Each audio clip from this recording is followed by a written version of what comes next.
This isn't it, but this is another good going on the channel. So is this one. Well, that first one didn't even send. Rip. But I'm finding the one that I was trying to find. I think I know where I saved it. I saved it here. Ooh, do you want to play the opening thing again? Oh, we must do that. I'll just hear us talking while I play it. I know. I watched it last time. I was like, because my Wi-Fi cut out as you were playing it, so I was like, oh god, I'm not speaking for a minute. But then turns out, no, I was just speaking over it. Yeah. Yeah, I can play it. All right. Yeah, I think that's like a thing we need to do every time. It's kind of funnier if we talk over it. And welcome to the Walky. Yes, just put it in the background. It's playing right now. So. Oh, perfect. That's for the entire podcast. We're just going to talk over it the entire time. Just do not stop playing it on repeat. Screenwriter's perspective and Trippy. Instead of background music, that's going to be our background. Enter guest name here. From Enter channel name here. We host live actually, now that I think about it, how am I and I do not like those GIF files. Ask us our hot takes on freaking maybe if I mute my phone, to say I can't, if I'm walking, I can't see the chat. So I gotta pull it up on my phone too. We're gonna get double views from the same exact account.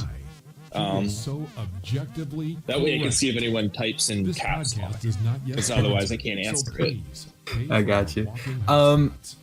What I put in general chat is the one that I want to use for next week.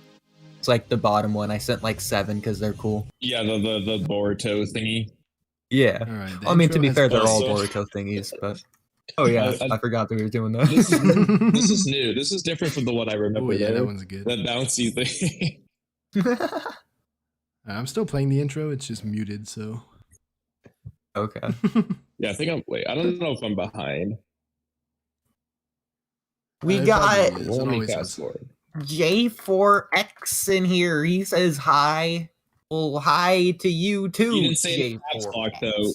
Wait, hold on, Oodie. You can't respond. but to be fair, we're fulfilling a never-ending downward spiral to where if new people join and they don't know, then they'll just never know if we don't address it. Okay, we're gonna write you off as a warning, J4X. Write you off as a warning. You get one warning before you're banned. Oh my god! No, I'm just kidding. We won't ban you. We will not ban anyone for not using caps lock. Yeah, not yet, anyway. I can switch over here. Yeah. Maybe later on down the line. That sounds like a terrible idea. So what do you guys want to talk about first? Ooh, actually, hold on. I want to keep track of how much I walked during this podcast. So let's see where I'm starting at. I'm not walking yet, but I do want to start walking as soon as we start the spoiler alert. We're going to do the pain debate part 2. Part 2. Yeah. Oh yeah. So that was the thing that Ultra was debating you on. Yeah. All I remember is that he was on my side, therefore he's right. In fact, I also have by default. Art. I don't remember. Did we use this one last time? It's in general chat again, or I need to find the other one because I had more than one. I don't remember if I had 2 or more, but I know I had at least 2. Don't know if we used that. Those are the 2. Yeah. I also have this, but it's whatever. Ooh, whichever ones you think look best, I'll just let you decide. Yeah. Well, I like Naruto there. Like that is something I would use for a Sage Naruto video. Like that is good. Exactly. I like that art. We can also like I am going to save it on my phone. Love to hear it. So what did you guys do this past week? Yesterday I walkied for 3 hours around a lake with my friend. And today I haven't walkied much, but again, I'm going to walkie pretty soon. Yeah, me, I didn't really do much. I did not do anything. Yeah. Yesterday I was drained. I could not do anything. That's fair.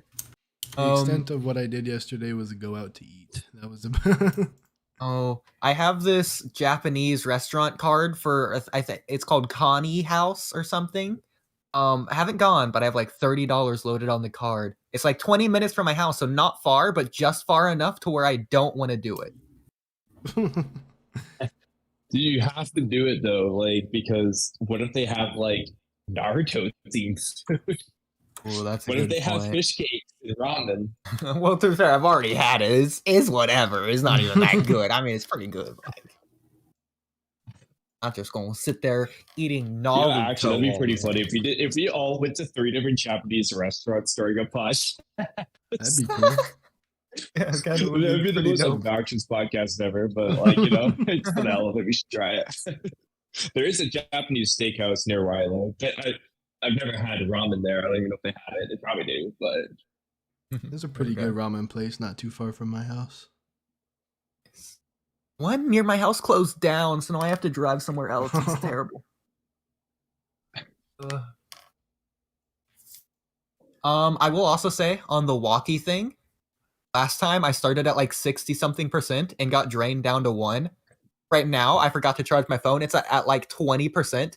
So considering 60% went out in about 2 hours, I'd say I have like 45 minutes of Walky as a possibility. So I think the best option is to start where I am right now at my computer with my good microphone and then switch to my phone, the Walky, for like 45 minutes for the Pain debate, and then come back for the end of the pod. Yeah, that works. I'm just gonna pace around this like 20-foot radius and hopefully have walked a decent amount. Well, I don't know, hopefully it'll add up a bit here. I intentionally thought, all right, even if I'm walking pretty slow compared to normal, because I'm walking in a very small like area, I can at least get 2 miles.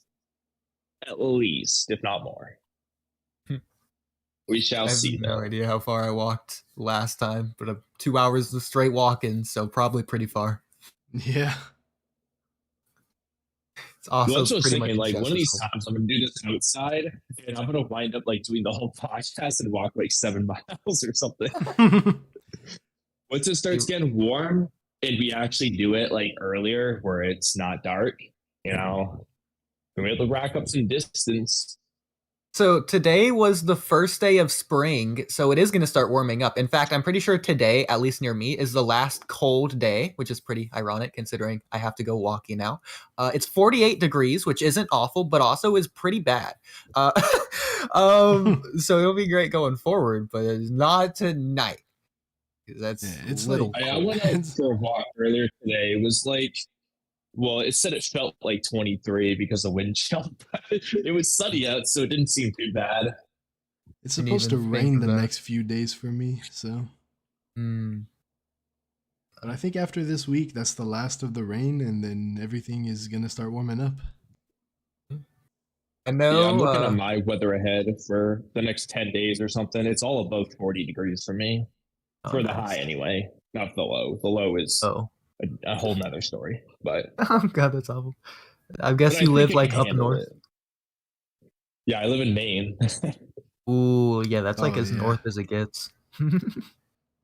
Yeah, It's so normally like I might be the last person to go Let's see. outside for these walks, but we'll see. We'll see what the weather's like. cold Your high days is out my here low. is like cold days out here is like probably like 48 is probably like the lowest I've seen. It's not bad. Yeah, out right here. now that's gonna feel hot. I'm gonna be out there in a t-shirt the first day. It's 48. Happens every year.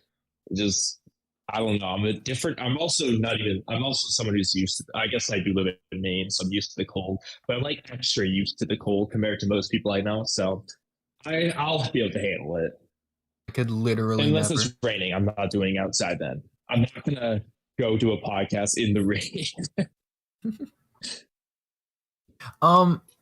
But Kamui, because today was the first day of spring, I want you to yell at me because today was also, I don't know if it's coincidence or planned, but it was Dairy Queen free cone day. So I went to Dairy Queen to get a free cone, ended up paying $1 to get it covered in churro stuff. And I'm probably not going to eat it until next week's Boruto episode. Yell at me for that, because it's not healthy. Yeah, dude, you have to make up for it by eating 16 grapes or whatever the magic number is. Wasn't it? No, Wasn't it Also, like they should eat a tablespoon of meat with it. a tablespoon? You gotta scoop a tablespoon out of some steak. Yeah. Remember, guys, if you want to have a healthy meal, you need to eat 17 grapes and a tablespoon of meat. That's all you need. I But I mean, want you to specifically scoop it out with a tablespoon. to be There fair, you I did go. make some chili tonight, so it should be pretty easy to scoop a tablespoon of chili. No, I hate chili. You hate chili? Gotcha. Yeah, I am a rare breed that doesn't like tomato anything. Mm, It's blasphemy, I know, especially as an that Italian. is. So I don't like Yes. spaghetti. Tomato is love, tomato is life.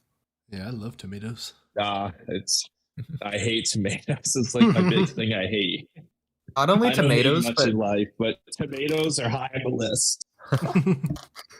I can eat tomatoes and a raw onion just by itself, just like biting into it like an apple. Oh, I don't know about onion. Like, I've never tried doing that with an onion. I think I'm only like one of two people in the whole world who can do that. I don't dislike onions, but I don't know about just eating one raw like that. Yeah, I've never even thought of the idea of just biting into an onion like an apple.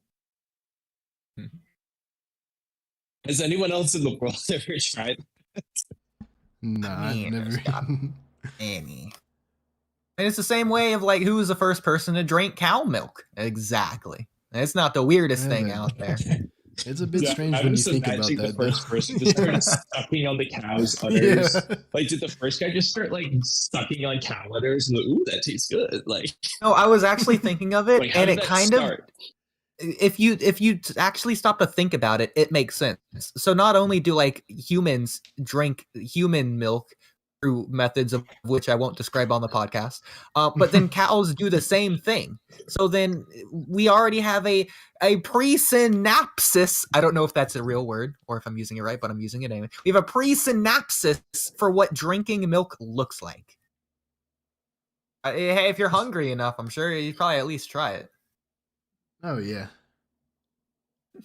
Yeah, if I was out there starving and there was Why did only they a choose cow, cows I don't know. specifically? What's up, I don't Kamui? know. That's a good question. Hey, so why'd they choose Like, cows I mean, specifically? Yeah, like versus like other animals that do the same thing. They just guess, oh, cows probably have more of the milk because they're big, maybe. Probably. I have mean, look no at the idea. size of them udders. I like to imagine there was just one dude who was just watching a baby calf like sucking on the cow's udders, and he's like, "Ooh, I kind of want to try that." Got you. I like to imagine that's how it started. Oh no. Like, I mean, like also like chicken eggs, like who just like they just see a chicken pop out an egg, and like, "Ooh, that might be pretty good." Is this 'Cause, like, one? we don't eat other eggs really. We only eat chicken eggs It's true. for the most part. Unless you're talking about dinosaur eggs in fiction, that usually happens for some reason. But we never ate those. I think people eat alligator eggs. Dinosaur eggs. Alligator. I You don't might know, be it's right. Florida, Right. but to be fair, Yeah. it is Florida. Florida. I heard alligator actually tastes pretty good. I've Never Like heard it alligator meat. described. Never had Yeah, it's it. like a very rough meat. I'm sure I'd like it. Can't think of any meat off the top of my head that I don't like. So Man, Yeah, that's a good point.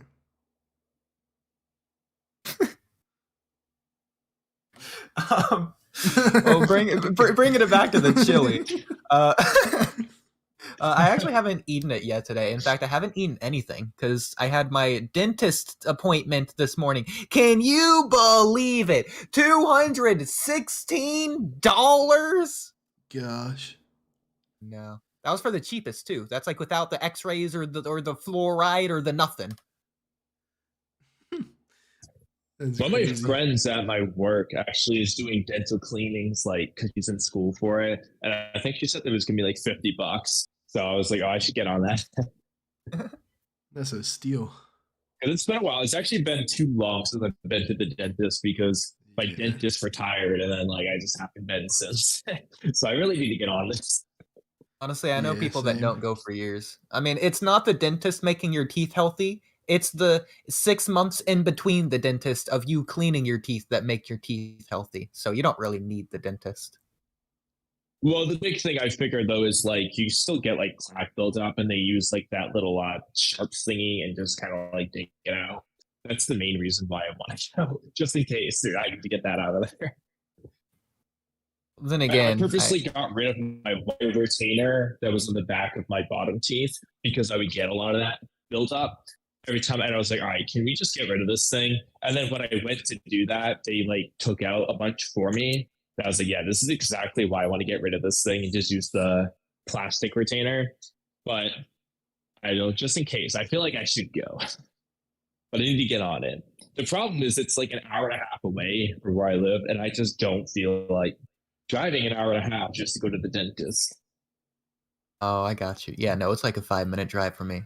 I had braces, so then I had I had braces, so I don't know what the word is, not a retainer, but like a retainer-like object to keep my teeth straight after you take the braces off. Did that for years. The moment I threw it away, my wisdom teeth came in and put my teeth back exactly the way they are. But it's fine. Honestly, Yeah, I think my if I wisdom just get my teeth wisdom were teeth out, supposed to grow in like straight, so I didn't have to worry about that.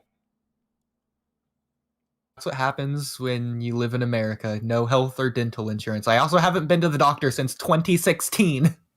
Gosh, that's a long time. What's the thing they give you so that rusty nails don't kill you? I probably need that shot. Tetanus? Yeah, that one. I probably need one of those too. I'm thinking about it right now.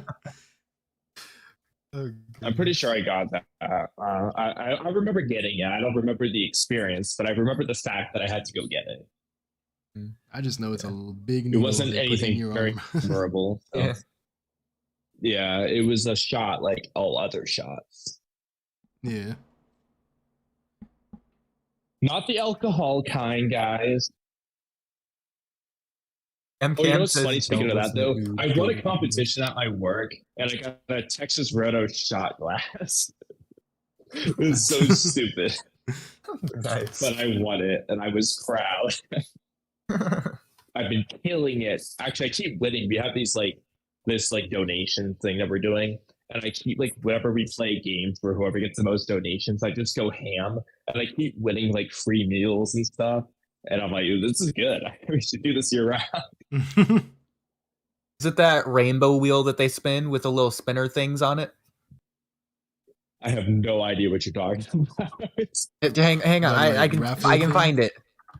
No, not a raffle, not a hang on. Aggressively types this thing if you look in general chat now. Now. Oh, the spinny wheel? Yeah. But like the real life version. This one. A real life spinny wheel. But what about it? Is that what they use?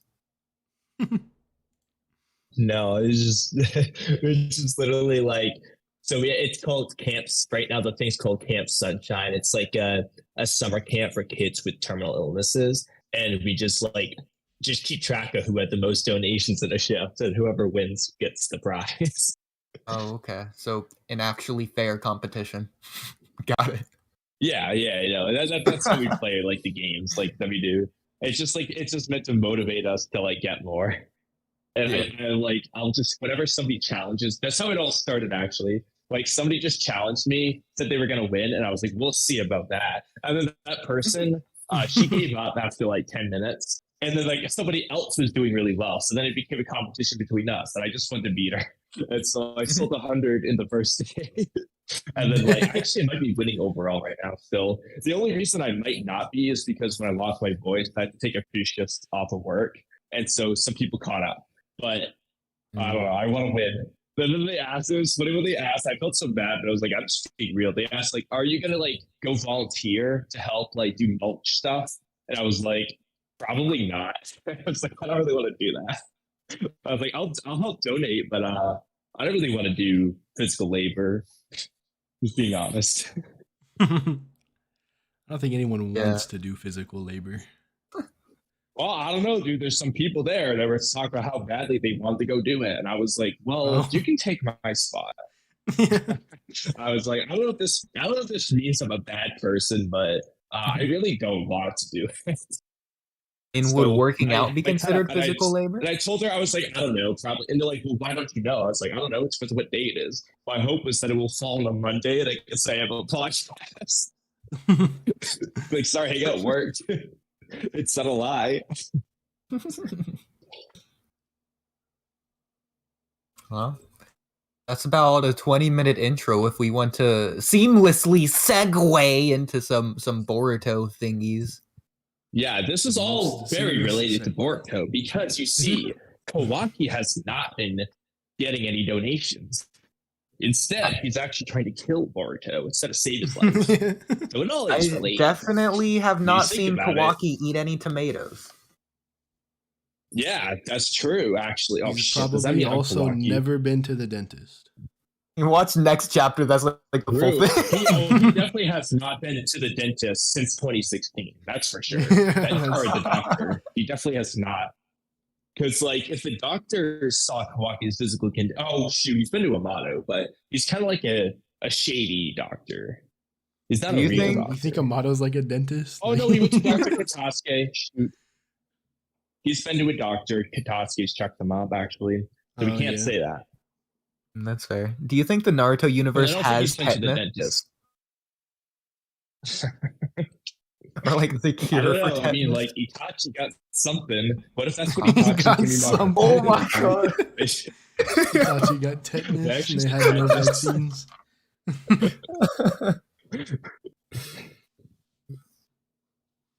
He got it when he invaded Konoha and Might Guy kicked him into the water. He cut his leg on the rusty rail. Well, I was just thinking during the Uchiha massacre, like when he was tearing down buildings and stuff, like he may have touched a rusty nail, and then that's why he got sick afterwards. It's all coming He together. was dealing with tetanus the entire time. Just with tetanus. If only he got his shots. Okay, we're getting What are the super side off effects topic of again. tetanus? I know. Yeah, seamless segue. So Andy the Kid, that chapter was a clapper. We could do that next. Yeah, By new the way, chapter was good. here's your caps lock warning. But yeah, we can talk about the chapter.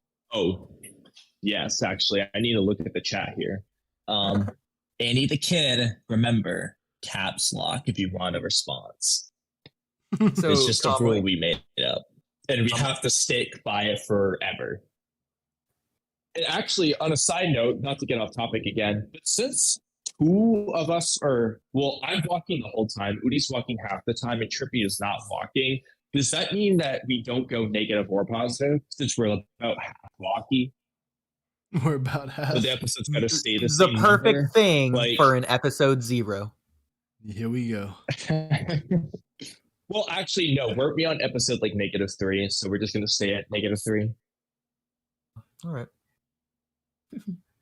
Like we can't be we have to have like all three of us walking in order to get positive. So I think we're at like -3. Not that anybody watching understands what we're talking about. I don't know. We got to figure out how to get all of us out there somehow, some way. I don't know. Yeah, we need them to understand like the stupid rules that we've come up with. Okay, well, for anyone watching, the way it works is if we don't walk while we talk, we have a -1 on our episode number. And if we all walk while we talk, it's positive.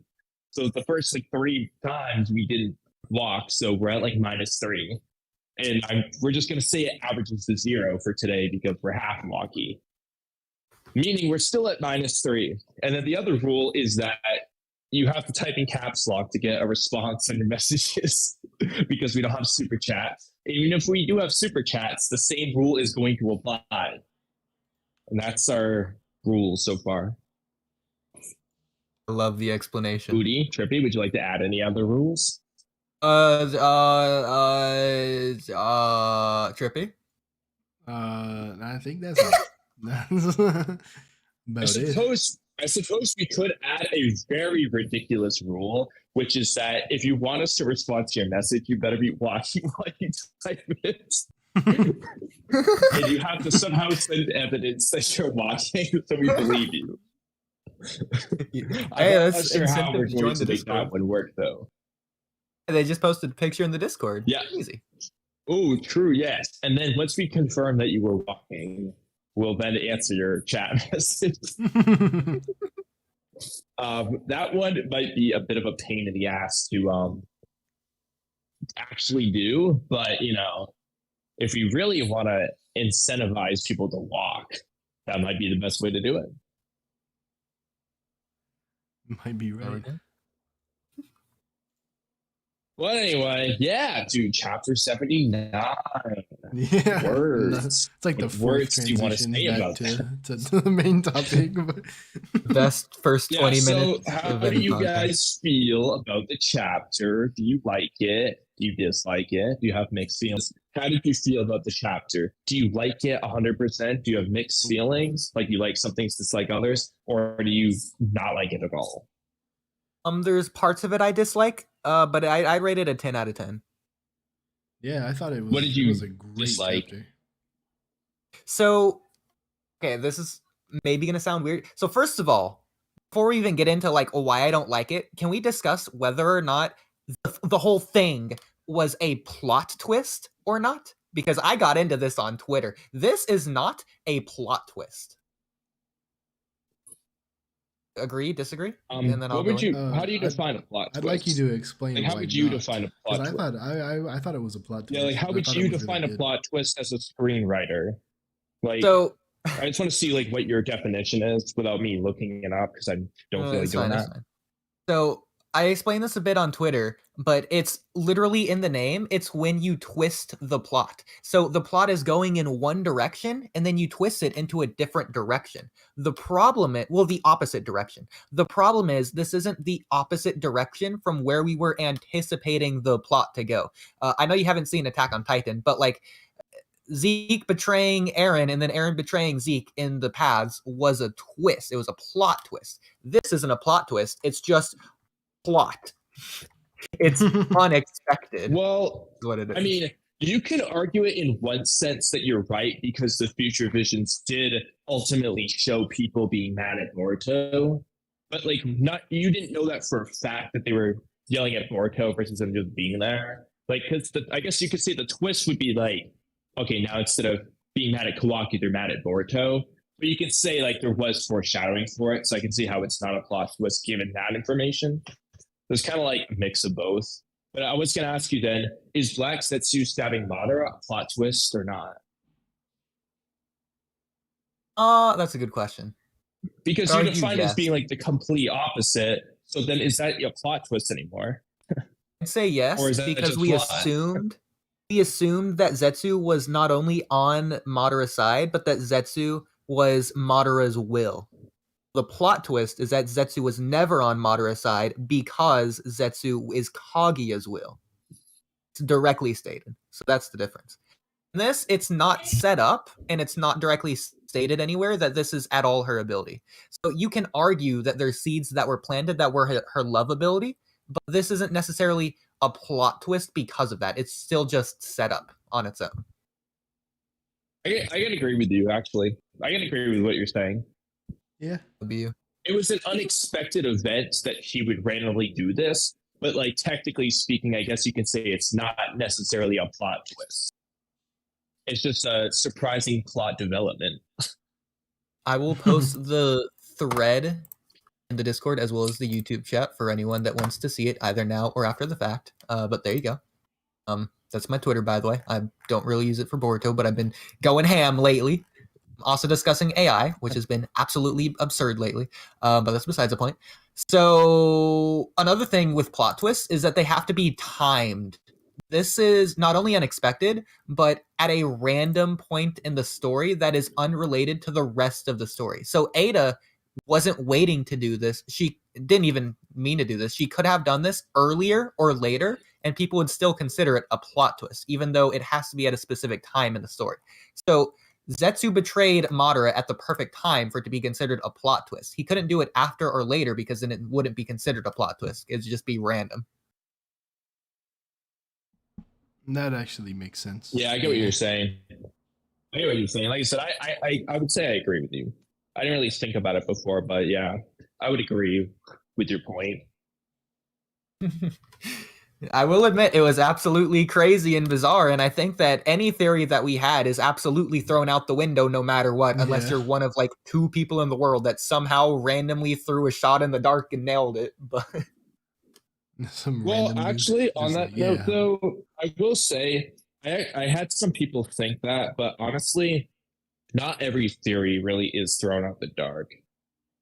Like, not everything was flipped upside down by this. It was unexpected, though. Like, nobody really was going to guess this would happen, but I don't think it really necessarily by default changes a lot of stuff, which is a very vague thing I just said there. With this, are you going with the fact that some people theorize that in the future Boruto is rogue and Kawaki's the good guy? Yeah, people have talked about that. Well, it depends on what you mean by that. Well, so that doesn't. Do you mean like people think that he's the good guy? Exactly. So the theory isn't that people think he's the good guy. It's that he is the good guy and that Boruto is evil. He is the antagonist at that point. Really protects for that. I don't think at any point Boruto is going to be genuinely evil. So that's what the theory people was. Think he's evil, like right now. Yeah, exactly. I've never been on board with that. I don't think they're going to do that with Boruto. It'd be out of character. It just doesn't really make sense. It's not like Death Note, which I can now talk about because I've watched it, where it's like, yeah, you could, well, even then you could argue that Light was actually the hero because his ideology was correct or whatever, but like, he's obviously like kind of the antagonist the entire time. But it's different because from day one, spoiler alert, he kills someone in the first episode. He's already kind of being a villain. It's not like Boruto where it's like, even if he kills someone, we already know he's not going to do it out of malicious intent. It's just not Boruto's character. Whereas Light in episode 1 kind of established that he'll kill people if he thinks it's justice. It's the same as like Pain killing people because he said it was justice. Like, you know what I mean? Like, so I don't think, I'm just not on board with the whole Boruto being a villain, like a real villain thing. Okay. Trippy, thoughts? But I do think it could be a thing where people still think he's the bad guy and like Kawaki's still trying to frame him. I think that's fair. Like that could easily be the case. But I don't think Boruto will be like actually evil. Yeah, no, I agree. I think there was a lot of theories like, about Kawaki, like again, Boruto being the bad guy and whatnot. And this is kind of that theory, I guess, in a way, in a sense, just not exactly how everyone thought it was. Yeah, it's like a more realistic way for that to be the case. They think he's the bad guy, but he's not actually the bad guy. Yeah, I like this a lot better. So I think this is also... this. If they made Boruto genuinely evil, I would be kind of turned off by it. It'd be interesting, sure, but I'd be kind of turned off because it just doesn't feel right. On one hand, this is the prophecy Momoshiki was talking about, which is interesting because it wasn't Boruto's blue eyes, it was Eida's, which also is interesting considering the manga translation versus anime versus English dub translation. They say these blue eyes versus your blue eyes versus blue eyes just without specifying. So at least one of those is just objectively wrong. It's not Boruto's blue eyes. Well, actually, I'm glad you mentioned that. I am not going to give away my entire video topic. However, I will say you don't... Obviously, the interpretation that it's Eida's blue eyes like makes sense now. That being said, there's still a bunch of weird things about that, and you could still interpret as Boruto's blue eyes in the end. I'm not going to dish out my entire video there, but the more I started like actually writing it out today, like the more I realized like it doesn't really make sense if it is Eida's blue eyes. Like it could be, and that's fine, but it actually like is kind of weird. The more I dug into it, like a lot of things just don't make sense. So it really boils down to whether when Momoshiki talked about his true spectacle, if this is the setup for that and it hasn't happened yet, or if this is the true spectacle he's talking about. I can get a little bit more into it if you want, but I am also trying to like you know what I mean, hype up my videos. So Got you. I do have something to add on to that though. So specifically, I'm trying to pull up a list here that I saved to my email. Okay, I got that. That's the next thing we can discuss. But screenwriting thing. So here's the screenwriting thing of what you're saying. So chapter 77 was the midpoint of this arc. I think we discussed like it was like chapter 74 or 3 was the start of this arc. The prophecy arc, as they call 70, it. 73. Yeah. 73 would be the first chapter of it. So 3, 4, 5, 6, 7. That's 5 chapters. Is to the midpoint. So the total thing is 10 chapters. So 77. So 78, 79, 80, 81, 82. Okay, so 82 is the final chapter. I don't think Ida's thing is the prophecy. At least I don't think it's over yet. So at the midpoint, yeah, the prophecy. I don't think there's a bigger, darker moment to come. I am sold on it. There's a darker moment still to come. So since the midpoint, the prophecy has been happening. This is, like I was saying, this is Boruto's bad day. I think everything in his prophecy is going to happen today, just not all at the same time. So chapter 77 lost Naruto and he lost his parents. Chapter 78, he lost his eye. He got the scar. 79, he lost quote unquote everything. He lost his good standing in the village with pretty much everything. So chapter 80, what is he going to lose? I'm pretty confident he's going to lose at least one more thing, I think, in chapter 80. So I'm kind of curious what your theories are. I still think it might be Himawari. Probably Sasuke. So for me, at least, I think Sasuke is one of the things he's going to lose. I don't know which chapter, though. I'm not selling myself on a specific chapter when Sasuke's going to die. But I still think Sasuke's going to die. I still think there's a very good chance Boruto kills him, regardless of why. Yeah. But I still think that could happen. And that actually plays into, vaguely speaking, this kind of plays into my whole point with the Boruto's eyes thing, that it could still be Boruto's blue eyes that takes everything away from him. Because when you actually look at everything Momoshiki says, it doesn't really make much sense for it to be Eida's eyes. I'm just going to be honest. There's a lot of shit that he says, and it just doesn't make sense. Especially given the fact that he knew this was going to happen.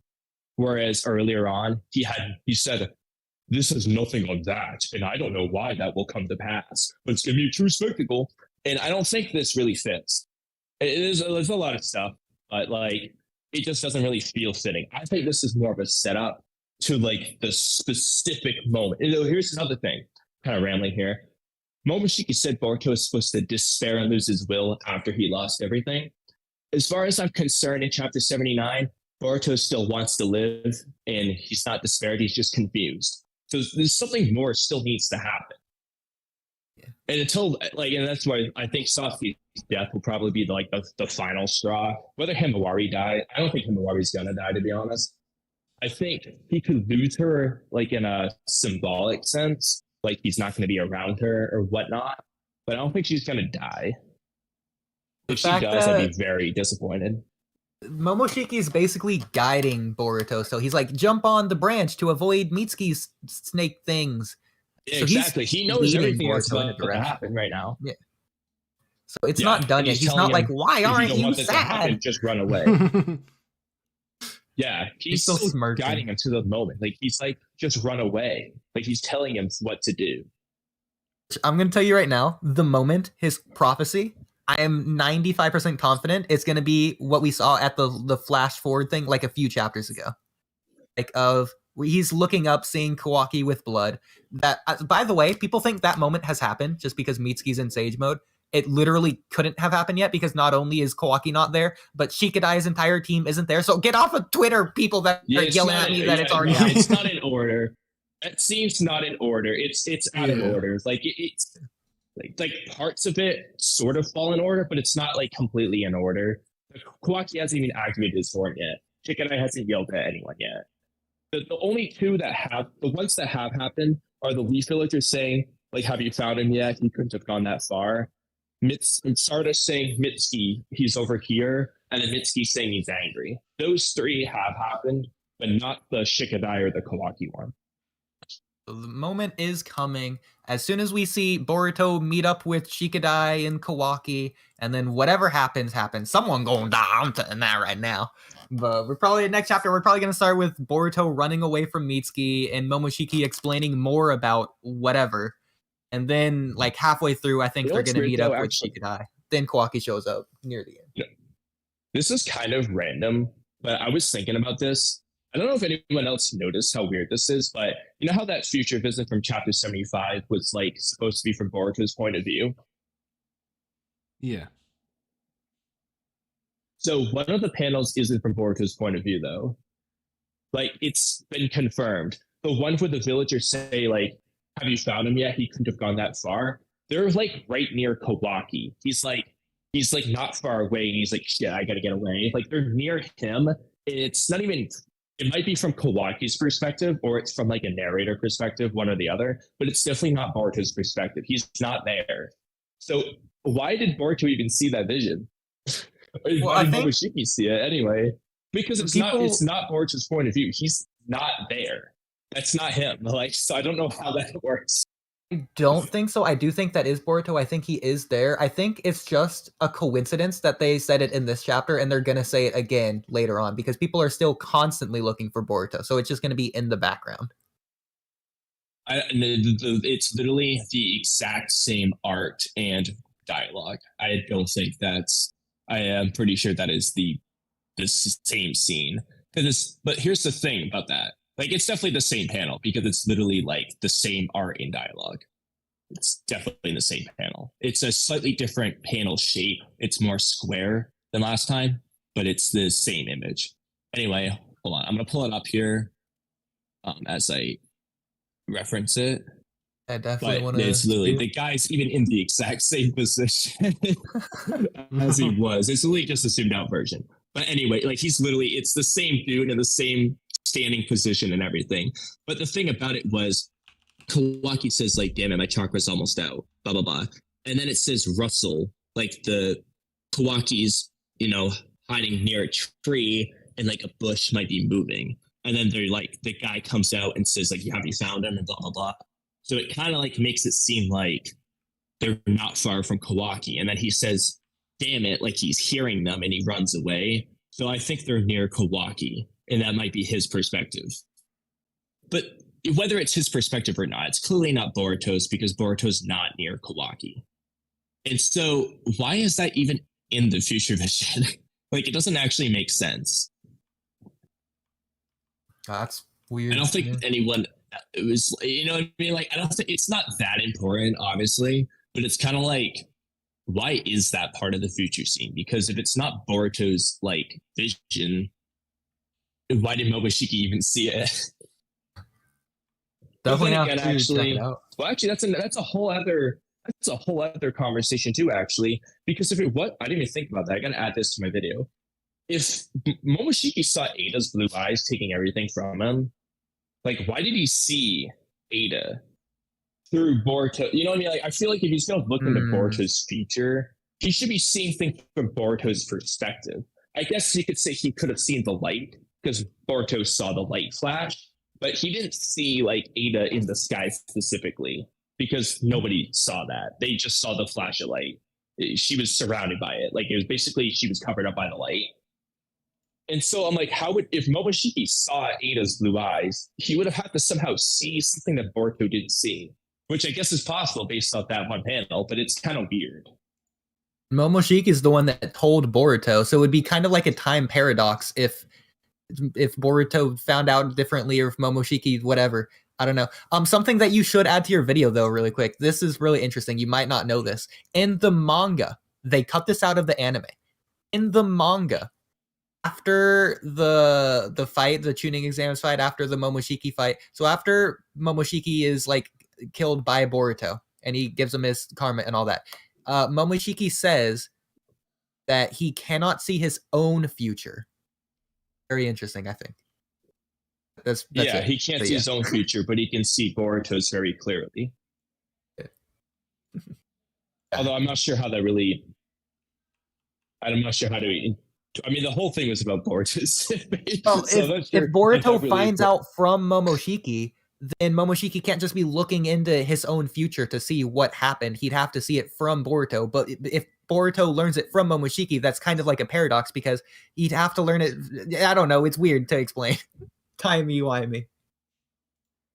Well, I mean, like, basically what it means is, I mean, like, there's a certain extent of like Momoshiki's future he does know because of Boruto. Like, he knows that like he's still alive now, but he basically means like I can't see like what's gonna happen to me later on, but I can see what's gonna happen to you. And the only reason I know anything about me is because I'm inside you and associated with you. But it's like Boruto's future he's seeing, and Momoshiki's just telling Boruto about Boruto's future. That's all that is. If that makes sense. Next chapter. Like, Momoshiki has like an extension of people's future that he can see. Like he could tell Boruto, oh yeah, Shikadai will be alive in chapter 80 because I saw him in chapter 80. He knows that, but he's not like looking into Shikadai's future the same way he is Boruto's. Agree. I think we're gonna get Boruto versus KAWAKI next chapter, and maybe KAWAKI takes out Boruto, and then maybe Momoshiki takes over Boruto's body, and then Momoshiki is the one that finishes the prophecy by taking something away, but then that still wouldn't be his blue eyes, so I don't know. No, I stand by this. I don't think that's how that happens. I don't think Momoshiki might take over for like 10 seconds like he did in chapter 78 to like keep things going, but I don't think he plans on taking anything from Boruto because it just goes against his entire prophecy. And the whole reason Boruto, this is actually, I'm going to do a video on this one, actually. I'm going to explain why I don't think it makes any sense for Momoshiki to do this, beyond what I've already done. Because for one, obviously, like you said, it wouldn't be blue eyes. One of the eyes would be white. But beyond that, it's also like, Boruto is supposed to lose his will to live and like give in to Momoshiki. I don't think it makes much sense to give in to Momoshiki if Momoshiki's killing people. I feel like all that would do is incentivize him to regain control, just like he did in chapter 66. Like Momoshiki, or 60, whatever. Yeah, 66. Momoshiki was fighting KAWAKI and trying to kill Naruto and stuff. So what happens? Boruto fights for his life to regain control so he can kill himself. You know what I mean? Like, so that doesn't sound like Boruto's character. On the other hand, if like Boruto killed someone, I can see him saying, fuck, I'm the one killing people. Screw this shit. Like, that makes more sense. I forgot what I was originally saying before that.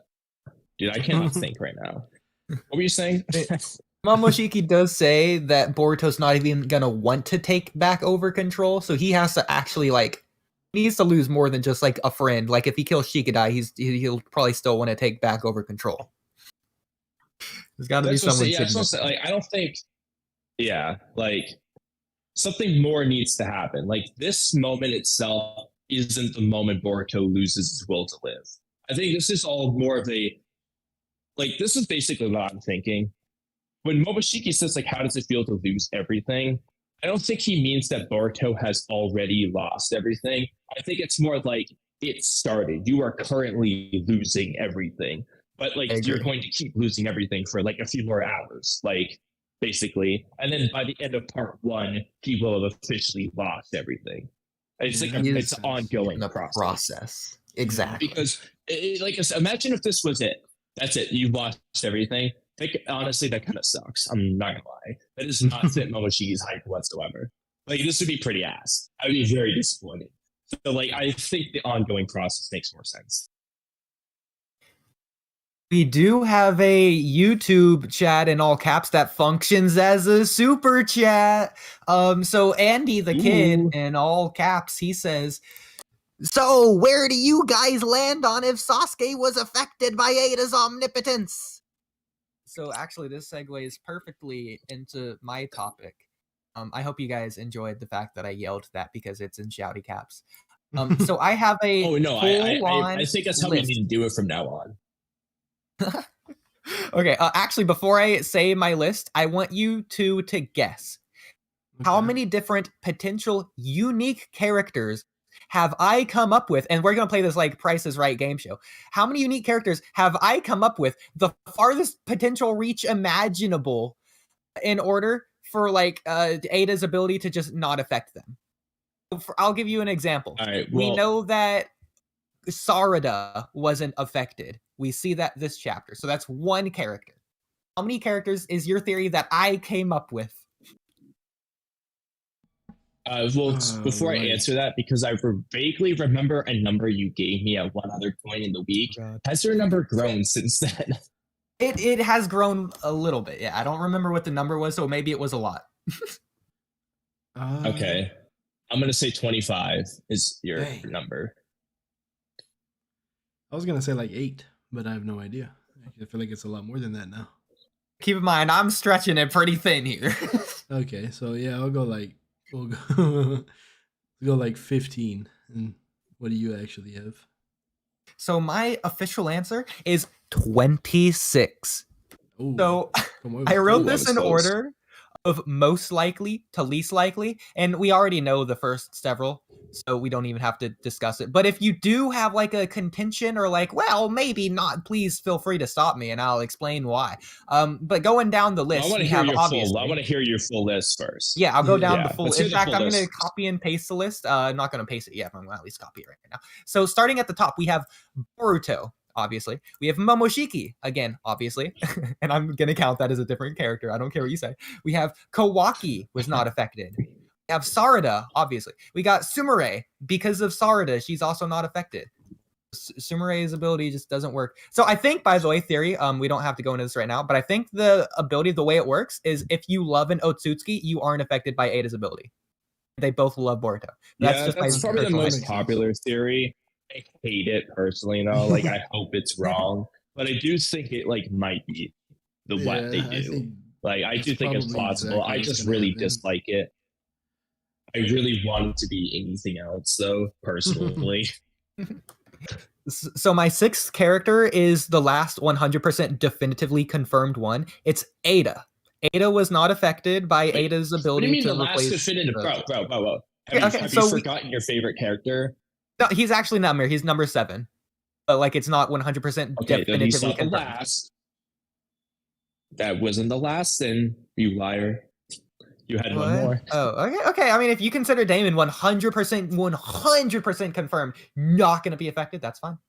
I think it's 100%. Well, yeah. I mean, Eida literally said it.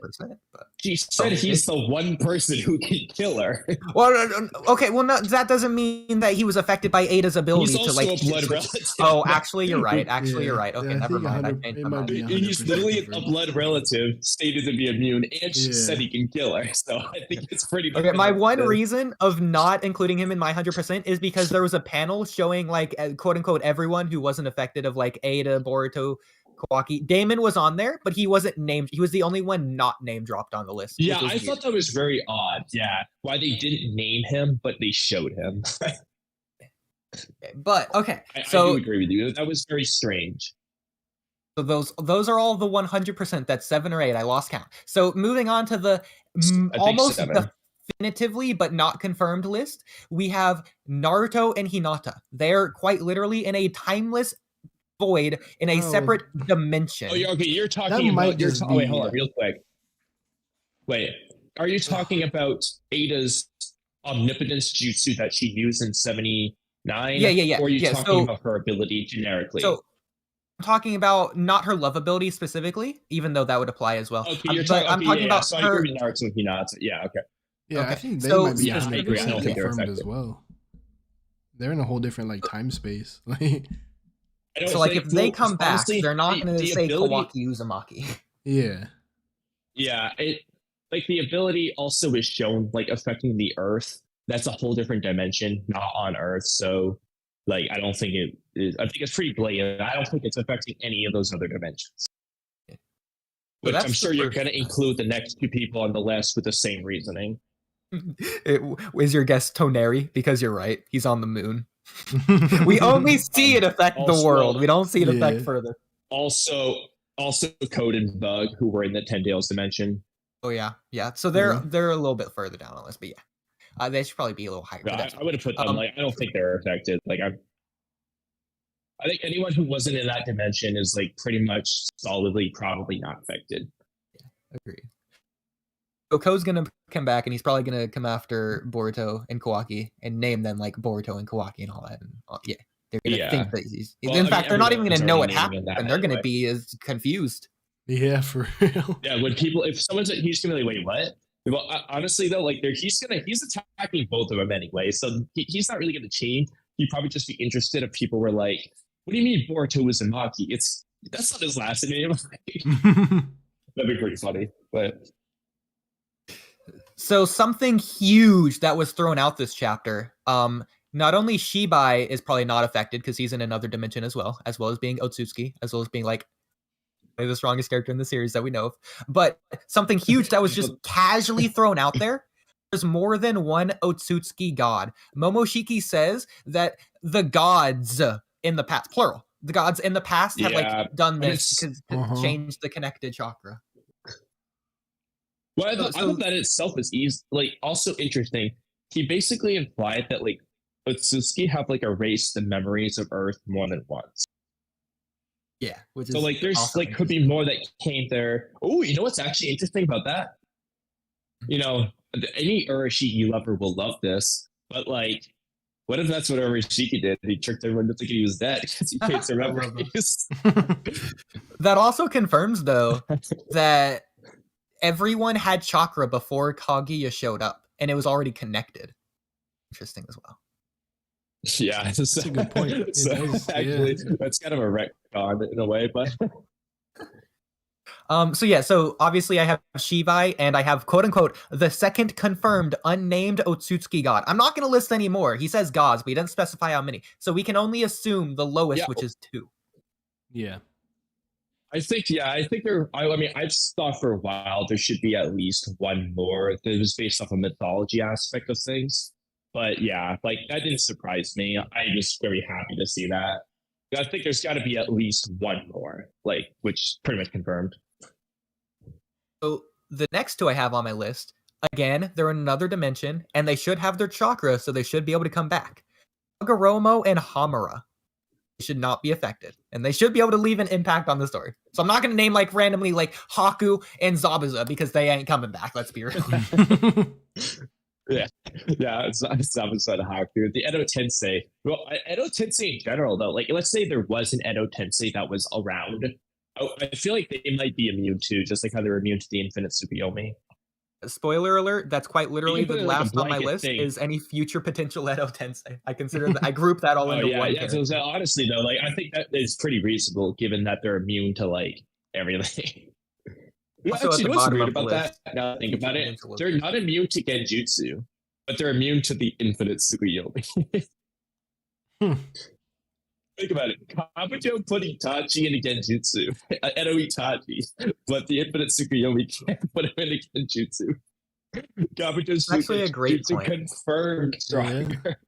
Because Madara wasn't affected, that's proof he is slightly Otsutsuki. Madara. Yeah, actually, I wonder though, like with a Ten Tails Jinchuriki, like to say, like, you know, Ten Tails Obito, would he be immune? Would he have any partial immunity, like, or would he just be normally affected? Because he's not an actual Otsutsuki by doing that, but it's like part way there in a way. It's like the closest a human can get to in Otsutsuki, besides like a Karma Seal, I guess. I'm gonna say no. Like, yeah, besides like actually becoming one. Yeah. So Madara declares his omnipotence not after absorbing the Ten Tails, but specifically immediately after absorbing the God Tree. And then also, Madara uses Shinjutsu straight up. One ability of Shinjutsu is being able to create lightning without weaving hand signs. He just does that immediately. It's a good point I didn't think of. Well, ignoring that aspect of it, I was going to say, is the manga translation different? Because I remember in the anime, Madara declared he was immortal, not that he was omnipotent.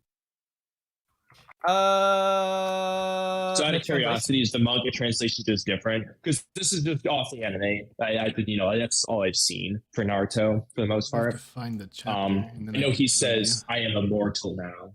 Or does say immortal. Essentially, I am immortal now. He does say that. Because it hurts my argument, I'm gonna say it's a mistranslation. To prove it otherwise. Well, all right. I wasn't too worried, and I just thought about that randomly. But anyway, yes, he says he's immortal. And so does Kaguya. But anyway, besides that, what was your list? Continue your list. Got a few more on the list. These are the biggest reaches. So next up we have Himawari. I feel like that's not necessarily obvious, but she could be potentially part Otsutsuki slash. I already know the logic behind that. Yeah. And then we have Sasuke. Yeah, I get the logic behind that. Theory. So specifically, yeah, Momoshiki. I get the logic with those. I disagree, Kamui, with something you said earlier. Momoshiki says, I forget the exact quote. Hopefully you can quote it for me. Momoshiki says something along the lines of, the Uchiha, those people are the ones that suffer from omnipotence. What does he say? That's not what he said. It's not that, yeah, but what does he say? No, what he is trying to say is, what Momoshiki is saying, the ones who suffer from omnipotence are the ones who are immune. Those are the ones that suffer from it. Shikadai is not suffering by being affected.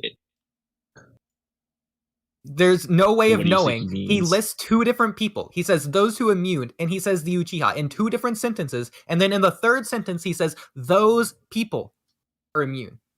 Or they suffer from omnipotence. I'll pull it up for you. Please pull it up. Because I went back to double check. You need to post in the Discord. That's not what he's. That's not what he's saying, though. Like, I know what you're getting. Hold on, let me find the page where you.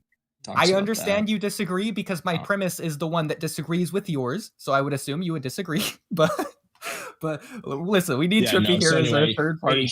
I'm gonna read it. This is the Viz translation. This is what he says. Incidentally, that Uchiha girl somehow seems to be unaffected as well. Though it's usually the immune who suffer the most from omnipotence. He literally says it in the Viz translation. Then what does he say? Though it's usually the immune who suffer most from the omnipotence. He's saying the immune people suffer the most from omnipotence. He's saying the immune in the Viz! That's not fair! I haven't read the Viz! Okay, so what other mistranslations did the stupid One Piece do? So, yeah, honestly, that's the first time I read that part in the Viz, actually. Or at least that ever. But let me pull up the OP Scans version that I was reading when I did my review. Because even then, it was still evident to me that that's what he was referring to. He says those people. But I'll go find it and see what it said in that version. I mean, like, the Viz is blatantly saying it. But, all right, here it is. The Viz says it, that's just 100%. Yeah. The Viz said it, like, 100%. But, like, even the other way, I'll read it and I'll tell you the way I thought of it when I read it. As soon as this loads. One day. It's not loading for me either. What the heck? Yeah, I know. But that kind of throws off a lot of things here, because I had basically every Uchiha hold on. If it's not going to load, I'm pretty sure, hopefully, it showed up in my video somewhere. Let me pull up. But even then, like I said, like, you could, even the other way, I don't remember exactly how it was worded, but I think he said it's usually those. He said something anyway. Besides, it was pretty obvious to me though. But hold on, let me look at my video then. To you. It is loading for me, so I'm trying to find it. All right, let me go back to my browser. It's still not making any progress for me. Maybe I click on. No, that didn't do anything. It's in the second half of the chapter. I'm just gonna keep on. Pretty sure. Boy.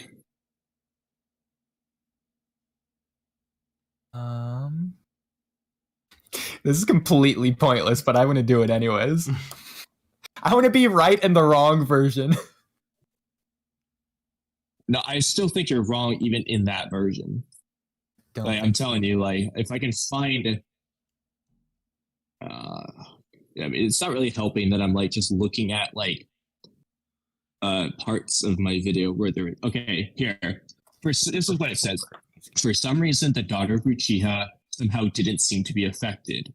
Well, generally, the only one who suffers by omnipotence are those people. It's the people that didn't seem to be affected.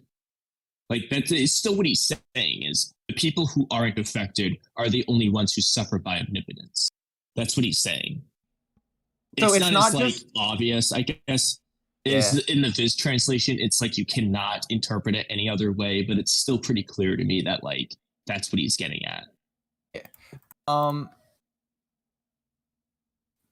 So when I first read it, it's not just me randomly disagreeing with you for the sake of content. That is how I interpreted it. Is just period. It's the Uchiha who are immune. I thought, oh wow, that's interesting. Wow, lore building or whatever. I mean, that's not how I read it. I mean, if they go that route, I'm not a fan of it, honestly. I'm not gonna say it's impossible, because if Sasuke is immune, I mean, that pretty much confirms it. That Uchiha are immune, probably, or at the very least, people that got Hagoromo's power would be immune, and then his kids, I guess, to a certain point. I was gonna say it kind of would make sense in a way. It depends on whether the DNA or the chakra is what's more important. Given how Momoshiki describes the ability as affecting chakra, that could be an argument to say, okay, it's Sasuke chakra is actually more important than the DNA. However, that being said, though, I mean, it just depends on how they want to take it. Because Boruto in base doesn't utilize Momoshiki's chakra, a full. It's not like Boruto is 100% Momoshiki's chakra, floating around in base. He's not that powerful in base. It's not until he uses the Karma Seal that he actually utilizes Momoshiki's chakra. But base Boruto is still immune, so that implies that DNA is what's important. But yeah, I mean, it depends on what they want to say is the underlying reason. But I feel like they're going for the DNA route in this case, which means the Hagoromo chakra Sasuke had, and then giving birth to Sarada. I feel like that's a stretch. I'm not a fan of it, but I won't rule that out 100% until I see Sasuke affected one way or another. But personally, what I would like to see is Sasuke be affected, but be smart enough to figure out that something is wrong, that his memories are a lie based off the clues he had in front of him. I think that would be cooler. And then he starts trying to convince people that hey, something happened. Somebody used a jutsu to trick us. I feel like that would be better. And it would also make him a target by Eida and Kawaki, and that could be why he dies. Because regardless of whether Boruto kills him or not, the reason why he might die might be because he becomes a target of Boruto, or a target of Kawaki and Eida's. Which is kind of my whole theory on that whole thing to begin with, was that it's going to be Eida was going to target Sasuke for some reason, and then Boruto was going to have to kill him because of something Eida does. That was kind of the OG thing I said, and I still feel those vibes. I think that it is a global range Koto and Matsukami. I feel like that's the best way to describe it. Mm-hmm. Yeah, it's the Mugen Koto and Matsukami. I'm still sticking. Well, actually, it might be. I don't know if you have to love an Otsutsuki or love someone else. I feel like love someone else. A lot of people love other people, so I don't feel like that would work. But if you love a different Otsutsuki, there's no way they're trying to imply that Shikamaru and Sai lost their feelings for their wives. I don't think that's what they're going for. So if you love another Otsutsuki, aka Boruto, theory, they should just override it. Yeah, if they're doing the love theory, it's purely that. But even then, I still don't like it, because it's kind of you draw this gray area fine line where it's for example, Chocho's crush on Kawaki isn't good enough, but Sumire saying, oh, I like Boruto is good enough. Mitsuki having non-romantic love feelings for Boruto isn't good enough. Toad having non-romantic worshipping love feelings for Ishiki isn't good enough. It just kind of feels like they're cherry picking. Oh, Sumire saying I like Boruto. Yeah, that's the fine line where now you're immune. I don't like it. I would agree if it wasn't Eida's ability specifically being romantic love. Nobody can just love Eida non-romantically. I mean, I agree in that aspect, but I still don't like the weird fine line. It's when people say oh, it has to be true love. I'm well, I'm gonna be honest, that's not what they're saying. For Sarada, you could say, okay, they've been through a lot. Maybe she does truly love Boruto at this point. But for Sumire, especially in the manga, in the anime, it's a little bit better. But in the manga, it's dude, she just showed up and said, I like Boruto. She hasn't been through this big stuff with Boruto. It's kind of it's kind of a stretch to be oh, she truly loves Boruto, I feel especially when the wording she uses herself is she doesn't say I love Boruto. She says I like Boruto. And at that point, I'm okay, is it really fair to say that she's immune but Chocho isn't? Because Chocho likes Kawaki. it's not some super deep level of liking, but she does like him. She's clearly attracted to him more than anybody else in the series. So, I mean, like, I don't know. Like I said, I'm not going to say it's impossible because of that. I just don't like it. Everything is canon. So the first arc, I'd say that Boruto saved her. So I feel like that's enough to make No, yeah, her and I love agree. Boruto. If you count the anime stuff, like the logic behind Sumire liking Boruto makes sense. Like that's fair, and she has like a deeper connection with him because of it. But I still feel like if you're gonna use that in the manga, you can at least talk about it. You know what I mean? Like you can't just like never mention it once. They haven't even mentioned Nue in the manga. It's like the whole thing doesn't exist, even though it does. To be it's fair, like, doesn't exist in the manga, and it's they kind of like have unfair done that to like. I already. feel like it's unfair. With the whole arc. They did it with the field trip what? arc, the second arc of the anime. Yeah, but they mentioned it. They mentioned it though. That's what I'm saying, is they could haven't just even mention the mentioned it first arc manga. in the future. Oh, they could. But Well, it's like when they yes. explain the ability, they haven't explained it yet. Yeah, I know. That's just, but still, I still feel like I'm not gonna lie. In my opinion, like the saying, "Oh yeah, we went on a myth field trip arc," that doesn't affect the plot. It's not like that was a big plot point that they're just saying it for. There's just an in passing line. Whereas for this, it'd be like one of those things where like, "Oh, Boruto, the time that you saved me when I was going to destroy the village, I've loved you ever since then." It's kind of like, okay, if you're going to use that, why the hell didn't you just like show that arc to begin with? It just kind of feels like it's convenient. Like it's just like convenient. Like, oh yeah, well if you remember the anime, we did this. But it's like, nah. If you're going to make that a major plot point in the manga, you should have shown that arc to begin with. That's just my opinion. I feel like that's ass, and I'm not going to support it. I won't say it's impossible, but I'm not going to support it. Trippy, I have 2 favors for you. What's First favor is, can you start a poll asking the previous topic? Do you think the mistranslation is inaccurate or whatever? Or the second one? In both translations, Oodie, I interpreted it as those who are immune are the ones who suffer the most. It doesn't even matter which translation you use. You know what, I lied. Just name the That's poll weird. is Oodie or Kamui, right? And then Well, you can just all right. You just name the poll this. Who did Momoshiki? I don't know how many words you can use in a poll question, but like who did Momoshiki mean when he said that's not fair, because we already have the confirmed answer. I'm talking about in the wrong version, am I right? I could just put all right, sure. Oodie versus That works. Okay. And then also, I like, which way did you interpret it? Discord. This is specifically like, the flip up OP on scans translation. Did you interpret it as the ones who are immune suffer the most from omnipotence, or did you interpret it as Uchiha suffer the most from omnipotence? I feel like the answer's still obvious. If you vote for me, I'll give you mod. Who said that? Oodie or Kamui, which interpretation? I will not vote in this one just to see like I won't vote. what people say, but I don't know. Trippy, what do you think? Well, I think, well, to begin with, there is a mistranslation, so none of it really holds any weight. Yeah, but even that, which way did you interpret it, regardless of our reasoning, just on your own? Which way did you interpret it? See, did you post the ones who are immune? It's in the Discord. It's in chat. For some reason.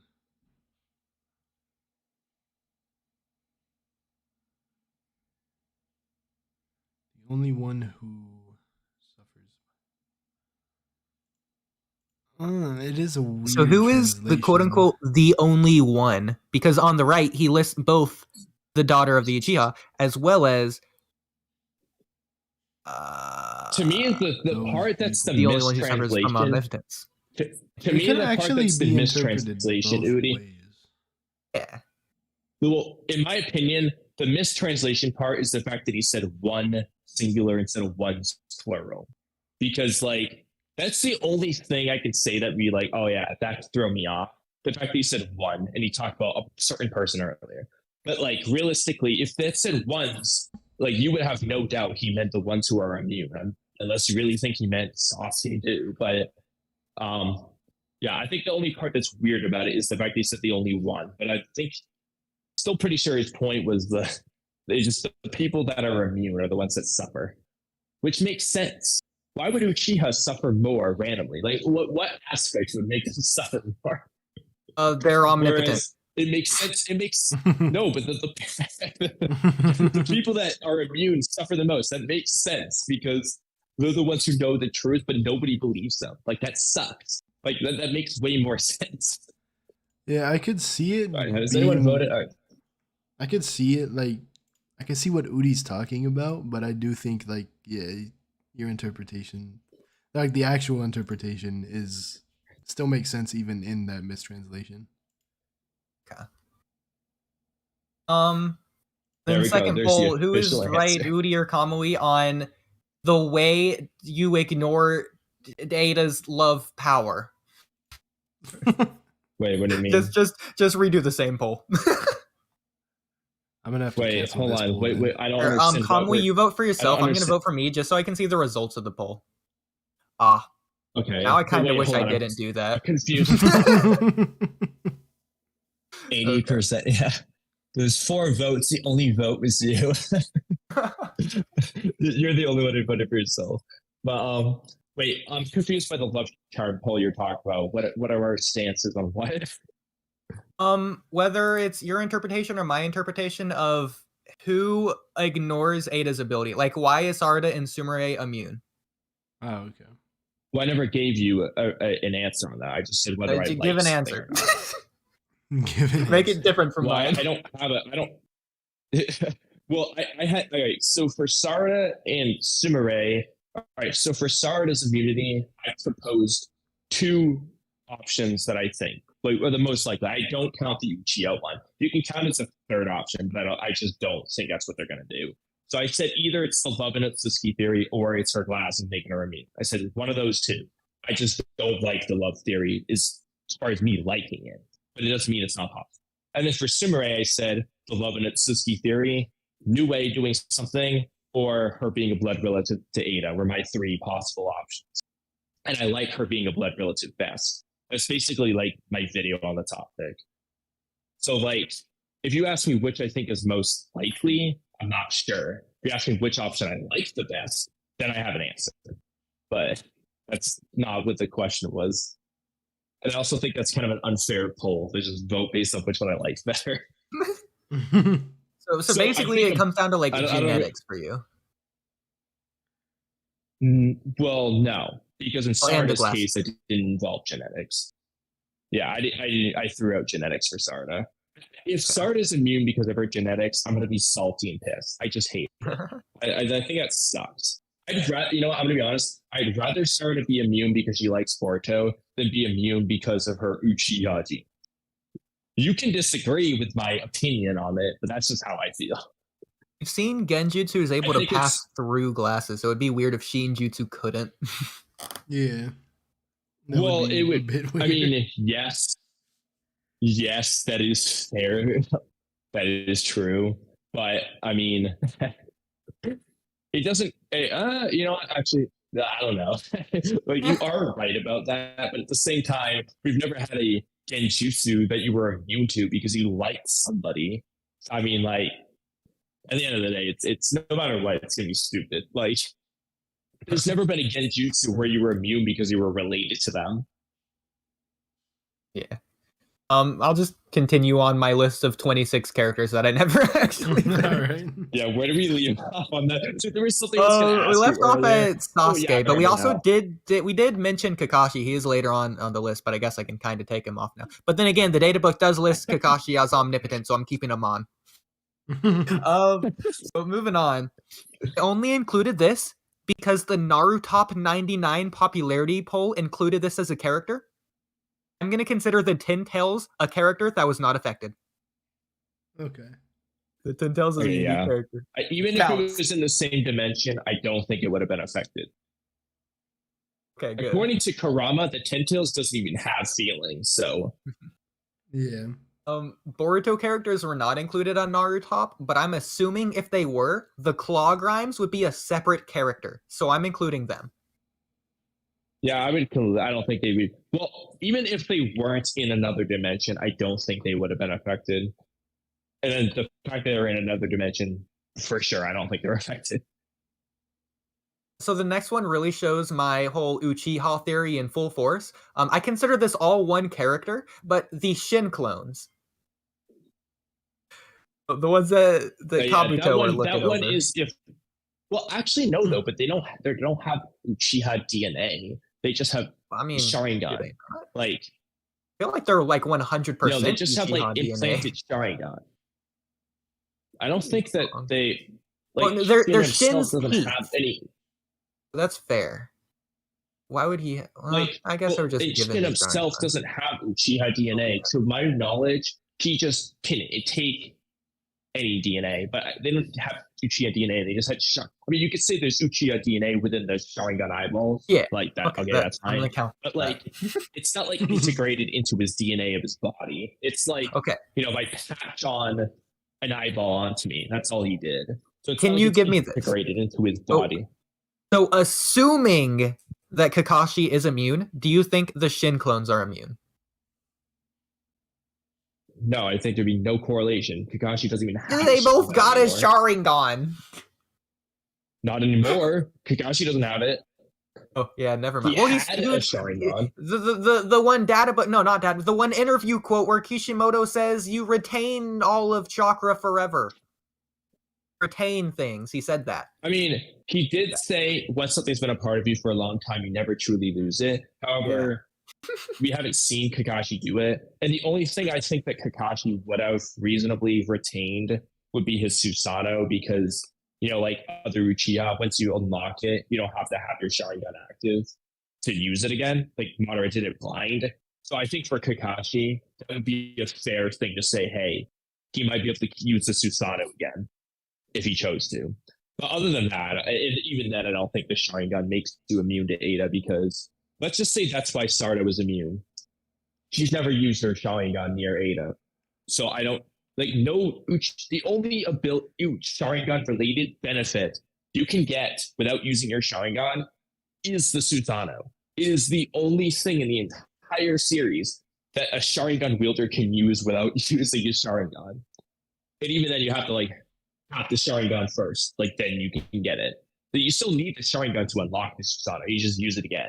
So I don't think they would. I think it would be incredibly stupid if they had Sarda be immune because she has a Sharingan that she didn't use. You know what I mean? I think that's stupid.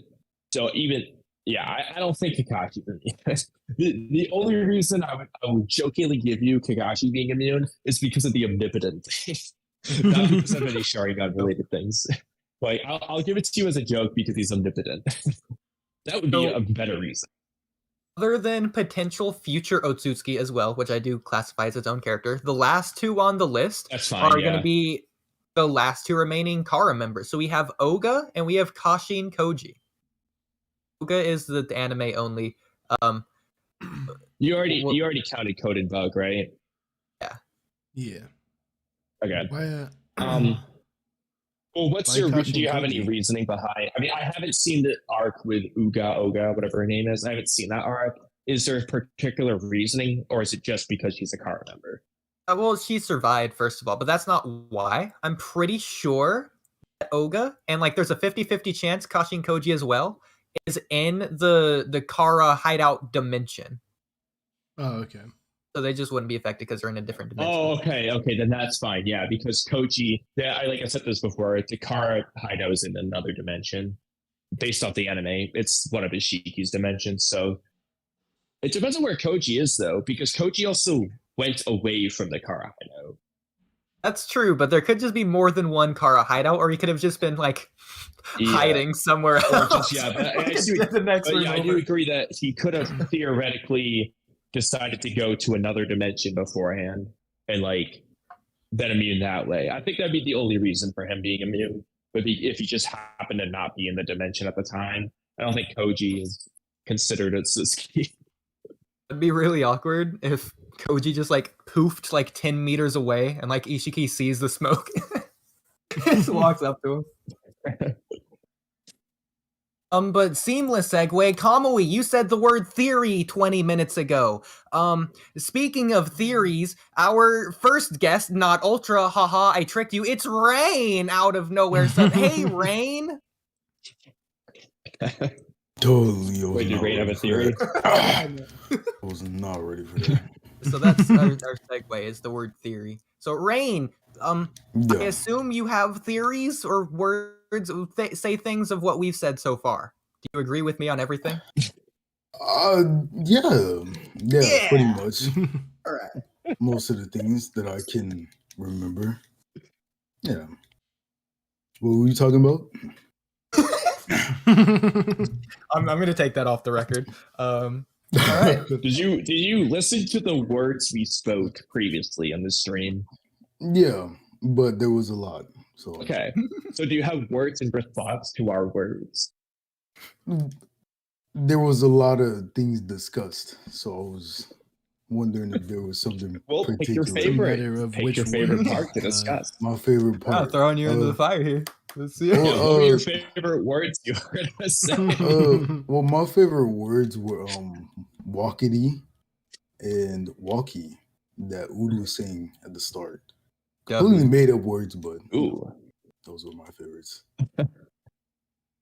I mean, unless you've read every single word in the dictionary, you can't confirm that. I have. Oh, okay. Never mind. Yeah, dude, Ray be pulling up like words out of the dictionary and the videos, the 2 videos he helped edit with me. So he's definitely read the dictionary. See? Confirmation. So specific topics we covered. I'll just speed run the list. So what would you rate the chapter? I'd give it a 9. Bet. Which, Rain, here's a actually, question I this have is for you. perfect because I was gonna ask this. You can actually do the question later. All right, let's hear Oodie's question first. No, we'll speed run the list of topics that we've already covered. But Kamui, your question first before we speed run the topics. Well, I was gonna ask you the exact same thing. Well, all right, I'll just start with Rain. Was there anything you disliked about the chapter? Oh, right, I did say that. I think Boruto switching with Rain answer KAWAKI, first, and then we'll get it. it devalues the story that we've been told so far. So if it's not undone by the time skip, I would say it doesn't make part 1 Boruto worthless, obviously. In fact, it keeps it at a 10 out of 10, but it devalues it from like a 10.11 out of 10 to like a 10.10 out of 10, which is already over 10, but that's besides the point. Which aspect? Like the whole reversal thing? Yeah, I just don't like how everyone thinks 'cause- Boruto's the bad guy all of a sudden. Yeah, like, well, I'll let Rain answer. I guess, yeah. Do you dislike anything about the chapter before I get into that? Not really, no. I couldn't find anything that I was particularly like disliked, essentially. So What about you, Trippy? Can't say I did. No, I really liked it. I guess the devaluing the story we've been told so far kind of makes sense, but either way, I like it. Well, I mean, like, I like certain aspects of it, but like for me, part of the thing was I'm like, there's a lot of stuff I was looking forward to that like I'm a little concerned won't happen now. Like my easy example is I wanted to see say Kamitsky versus KAWAKI, and like the only way that's going to happen is if Boruto at least starts to undo the effects of this, even if it's just like people just agreeing with him. Like he said, hey, this is a lie, and they believe him, even if that's the only way he does that. Like, unless that starts to happen, we're not going to get that now. And like, I want certain things to happen, and I liked where the story was going in the most senses. So that's the only thing for me. Otherwise, I like it.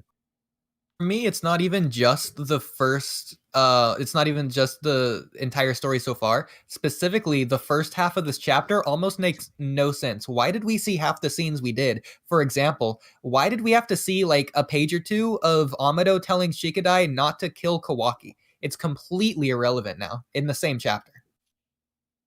Well, it depends. I mean, yes, it is irrelevant. Although I have actually about that. Dude, I was kind of mad because the spoilers kind of ruined this for me. I was literally making a video about like that whole topic, and like how like Amato could use it as in like to his benefit, both for the village and Kawaki.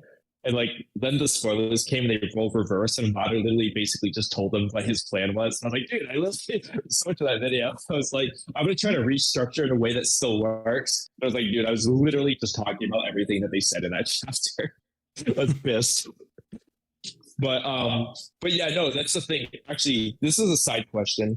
What do you all right, so because I got like a 5 billion comments on this. Do you think Amato, like you know how like they're swapping Boruto and Kawaki's roles? But it's not like literally everything about them swapped. It's not like people think Boruto's hair is black and Kawaki is all blonde hair. You know what I mean? Like they didn't swap Yeah, like everything. they thought that Amato Kawaki lost the scar. Well, they thought like their memories think that Kawaki got the scar from Boruto. Yeah. But then they're looking at him and it's like, oh, you don't have a scar. And they're like, huh? What happened? Like, so they're seeing reality. Mitsuki didn't care that Boruto had a scar. She'd be like, where'd you get that Mitsuki from? didn't give a shit, dude. That's how mad Mitsuki was at Kawaki. Yeah. Like, he's that mad at Boruto now. But my question was going to be, do you think Amato is going to think Boruto is the one that he needs for his plan and the one that has the shutdown code? Or So assuming Amato wasn't affected, I don't think he was. Assuming Amato was affected, yes. Assuming he isn't immune, do you think he would think Boruto is the one that he can shut down? Or do you think he would still know it's Kawaki? That'd be the only reason they showed that. To make that scene not entirely pointless. Like, obviously you see at the beginning of the chapter, you see Mitsuki and Sarada go after Kawaki, then eventually that paid off when they actually go after Boruto, who randomly decides to be in the forest instead of going to the hospital. But anyways, that's a different topic. By the way, can we just imagine if Boruto did go to the hospital and then they switched? Boruto's in the heart of enemy territory. Oh, God, it's awful.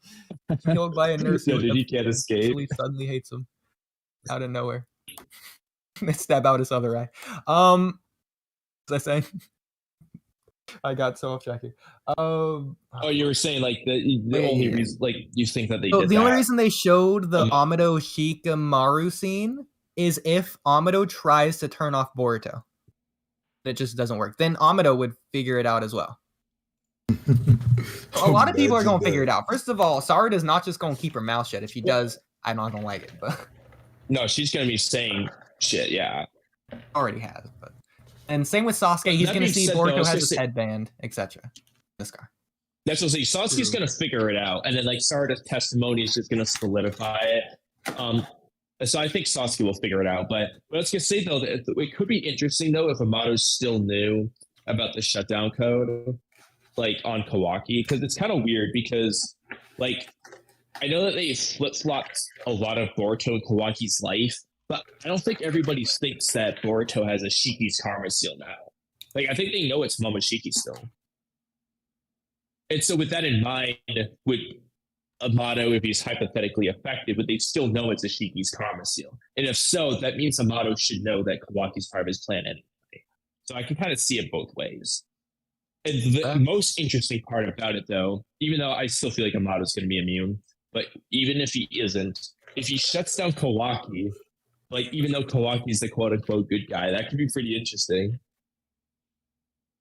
So it also, what's interesting to me, I think Kawaki's going to blow his own cover. Not only if he uses Ishiki's abilities, that's immediately going to give it away. But also, if they swapped, they still have their same mannerisms. So all of a sudden, Boruto's going to not be seeming like a jerk, and Kawaki's just going to be a jerk to everyone, because I don't think he's just going to be happy-go-lucky like Boruto and share his same mannerisms. I don't think Kawaki's going to even pretend to want to go to the Thunder Burger. Yeah, well, and there's not only that, though, but actually, I'm glad you brought that up, because, like, I'm going to wind up slowly throughout this podcast, just basically giving away my video topic, but I think that like they're gonna figure out at some point, like they're gonna start to figure out like the truth. But then that's where I was thinking that could be why if Boruto did kill Sasuke, like it's gonna like undo it, everything, all the progress Boruto makes, because they're gonna be like, "What the fuck, dude?" They still think at the back of their minds he killed Naruto. So if they see him kill Sasuke, they're gonna be like, "Oh no, I don't believe you anymore," and like that could like seal the deal. I think that could be good. Because I'm like, there's no way they're not going to start to suspect something's wrong, especially when, like I said, you also have to remember Himawari was at the house, and there's that broken family photo that just has Boruto, Himawari, Naruto, and Hinata. And it was like, based off the way Momoshiki described it, all Eida did was change their memories.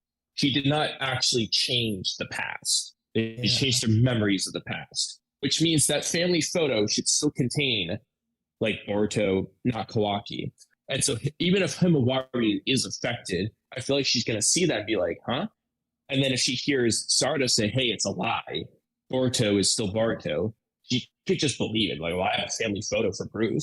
And then if Sasuke's figuring it out, you know what I'm saying? Like, I feel like with all of them together, and then there's also Sumire saying the same thing from another part of the village, I feel like they would start to slowly, like, put the pieces together. And especially if Amato is immune, even if Amato isn't immune, to be honest, if he's trying to figure it out, he's still smart enough to figure it out, probably. And then if he is immune, well, that's going to be a whole interesting thing. Actually, I really hope Amato's immune and pretends to be affected. I think that'd be pretty funny. But that's besides the point. The point, though, is that I feel like it would be really good and actually fit Momoshiki's prophecy best if it's like Boruto's starting to regain everything, but then he blows it when he kills Sasuke. Regardless of why, don't worry about that for now. I think that could work. Oh, I agree.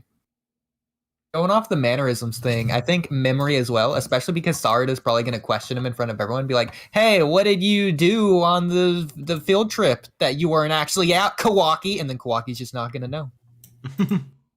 That's good, dude. That'd be so easy to expose him to. And you know, the other thing is, I was joking about this in with my comments. I'm like, yeah, so Boruto looks like Naruto. Okay. He also acts like Naruto. I know people said like, well, Naruto looks like Minato, but not most people didn't know that he was Minato's son. The difference, in my opinion, though, with that is that one, Naruto did not act like Minato at all. So they didn't have the personality part two. But it was also like an intentionally kept secret that nobody would talk about. The fact that he was Minato's son. They literally chose the last name Uzumaki for that reason. Whereas in this case, you got Sarada, who's going to be blabbing her mouth, you know, like telling everyone, no, this is Naruto's son. And then he looks and acts like Naruto. I feel like it's like kind of obvious. And then you got Kawaki, who's going to be like treating Eida like shit, probably acting like a complete dick. And they're going to be like, are you sure this is the nice kid you grew up with? So surviving, I feel like it'd be very easy to expose him.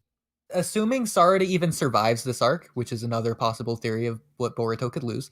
But assuming Sarada does survive and Boruto somehow gets away and is safe and is in Daikokuten or some other dimension, maybe he's chilling with Code.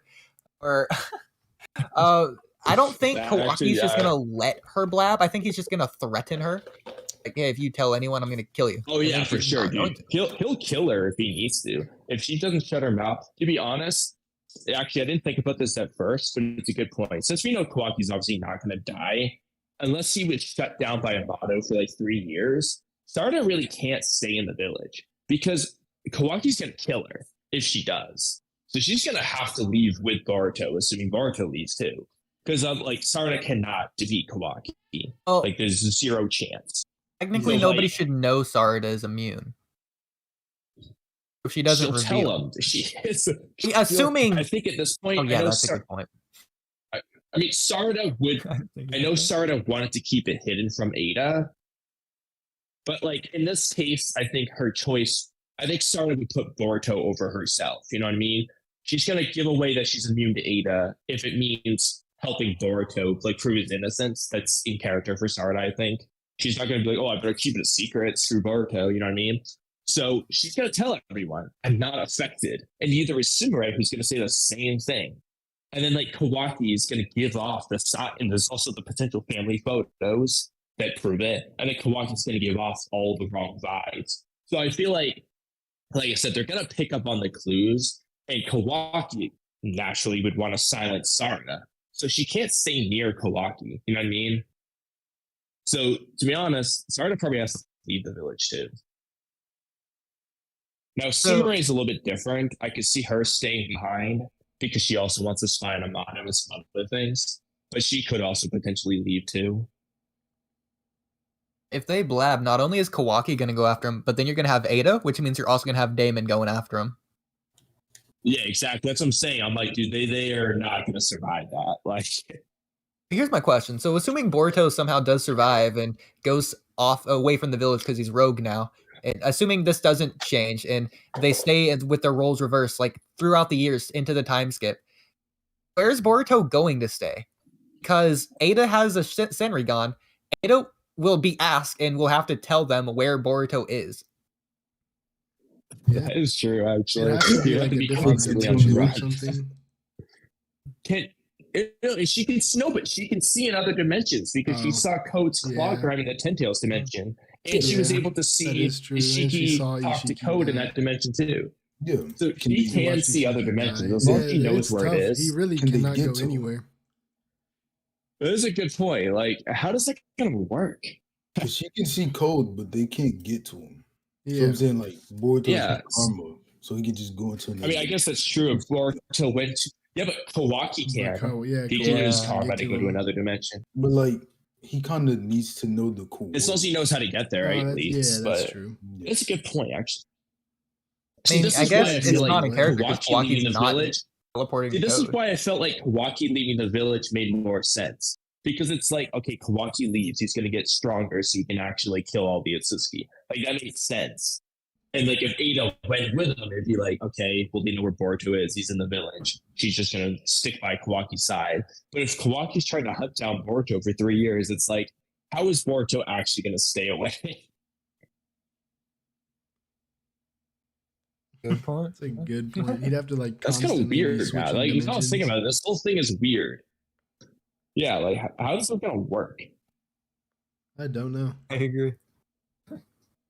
On a random point, because this was actually an interesting comment I remember, I don't remember the word for it, but they said, but hypothetically, let's just say Himawari decided to like go against Kawaki because, you know, she learned the truth and she was pissed at him for everything he did. And then Kawaki said, well, shit, I guess I gotta kill Himawari. What do you think Damon would do? Do you think Damon would save Himawari or would he let her die? Ooh. That's a good I point. hope we see that. Yeah.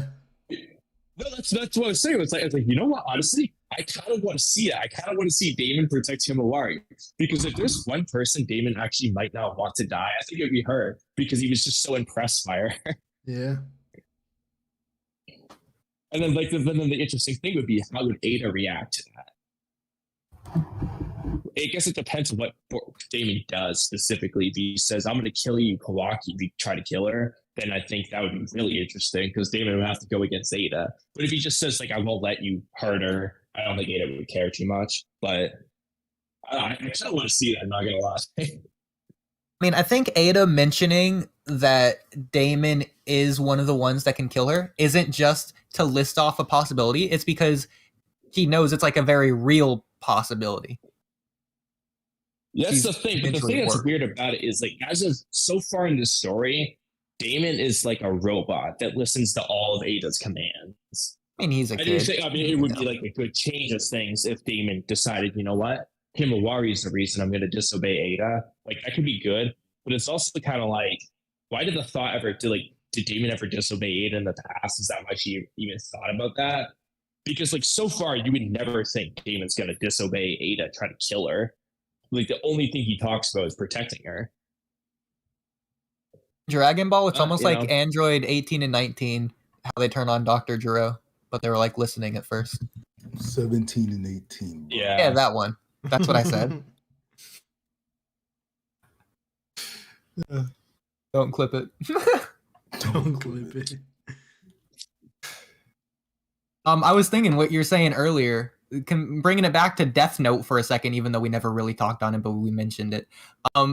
Sarada proving it to like the village that Kawaki is actually evil is basically the same as Death Note if L just straight up saw light right in the Death Note, but then he didn't record it, so he didn't have proof. True.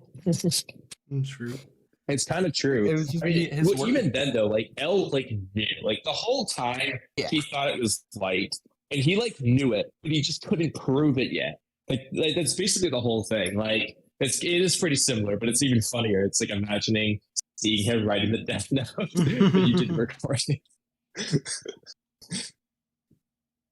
We can get into Death Note another stream, but the first like 24 episodes of Death Note is very different from like the last 14. What did you think? Did you think the first 25 were the only quote unquote good parts of Death Note? No, I liked it all the way through. However, when L died, I liked it better when L was there. Like, yeah, for like, sure. like so, like I would say like I liked this first part better because of that. But I still liked every single one. Like I loved it. Like I was starting JJK at the same time, and I watched like one episode, or I watched 2 episodes of each. And I was like, oh, 100%, I'm watching Death Note. I was way more hooked. And like the entire time I loved it. But yes, I do think it was better because L was probably my favorite character. So, although I did like some other people, like Matsuma was so funny. He made me laugh a lot. Ryuk too. Some people I like just because they were funny, but L is probably the best character. I was kind of upset that he died. Brain might hate me for this take, but I think the difference between JJK and Death Note is that JJK is cool, Death Note is significant. That's how I would describe the difference. I don't know how those 2 series correlate whatsoever. Well, exactly. They don't because they're different. That's fair. I mean, like, I'm on like episode 8 of JJK now or something, and like I enjoy it. Like I'd say, like I don't like dislike it or anything, but like compared to like Naruto, Hunter x Hunter, and Death Note, I was way more hooked by this point. Like I said, I watched episode 1 and all 3 of those, and I was like, oh yeah, I love this shit. And I never stopped liking it. Whereas JJK was like, I mean, I like it. I'm interested, but not nearly to the same degree as I was with those other series. So the end of episode 2 is actually where the like catalyst 10 episodes a day of JJK for that reason. What'd you say? The inciting incident of Death Note is at the end of episode 2 when they scream, "This is justice." So you're having 2 different sides fully committed to their own side of winning. At that point, they're no longer going to just back down.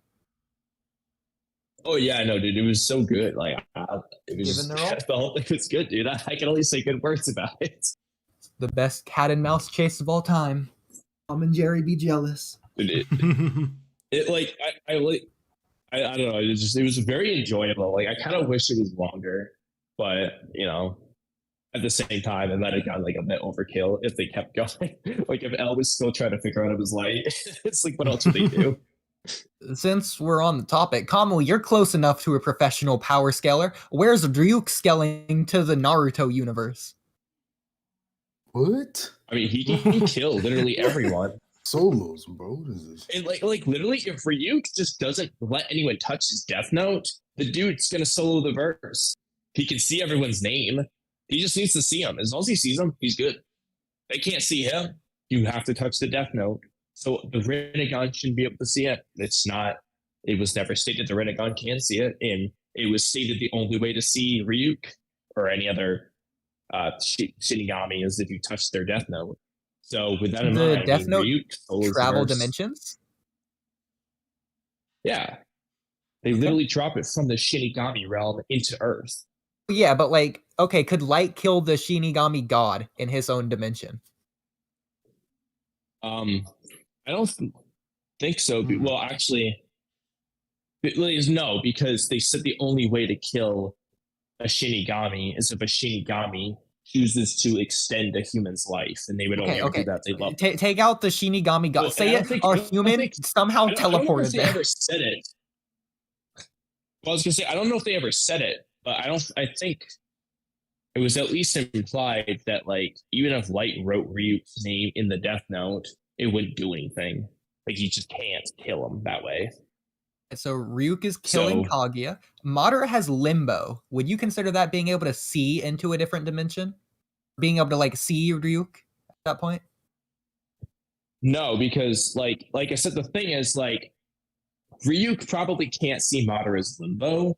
However, Madara still can't see Ryuk because like you have to use the same rules. The only way to see Limbo that we know of is to have a Rinnegan. And specifically, it might mean you need to have a Rinnegan like that's derived from Hagoromo, because that's how Madara's was. But that aside, if you don't have a Rinnegan, you're not seeing Limbo. So Ryuk can't see Limbo. However, Well, like, Madara is not seeing Ryuk unless he touches his Death Note. So he's still screwed. well, like it's the re. And even if he could see him, though, you can't kill a Shinigami. He's literally unaffected by damage. The only way you can kill a Shinigami, stated in the show, is if the Shinigami extends the life of a human. They will die because of it. Like killing off someone that's going to kill him. So I don't think... Madara's clones are like in a different dimension. And the only way to see into a different dimension in Naruto would be to like physically go there or just use the Rinnegan. Madara is also immortal. Well, just you kill an immortal see being. the clones, but he doesn't need to. Huh? You kill an immortal being. Madara is immortal. Hmm? I was gonna say, the only thing I would have to say is because the Death Note utilizes things like, let's say, a heart attack, could Madara just regenerate the damage? That is the gray area with it, I suppose.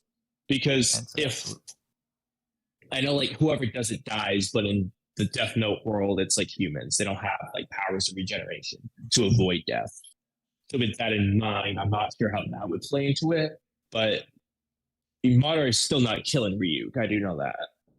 So, Kamui, if Ryuk was in Dragon Ball and Goku nukes the universe, does Ryuk survive in I haven't that? seen Dragon Ball, so I don't Okay, well, Goku can nuke the universe. Can Ryuk I haven't seen survive Dragon Ball that? to confirm. However, as far as I know about Death Note, Ryuk would just tank it. Nothing would happen. Ryuk does. Okay. Nothing happens. What about Eida? God. Ryuk Eida is killing see Shibai. No. Dude, it's literally, you have to touch the Death Note, his Death Note. That's just the rules of the verse. So does Ryuk scale above omnipotence? No. Stop this. What is going on here? Dude, Ryuk is, like I said, unless Shibai can regenerate, Ryuk is killing Shibai. As long as he sees him to write down his name. So Eida's omnipotent. No Damon scales above Ryuk Eida. is pretty about godly. Damon? Can you even take on Damon? perceive Shibai? Dude's in like 2 higher dimensions. Yeah, we have to assume that they're in the same dimension for that to work. So like Shibai could probably hide from Ryuk in a higher Hang on, that's dimension. not how that works like, though, because then you could be potentially just raising Ryuk's power level like substantially. Like if I were to fight a 2D stick figure, I'm winning because it's in a 2 dimensions and I'm in the 3 dimensions. If I could be in the like 8th dimension. If the 2-dimensional person had the power to kill a 3-dimensional being, then I mean he can still do it. But a 2-dimensional character doesn't have the power to kill a 3-dimensional being. For that. In power scaling. You don't have to take that up with standard battle Shibai is okay. Oh yeah, but here's the problem with this. Shibai is in the same, like, I mean, all right, I'm gonna use Shibai in particular. Let's say KAWAKI. He's in the same 2D as Ryuk because, like, you know, we're watching it on a screen or on a book. You know what I mean? So, but like they're quote unquote 3D in our imagination, but like we're visually seeing him in 2D, obviously. And Shibai is set to be in some higher dimension. That's fair and all. But as far as we know, if Ryuk fights Shibai's name the Death Note, he's gonna die. Have you seen One Punch Man? No. Okay. Well, I'm gonna ask you anyways. Do you think you could take down Saitama? Dude, if he knows his name. All right. Does Saitama have a way of avoiding death? Saitama, no matter who he fights, he becomes stronger than the other character. It's stated in a fight versus someone named Garo, like a god Garo, that he immediately becomes stronger than the person he's fighting. Whoa. Well, am I wrong, Rain? I haven't read it. That could change things a little bit. Okay. That's how it was explained to me. Okay. Okay, so he's saying down Saitama. All I know is what I've been told is that One Punch Man is just so strong that he just kills everyone in one punch, and he just nobody can like. Oh, That's all I've been told. I don't the know. people who talk about this series are weird, bro. No, Saitama Alright, so I has don't punched know. many people multiple times and they haven't died. And Saitama just like he broken his limiters. So when he fights someone stronger than him, he just gradually gets stronger than them throughout the fight. It's not instantly. Okay. Well, anyway, sounds like Ryuk's got it in the bag. Yeah, All right, my final two questions, Kamui, really testing the barrier here. What if Ryuk writes his own name? Can you just be like, man, I'm done with living. I'll just write in the Death Note me. Again, is Ryuk alive? Can Ryuk be killed if he's not alive in the first place? He's a Shinigami. Yes, they said that he's alive. Well, because they talk about how when he kills people, it extends his life, which means he's alive. So true. I don't think it would kill him because unless I have to like go back and look and like see some of the wording. I don't remember them saying that like it depends on whether they said the Shinigami had a rule about killing other Shinigami or if it was just like it just doesn't work. Because like the only way that they said that you can kill a Shinigami is if they extend a human's life. Because they love them and want to do that. Other Shinigami. Oh, this is the other one died. So, yeah, that's how Rem died because like she killed the people that were gonna like ruin things for what's her name? Misa. I like Misa too, actually. She's funny. But what was your last question? That was it. Is if they can fight other Shinigami or like the Shinigami god. Oh. Yeah, I don't remember if it said like there was a rule against there or that they just can't. I don't remember. I know they had some rules, but actually, I lied. Is Ryuk beating up Kaguroma? That's my actual last question. Well, it depends on whether they can deal with the regeneration problem. But I forgot what I was about to say. Oh yeah, actually, I just thought about this. I forgot. I kind of bumped. Why did we never see the Shinigami god? Like, I would have thought they would have at least shown it once. Like they talked about the Shinigami King like 5 times, but we never saw him. I think he's either in an OVA, like not the one that I linked, or like a special, or maybe the movie, or he's at the beginning of episode 1 and you forget, or he's at the end of the special extra bonus ending episode. I forget. He's somewhere. Maybe he's in the fan manga. Or the Shinigami that we just. I was saying there are some unnamed Shinigami that like we see like show up. There's at least one that I remember. I think we just saw and like nothing came of it. But like then you can say, oh, maybe that was the king, but he didn't look like the king. And like they also talk about the king a lot. When I don't remember. I don't think we actually see him. But if it's an OVA, that's different because I haven't seen any of those. Also, there's a Death Note movie. You said. There's a few Death Note movies. One of them is a little unique, but the others are pretty faithful. What are they like?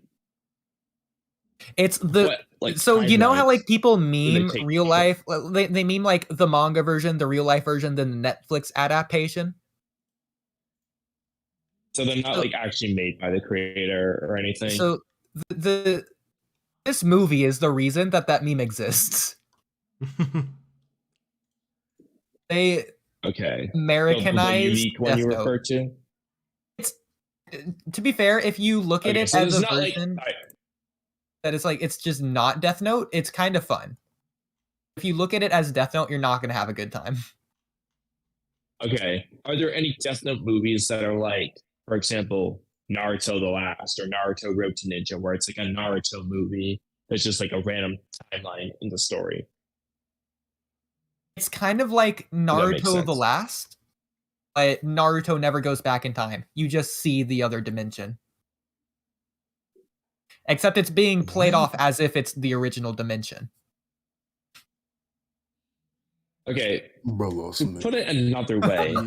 Is there are any of the Death Note movies like a death, like as in like it's got Light Yagami and L and other characters from the show in it, and it takes place and it has to do with the Death Note?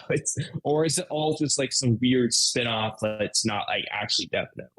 So this movie, it does use the names of the original characters. Are they in it, Somewhat. though?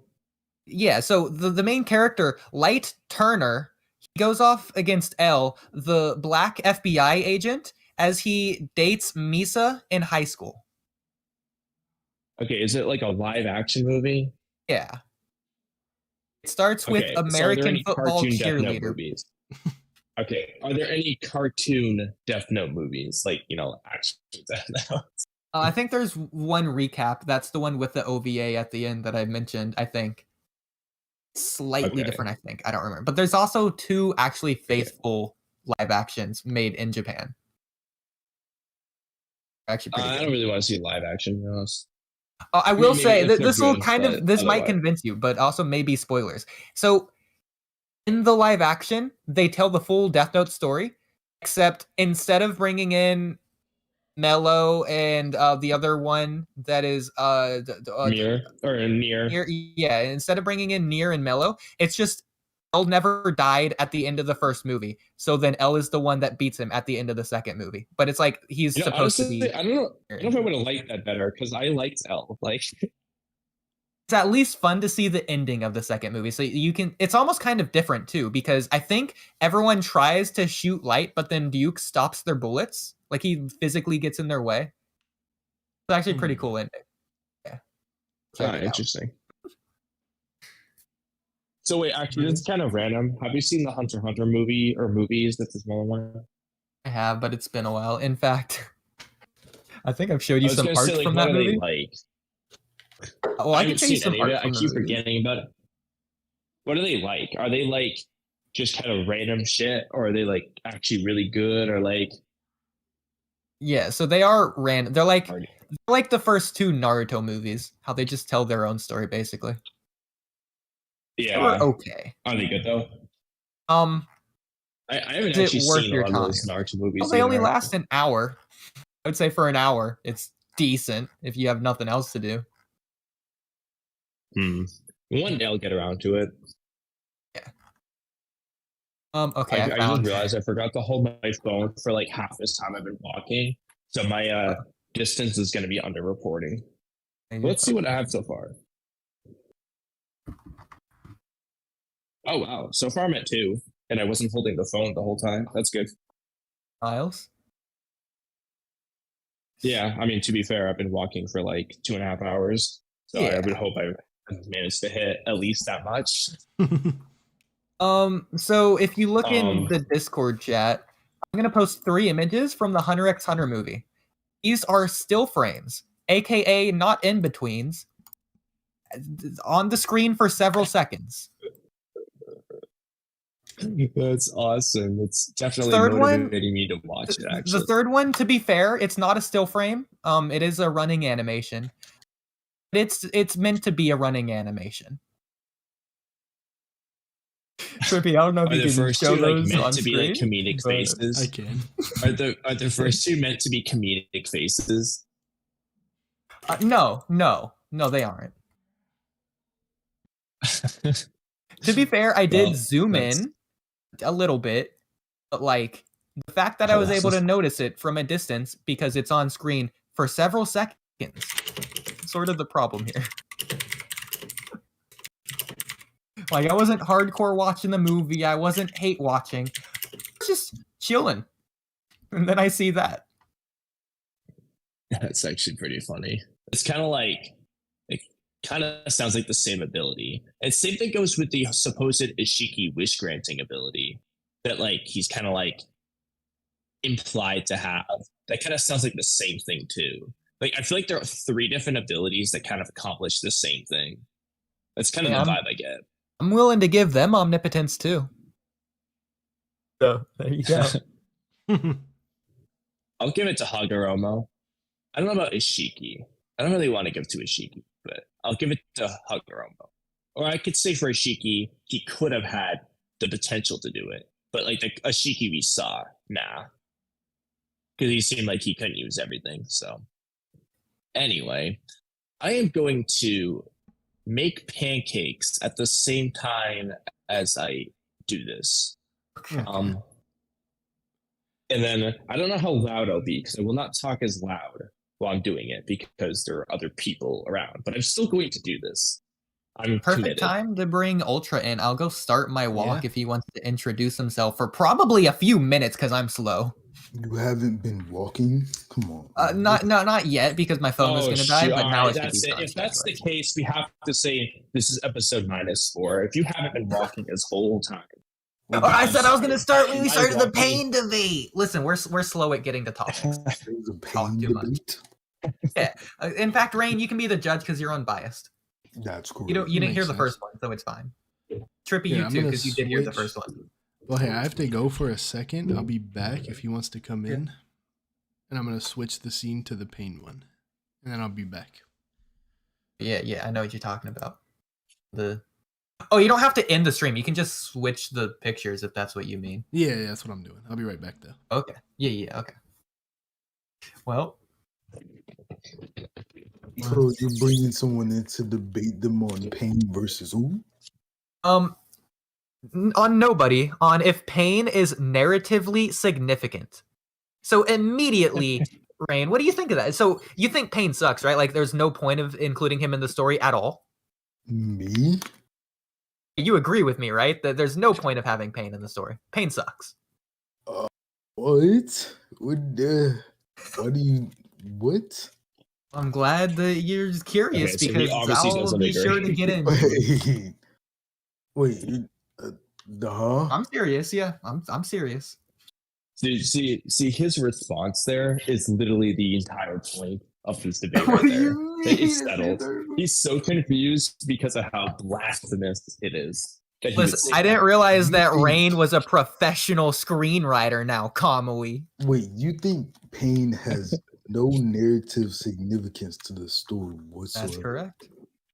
So you think if he wasn't in the story, it would still have the same outcome? That's correct, yeah. What do you doesn't make sense. What do you think about Zabuza? Oh, he was absolutely narratively significant, 100%. Okay. Not only does he tell a self-contained story, I do agree but with he's that. relevant I do to the agree with that, overall but the fact that That's crazy. Actually, Rain, we did do I don't know how long the debate was. Let's just say like 20 to 30 minutes on the first podcast we did. I'll link that to you later. It was longer than that. It was longer than that for sure. It was me versus Kamui in that one. This one is going to be me versus Kamui and Ultra. No, man. I think that segment of that one was like at least an hour, bare minimum. Oh god, there's no way it was that long. Well, knowing us, it probably was. I think it was. Yeah, because the whole thing was 5 hours in total, and I'm pretty sure it was solid several hours of it. TG says, but that's probably how we made it to 5 hours so easily. That's crazy. Trippy or Rain. No, we got Rain in here. ATG, just letting you know. Type in caps. Anyways. See, dude, ATG is spinning though. Look, Pain over Madara character wise. Can I add Ultra? I don't know how to. No, you have to invite him. Yeah, you're better at this. Invite to speak? I did it. Okay, you'll join now. Yeah, there he is. What's up, hey, Ultra? What's up, guys? Is my mic good? Yeah, I mean, you can hear me? Could it be better? Oh, it's really bad? I mean, I'm not. No, well, fine. I mean, yeah, you're fine. You're fine. Am I really fine? Are you sure? You're fine. You're fine. Oh, okay. So what's up, guys? I hope you have a several-minute introduction planned while I go walkie. Oh, 7 minute introduction? Not really. I don't think so. You're going to walk for 7 minutes? You can introduce the topic and talk about what happened last time. Give Rain the context that I refuse to give because I think it's funnier if he doesn't have it. Oh yeah, okay, sure. So yeah, okay, basically, cool. Let's go walk. We're talking about Pain and like Jiraiya because basically, what's his name? Ode. He was basically saying that Jiraiya's a loser, so Naruto should have had a different opinion when came to the conclusion of the arc. So he shouldn't have just believed in Jiraiya because Jiraiya's a loser. So narratively, Naruto was wrong to believe in him, and Naruto should have had a different opinion, and that Pain was right at the end, and that's basically what we're arguing. Wait, what did Naruto believe in Jiraiya to do? He decided to believe in Jiraiya. To not give up, to just believe in Jiraiya. That was his answer to Pain, and that's how they came to the compromise at the end of the arc. Not give up. Yeah. Hasn't Naruto always done that? Like, Yeah, like it was the point is that he was going to believe in Jiraiya who believed in him. Yeah. Basically, he was just going to keep doing what he thought was right. Yeah, exactly. Yeah, but Odd thinks Jiraiya, he's saying that the show thinks that narratively he's wrong, but yeah, and that's what basically we're going to debate. Oh. Yeah, honestly, I don't think this debate is that hard, so I don't know how long this would go. And I have to judge this. This is crazy. And the funniest part is Rain's reaction to like how confused he is by Oodie's take. Yeah, I was confused too, because that Ode had some crazy takes, so. You just said... Well, to be honest, huh? though, the thing is, I don't know if he actually believes it. Like, he will never admit that he doesn't believe it, but like, I feel like deep down, there's no way he believes it. Completely. That's true with a lot of the stuff he says. Yeah, like the omnipotent stuff and like with Kakashi. Yeah, like he's like not being serious. Oh, that's a W. Yeah, because I think that's a meme. I think he's like not actually serious about Pain sucking. Yeah, no, he was saying Jiraiya sucks, but he was joking about Pain sucking. Yeah. This is gonna be a time. I kind of want to see like what Oodie has to say though. It always makes me laugh. Yeah, but he basically like laid out his points from before, so I don't think it's gonna be anything really new. Well, it was mostly because whatever you guys talked about was slightly different than what we did the first stream, but yeah, because there's like some points that because I already like reread the manga just to make sure that I remembered everything clearly, and there's a lot of things I think he missed, so this is gonna make it interesting. So when he said he was going for a walk, like what did he really mean? I guess he's gonna walk and talk. He's gonna go up and down the road. Probably. Maybe he had to go get something. I don't know. Who knows? He's trying to speak right now, I think. No, I figured it out. Hi. Yeah, what I meant was I'm going on a walk, but I was getting my mic set up, so here I am. Hi. Hey, what's up? Okay, yeah, that's what I meant. What I miss? Nothing much. Just going over the general we're like arguments. discussing how we don't think you're serious. That's crazy. Who would I believe in you? Thank you, Rain. I'm the professional screenwriter here. So you want to lay out your point? Pain's not narratively significant. Your turn. Why is he? Do you disagree? Oh, Why no, is he? we were never arguing about Pain being significant. We were arguing about the Jiraiya stuff. Yeah, Jiraiya is narratively like canonically a loser. Like confirmed not only through him, but through Pain as well. He thinks he's a loser? Is that what you're saying? Jiraiya was narratively wrong. Wait, what did he say? Okay. Pain doesn't. Doesn't believe that. Wait. Why do you think Jiraiya thinks he's wrong? So Jiraiya lost. Yeah, Naruto doesn't believe it, but Naruto doesn't have to. Jiraiya says himself he was wrong. So did you forget the conclusion of his death or something? Charge complete. Wait. You're saying He says it as he's dying.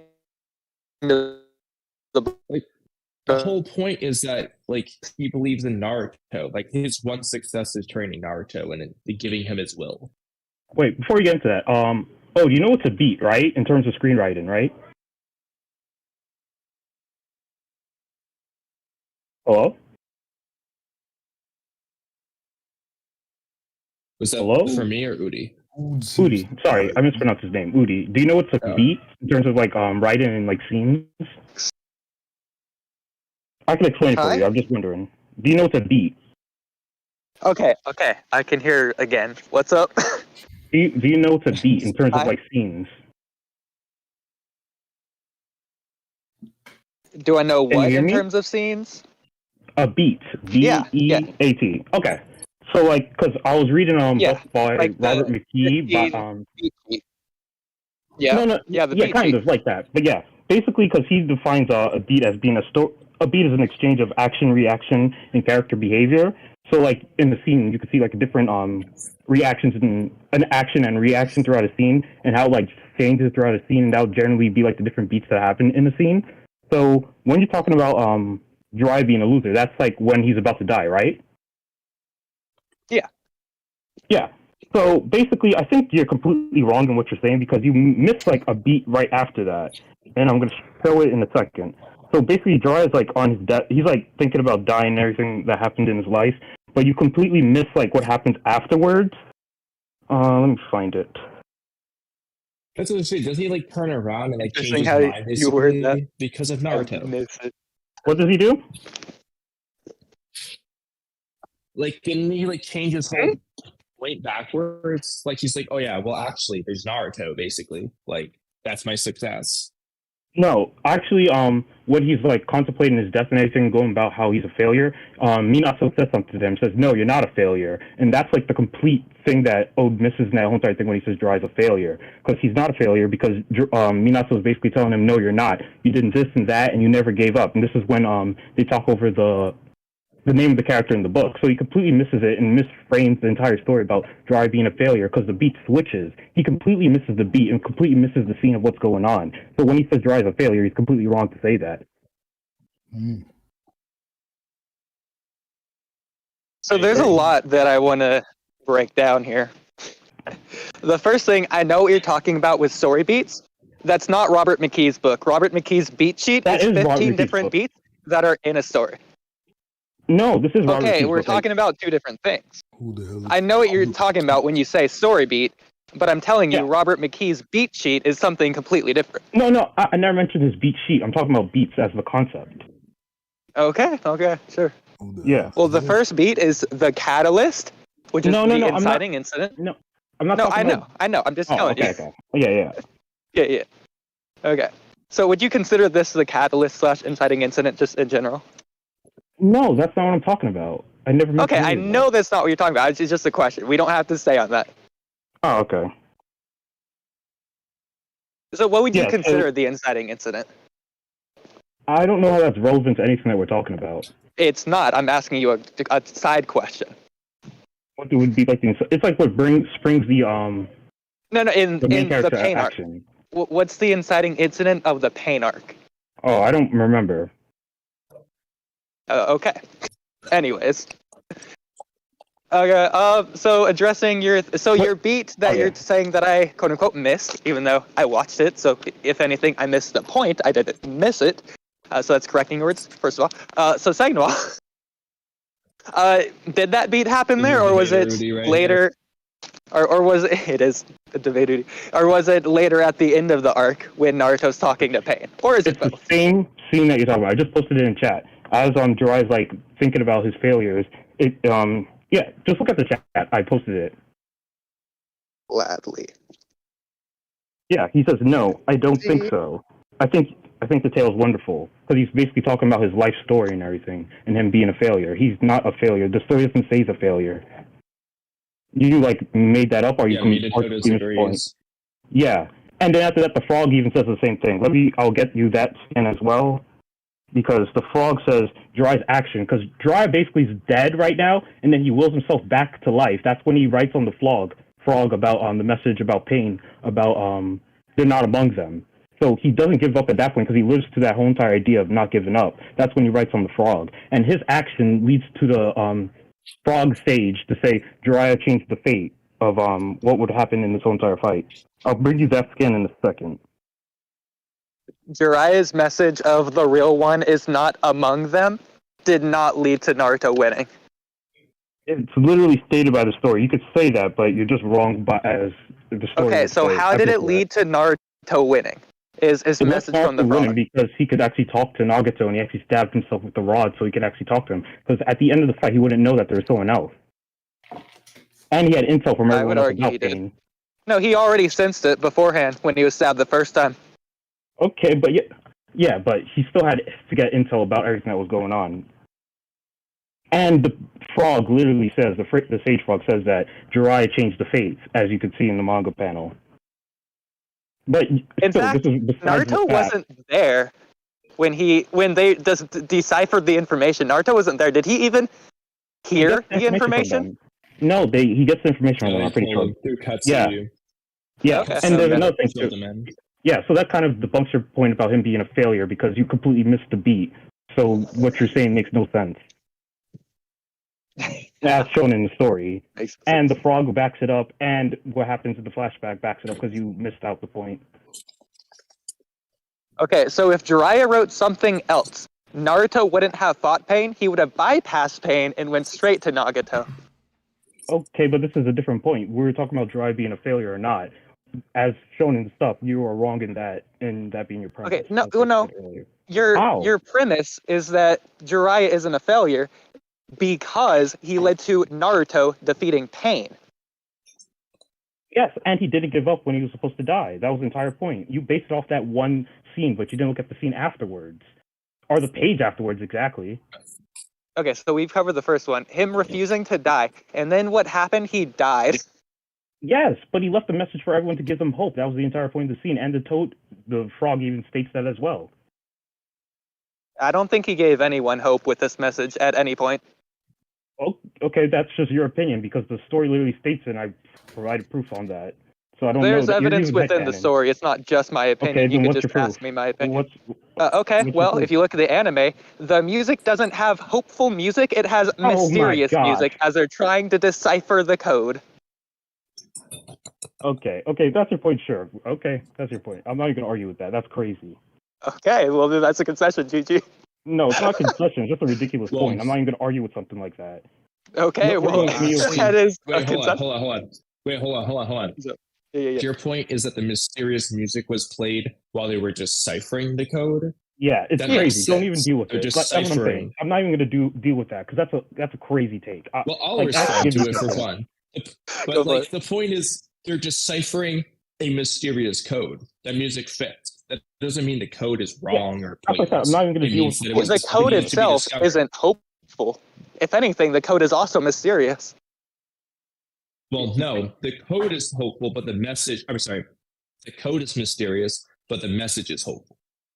Don't even For do- this to deal with win- This point. This point is ridiculous. Oh my god. For Jiraiya to not be a failure, his code had to have been something along the lines of, Naruto, I didn't give up, so you can't give up either. And Naruto could only find this code after he had already lost against Pain, and then him not giving up would lead into him saying Wait, at the wait, end wait. of the fight that he's not You're going to making give a new up. point. You're making a new point because I already established earlier that you called Jiraiya a failure based on that scene, but you didn't read the page afterwards. You ignored that. So you're moving the goalposts here because you were basing your opinion about that scene, but you didn't look at the page afterwards, which confirms that he's not a failure.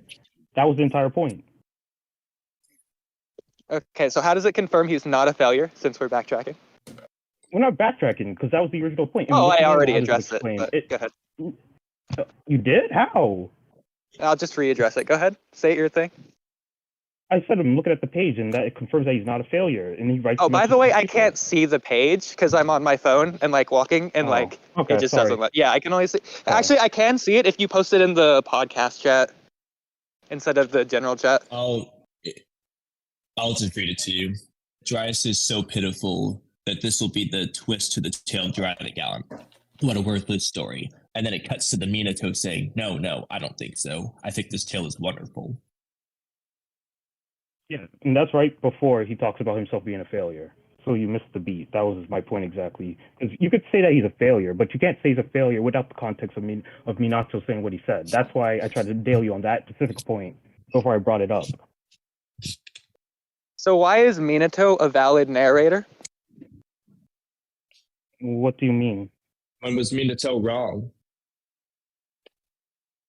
Well, first of all, it's not Minato. It's Jiraiya's dying vision of Minato. Okay. That's a thing that Minato said. So it's Jiraiya. Well, first of all right, hold on. Going back though, you said that Jiraiya thought he was a failure.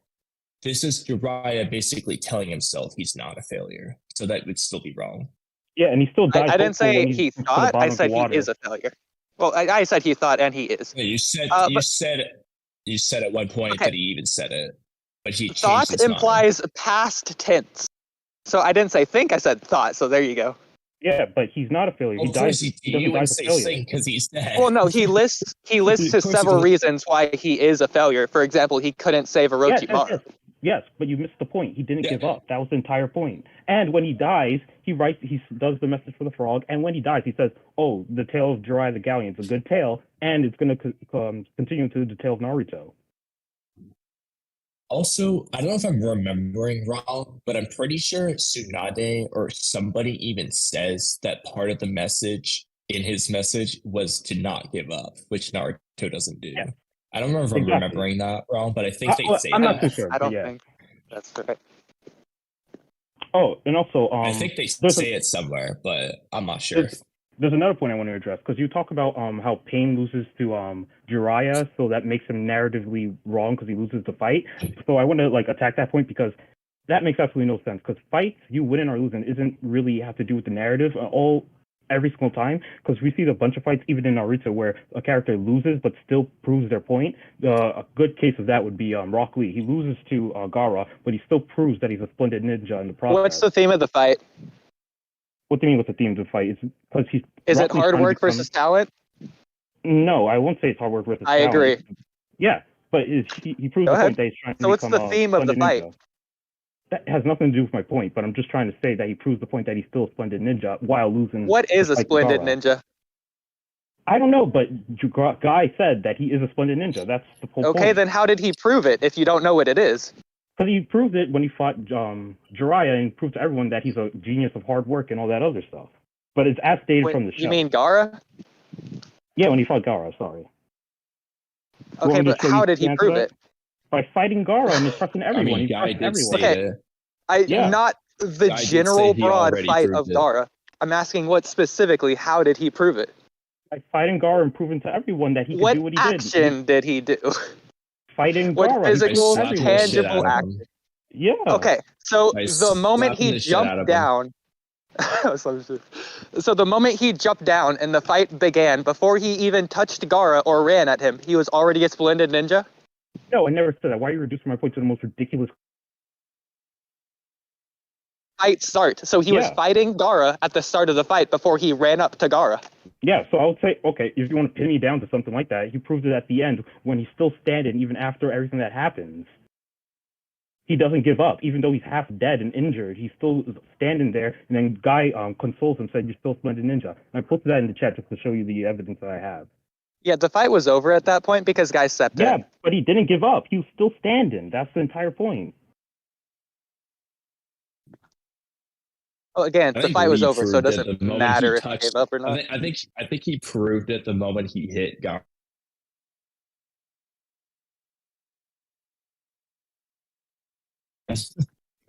He didn't not give up. He's literally the first person. By the way, I think you're looking at the He's wrong chat. the first.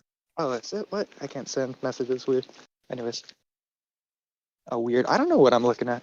But go ahead, Kamui. Have you guys ever watched I just My can't see Hero? messages. Are we discussing the pain debate? Yeah, we are. I'm gonna. It's all blends in together. Okay, I'm making a I got point. you. Yeah, Okay. I've seen the first So- like 5 seasons. Okay, so Deku fights Todoroki. Deku loses the fight, but he still proves his point to Todoroki to use his accept himself and to use his fire side while still losing the fight. So that kind of proves the point that you don't always have to win the fight to prove your point narratively. So you doing this whole entire thing where it's all or nothing, you win or you lose, narrative yes or no. That's not actually the point. You could lose a fight but still be proven right narratively. That's the whole point of what I was trying to say. I agree. The two are separate. I'm not correlating the two. I'm saying You cut out. Hello? You cut out. Oodie.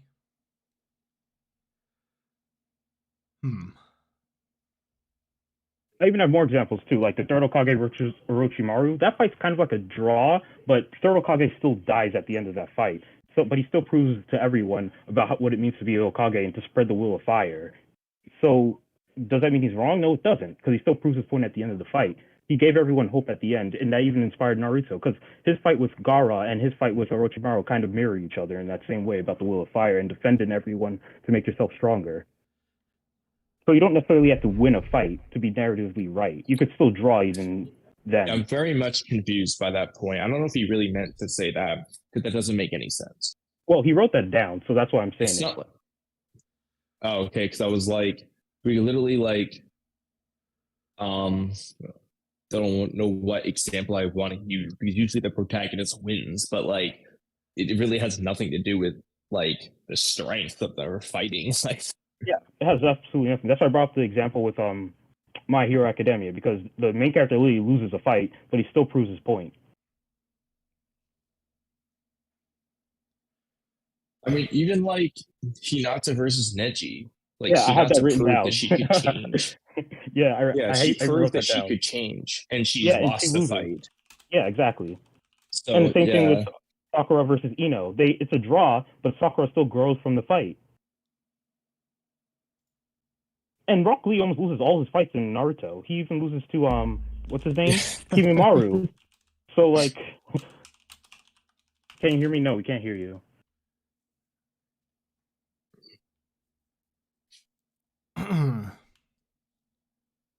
or like even like Might dying Oh, versus yeah, the exactly. 7 Ninja Swordsman. Yeah, It's not like he like was wrong. Like he proved that like he can like do stuff with taijutsu. Like yeah, exactly. But, He's not back, but I remember you guys were talking about the Pain stuff, and I find this really weird. People compare like Pain's ideas to like to the idea of like MAD, like mutually assured destruction, which basically means like give everyone a nuke, but no one's going to use the nuke because they're all scared. You know what I'm talking about? I mean, that is similar to like part of his plan. That was like the second stage of his plan. Actually, it's like because I reread Can the you manga hear me? character. Oh, there he is. Yeah, we can hear you. Yeah, we can hear you now. Yeah, I don't know when I cut out. That's sad. God. It was a while ago.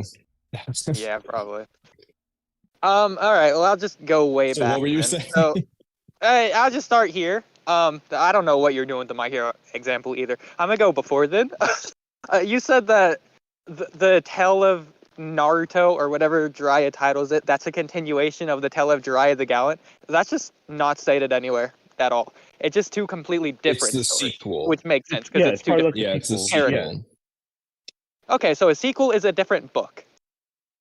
Yes, sure. Yeah, so Jiraiya's story ended in failure. He's looking at Naruto for Naruto's story to be a success. No, it didn't end in failure. Well, He did no, what he supposed to changed do. his mind. Yeah, and he didn't pull give up. Hold on, let me Okay, find. Do you know what chapter it is? Pain wasn't trying to make Jiraiya give up. He was trying to kill him because he's defying God. Jiraiya never convinced Pain Okay. he's not God. Okay, he doesn't have to convince him that he's not God. By the way, just because there's That doesn't make him a failure. just because there's some number of fights that aren't the same between the physical and narrative battle doesn't mean that the overwhelming majority isn't. Saying that it's individually, it happens individually. Yeah, I know, but you're trying to establish a pattern, a correlation. No, which I'm doesn't not trying work. to establish a pattern. I'm trying to say that winning a fight and losing a fight doesn't mean that you're right narratively. That's all I'm proving. That's it. Okay, what is the narrative battle of the Pain battle? Because I just gave my reason for my example of what it is. Naruto versus Pain? No, of Jiraiya versus Pain. What's the narrative of the fight? Well, let's talk about peace, but Okay, at the end of the fight, Jiraiya doesn't get peace, and Pain doesn't change his mind. yeah, sure.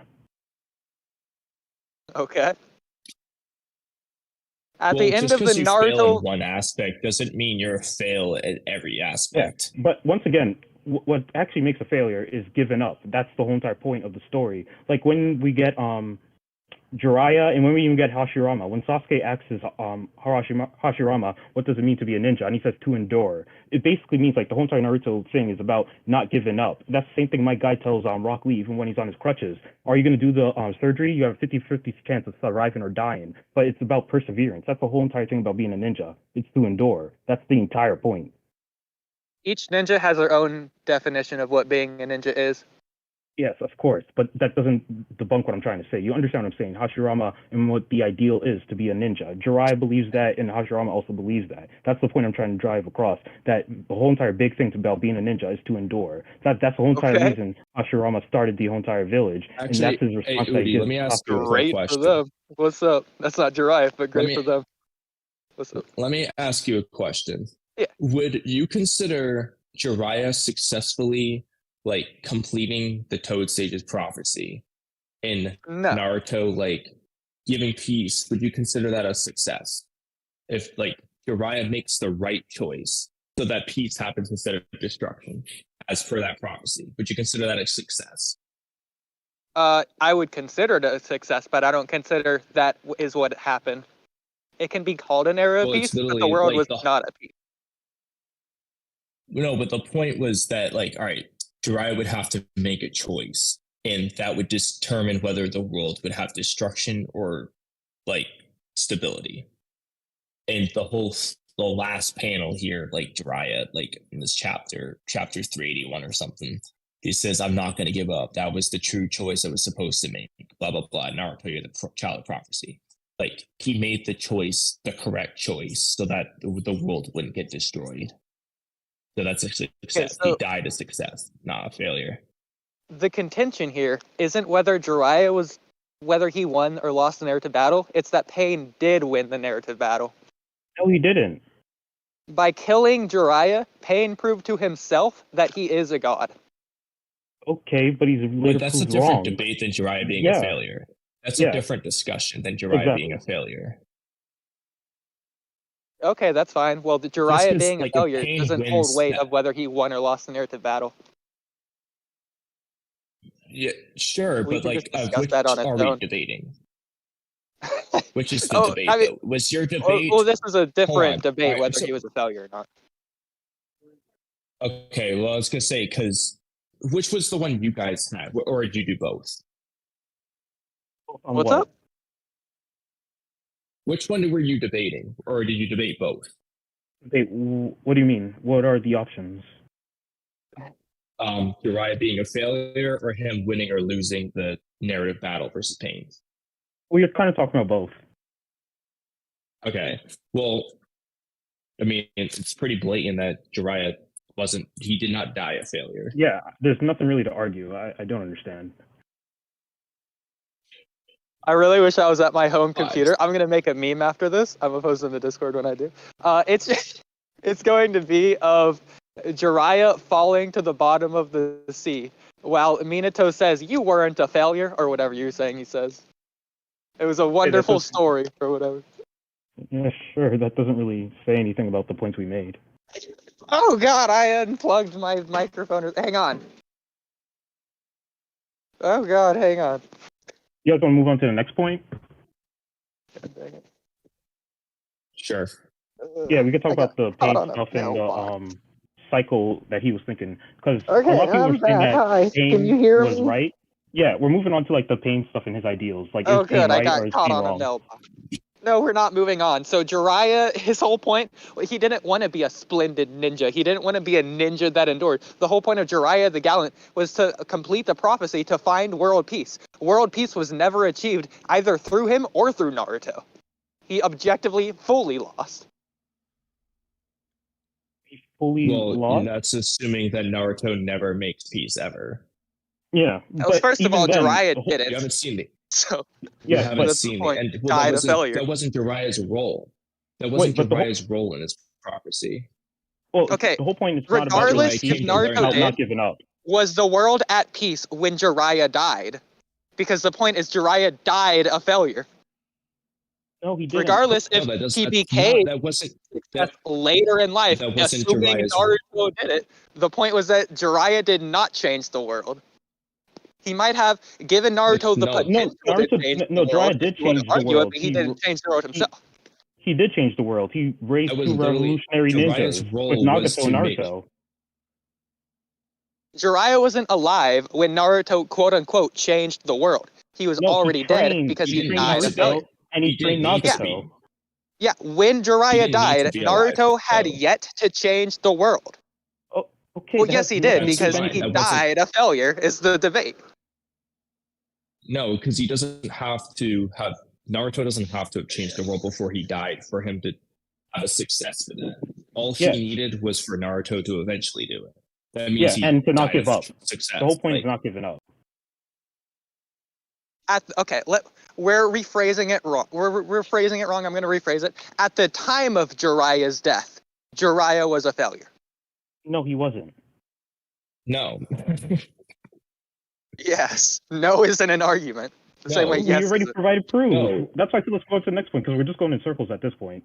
Okay, hang on. So why does Minato's word hold any weight? So specifically, why does it Like I debunk said, the valid when was reasons Minato Jiraiya wrong? gave? Okay, Jiraiya didn't. When has what did Minato, Minato say? What did Minato say? Word for word. the whole What a essence, wonderful when has story it Minato was. Ever believed, when has Minato ever believed in someone and been wrong? Okay, so there's another hold point on. to that too, because he uses Minato's words to come back to life. He literally comes back to life because Pain thought he was dead, and he comes back to life, and he writes the message on the frog, and that frog, the message of the frog helps everyone in the Pain arc. That's the entire point. Jiraiya's goal wasn't to be a splendid ninja or to endure. It doesn't matter that he never gave up. It was, the Yes, point it was is. to not give up. No, Jiraiya's story Jiraiya said wasn't what to give makes up. a ninja. You're making a point. Jiraiya's The thing ninja is was that a die. ninja doesn't give up. Yes, exactly. That's why I Jiraiya's wrote story this was book. to change the world. Yes, he did change the world. He raised Nagato and Naruto, two revolutionary ninjas. The scan Okay, even and said earlier. Nagato went on to narratively win. No, he didn't. So if anything, you should say, if anything, that'd be a good reason for why Jiraiya didn't fail, because Nagato, the one that beat Jiraiya, is the one that won. So there you go. I will concede No. Jiraiya died a success because Pain Could beat we get the him. judge to decide on this? Well, hang on. No, because I wasn't done with my previous point that you interrupted me on, so I went on to a different point. So my previous point was, so hold on. First, I have a question before I even get to that point. So again, what did Minato say? Because I didn't get a clear answer on that. You look at the scan. I can't see the scan. I told you. He told him no, because when he was talking about him being a failure, he said no. That's the entire point. We established it earlier. We're like going in circles. Okay, is it a flashback or what? What No, is it? It goes in the same. Okay, thing as it's he's his thinking about everything. imagination. Is it his Yes. imagination or is it a Well, flashback? I don't. Yeah, It's a flashback. it's flashback It in has his the black- imagination. like the black Yeah. like background. Okay, so in a flashback, beforehand, Jiraiya wasn't a failure. Now that he's dying, when Minato isn't alive to call him not a failure, now he is a failure because he lost to Pain. No, the point is not giving up. You're a failure when you give up. That's the entire point. The point wasn't whether he was ever a success, it's what he was when he died. Minato Yes. didn't say when That's- he died he was a success. The entire moral of it is that the ones who don't give up are the successors. Like the ones who give up are failures. Yes, So exactly. not So only Jiraiya that, not giving up made him not a failure. That's the whole it point. did, well, no, that's not debunking my Yes. point at all. So not only that, but if it is a No, flashback, because- he's talking about something in universe, probably Jiraiya's book. Yes, that is what he was talking about, though. I will Okay, admit then that. so okay, Jiraiya's book wasn't a failure. Jiraiya was. Like- That's fine. That's the entire point. Because the book is about him not giving up. That's the entire The point. book is fictitious. Yes, okay. What does that have to do with anything? So wait, I'm hold talking on. about The the book narrative. isn't even. He's not even in the book. Okay, can we get a judge to Jiraiya decide on isn't this? in the book. This is just getting crazy. A fictitious version Well, like- of Nagato named Naruto is in the book. Yes, and the So character. if doesn't give anything- up. Is your If point- anything, Minato is saying Nagato named Naruto is a success. So that's more evidence for Nagato being correct. But yeah, we How can is get a judge Nagato now. being Go correct? ahead. Well, Okay. actually, that was Nagato's old opinion, which is what Naruto adopted. But anyway, the old Nagato was Well, correct. this is also Not Minato's old opinion of a book that isn't finished yet. So wait, hold on. Is the whole point Minato's that saying he's a failure Jiraiya's because book. he lost. Yeah, that's the entire point. No, it's because he couldn't convince Is Pain the point otherwise is- of world peace or whatever. So that just makes hold on. Because he didn't convince Pain, you're saying that his entire life is a failure. No, because were you asking me whether he's a failure or whether he won or lost the narrative battle? I thought you were talking about won or lost the narrative battle. You brought it back to that. Still been this whole time. I thought we were still talking about. I thought we were talking about the failure thing the whole time. Okay. Well, no. I thought you changed it to that just then. So okay, keep into the failure. I do think he's a failure. I think he's a failure because of everything he lays out. He wasn't able to change the world. He didn't bring peace by the time he died. Let me phrase it that way. So you just get rid of the first one. You say keep that one. He didn't change the world by the time he died. Putting the seeds in Naruto doesn't count. He also didn't save Orochimaru. There weren't even seeds for that. Orochimaru was just dead. He didn't marry Tsunade or get with Tsunade. That's the third thing. I think he listed he didn't become Hokage. He could have, but he didn't. So again, he's a failure. All these things are physical things. Yes, and you missed the beat right after. So here's the thing. The beat is a flashback. I want to give find a good analogy. I can't think of one, but if you have here, this might not be the greatest, but let's just say you have a class where 80% of your final grade was your final exam, and the other 20% were 5 quizzes that you had to take throughout the year. Let's say you failed the first 5 quizzes, and then you get 100% on the final exam. Are you a failure or a success? What would you say? Okay, hold on. Well, you're a success. No, answer the question because it's going to get to my point. Yes, but you're disanalogous. But go ahead, get into your point. Well, why is it disanalogous? Because the point is he failed at all those things before, but he finished with a success in what he thought was the most important thing. Okay, so my question for you, Kamui, what was the success? Because what is the narrative of the pain battle? The success that Jiraiya had was teaching Naruto not to give up. He literally says, at one point, it's generally agreed upon that a disciple inherits his shinobi way from his teacher, right, Naruto? Mm-hmm. And so he's saying, I won't give up because you won't give up either. You got that from me. That's something he talks about in part 1 of Naruto too, the whole guts to never give up thing. So Kamui, we're just ignoring the Land of Waves arc and the first half of the Chunin exams arc, where Jiraiya doesn't exist, and Naruto's makes his whole ninja way because of Zabuza and Haku to not give up. Yeah, or when he didn't give up throughout his several rolling years of childhood. He didn't convince that Naruto already had that philosophy. Yeah, but that's a different point. I didn't say he convinced him. Naruto never gave up. Jiraiya didn't give Naruto anything because Naruto already had everything he needed to not give up. The Rasengan. He did teach him stuff. Okay, the Rasengan didn't help Naruto not give up.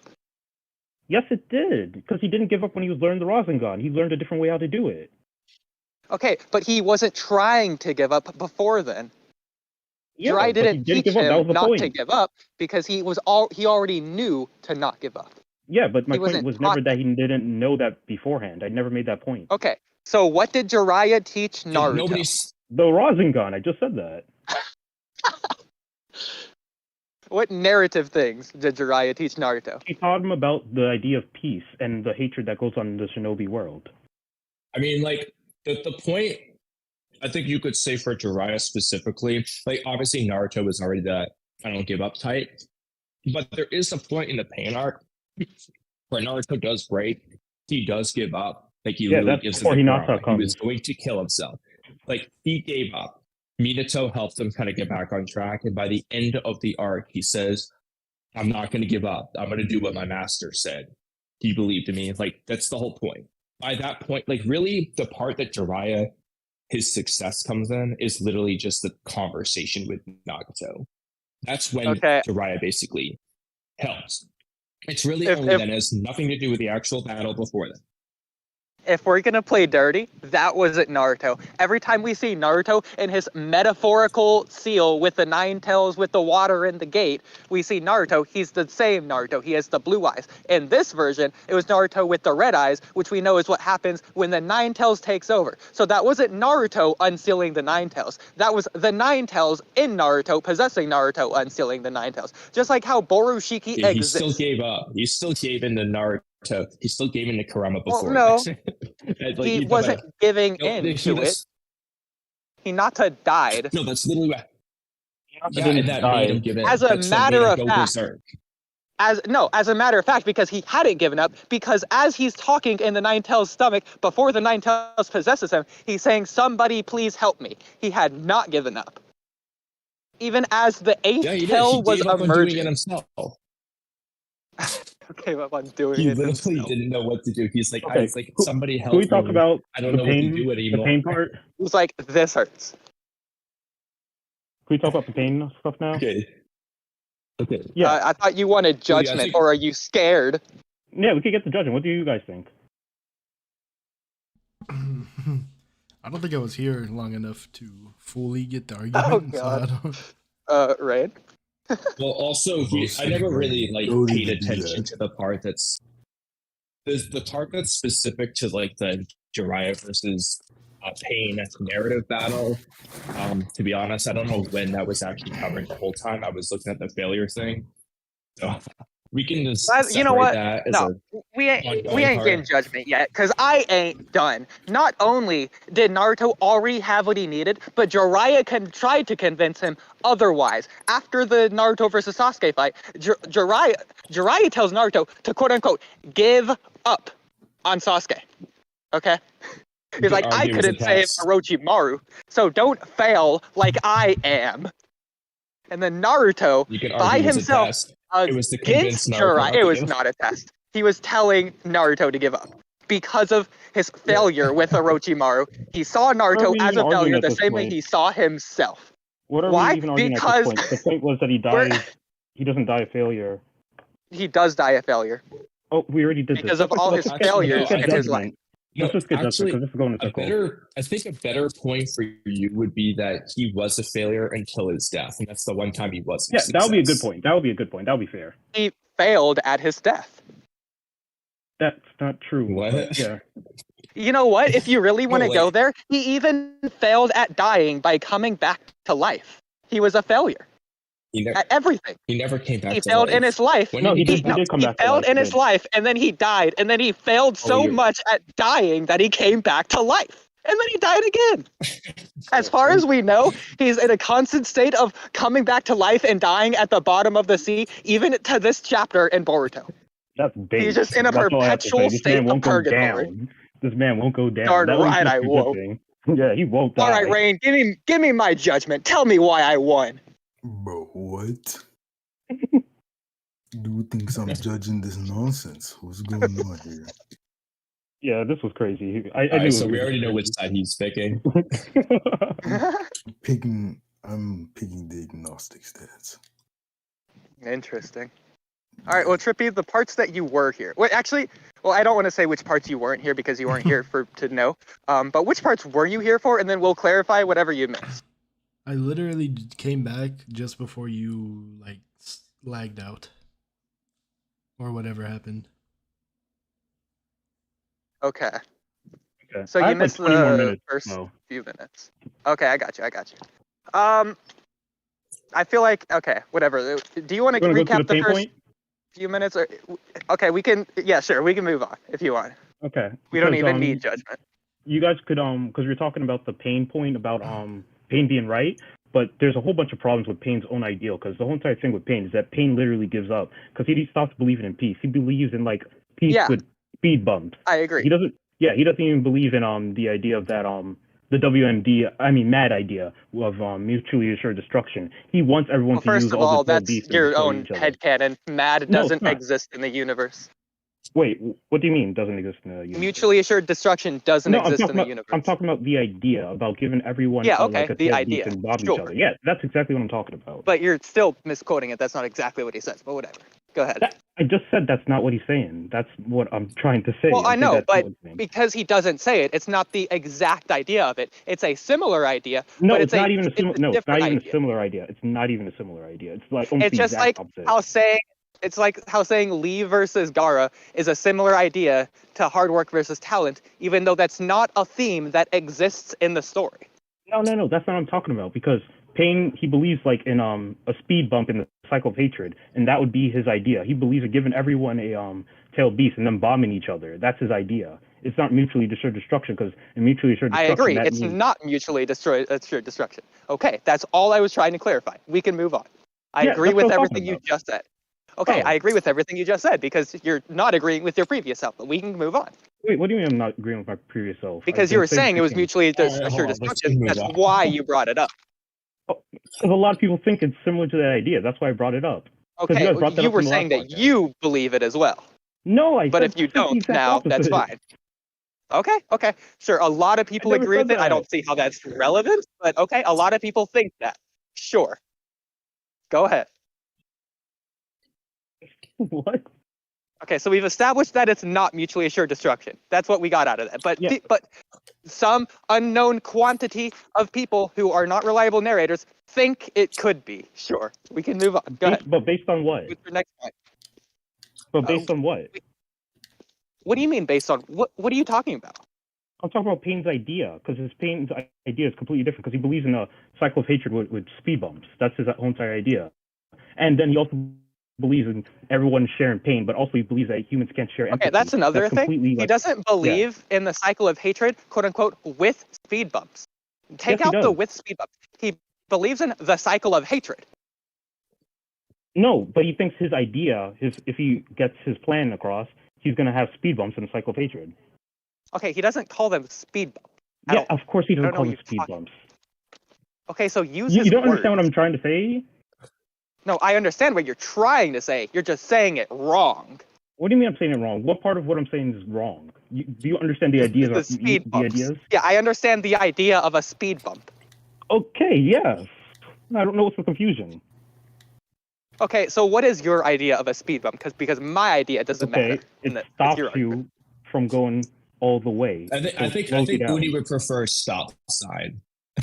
Yeah, a stop sign would definitely work because a speed bump doesn't stop you from going all the way. It has you slow down and then you continue over. Oh, okay, great. Yeah, sure.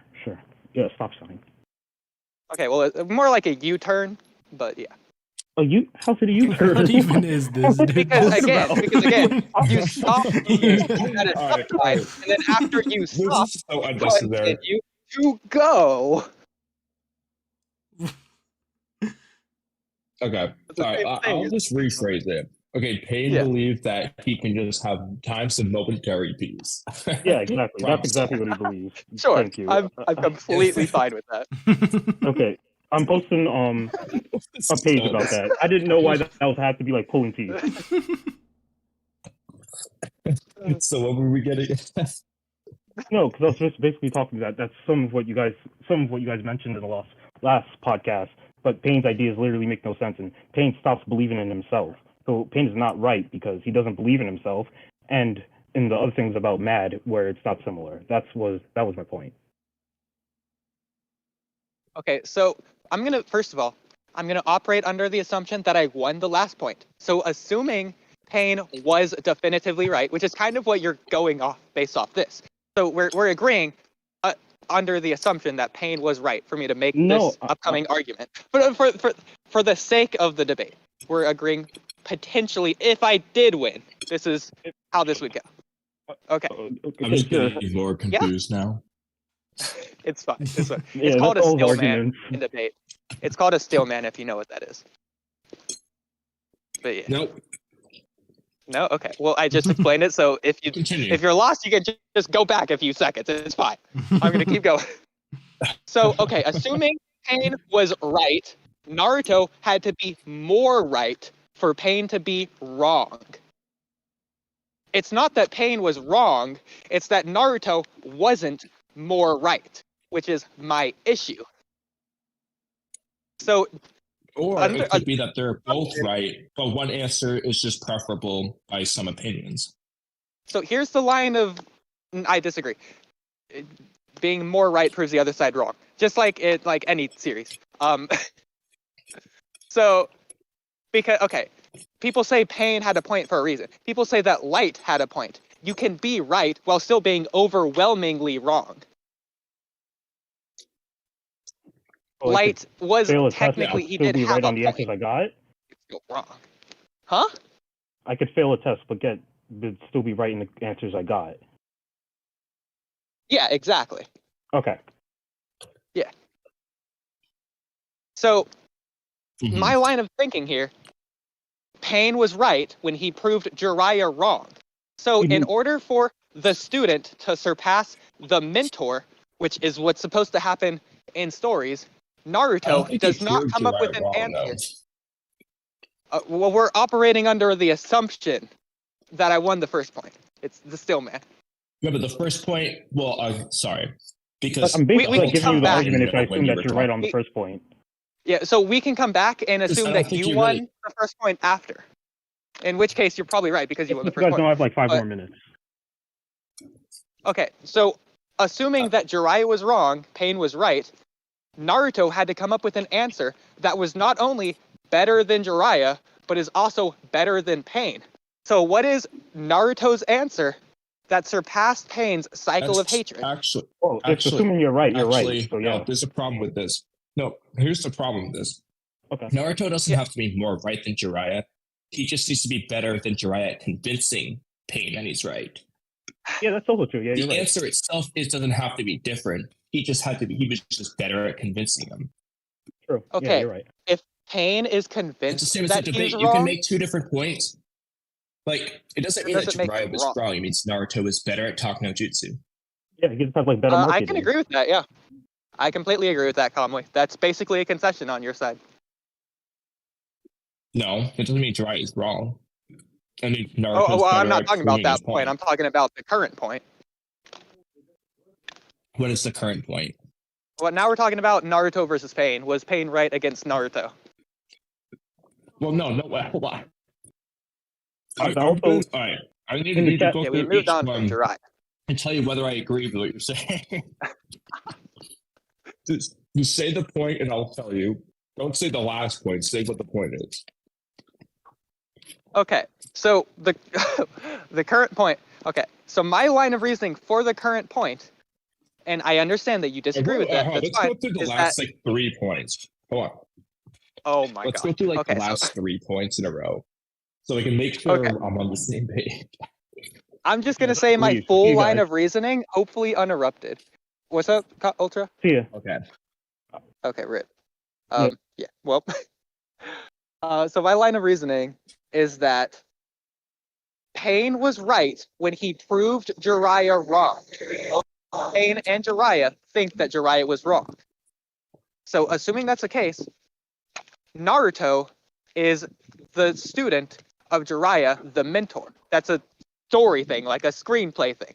So Naruto needs to come up with an answer that is narratively more significant than not only Jiraiya, but he has to surpass Jiraiya and overcome Pain with his answer. So Naruto's answer has to be more right than Pain. The problem that you're presenting isn't that Naruto's answer was more right than Pain. It's that Pain's answer was right.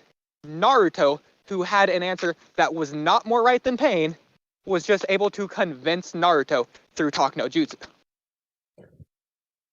So, well, the problem is here.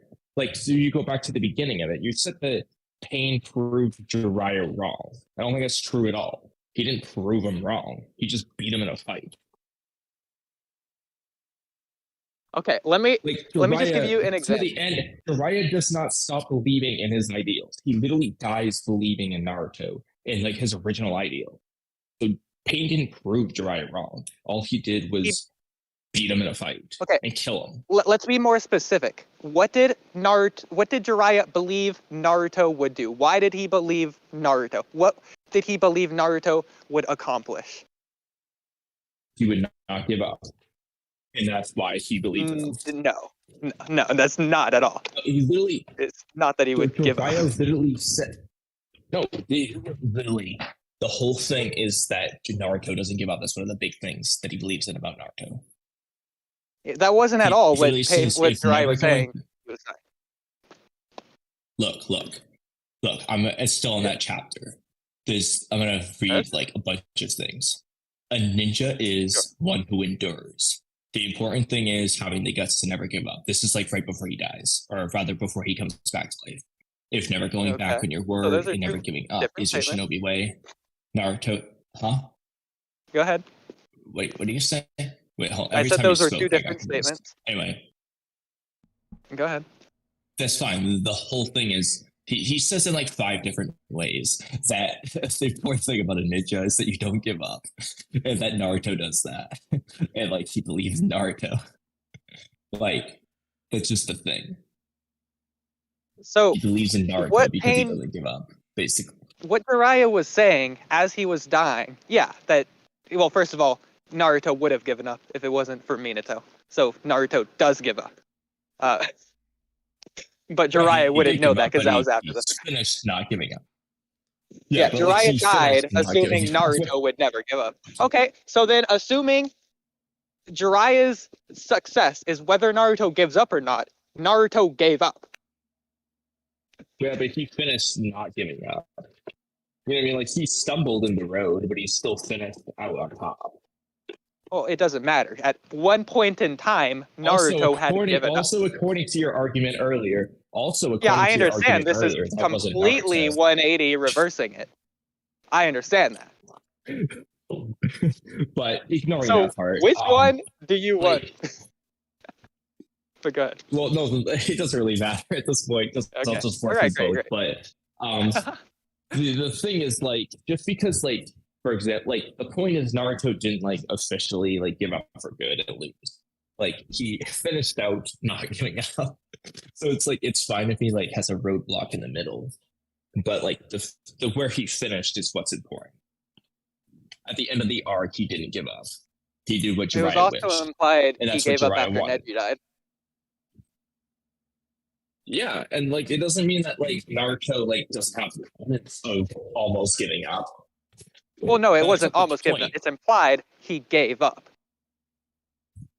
Yeah, but he finished not giving up. He doesn't. The He part of the finished not moral giving is also that Naruto, like the part of the moral of the story is that like Naruto can't do everything by himself. He needs help from his friends. So the fact that Minato or Hinata help him out doesn't discredit the fact that Naruto, at the end of the day, like he like finishes out not giving up on things. Like you know what I mean? Like it doesn't matter if he needs help.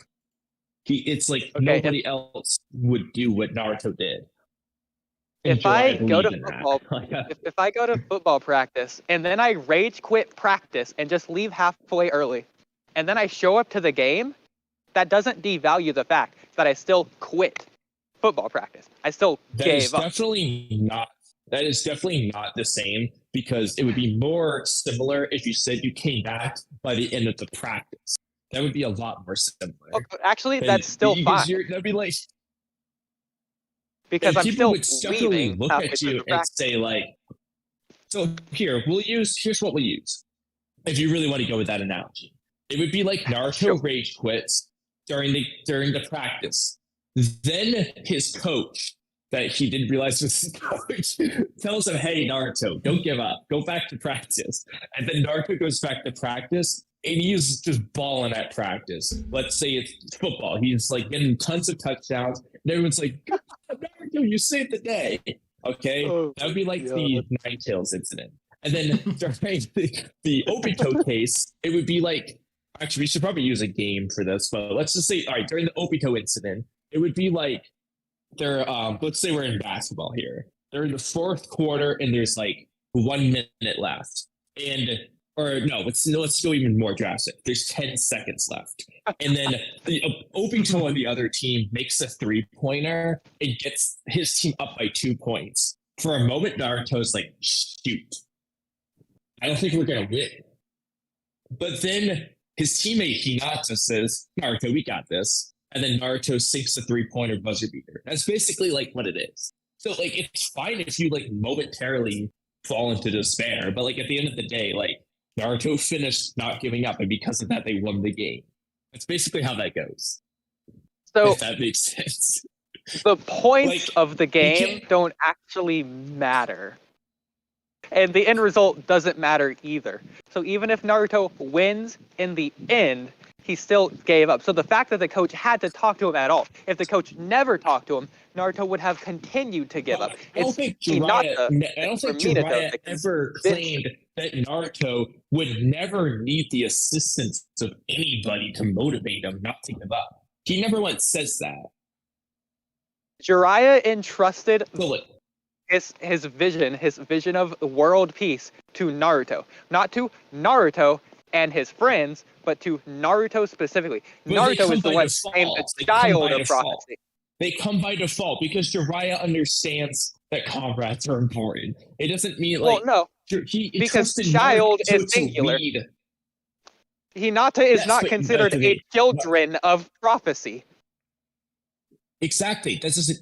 Hinata doesn't have to be like Naruto's the child of prophecy. That means he's the main dude that brings about peace. Without Naruto, peace doesn't happen. That's the point there. He's the main guy, but that doesn't mean the main guy can't have people that assist him on his way. It's literally the big thing Itachi talks about. You can't do everything by yourself. So, like, I don't think that matters.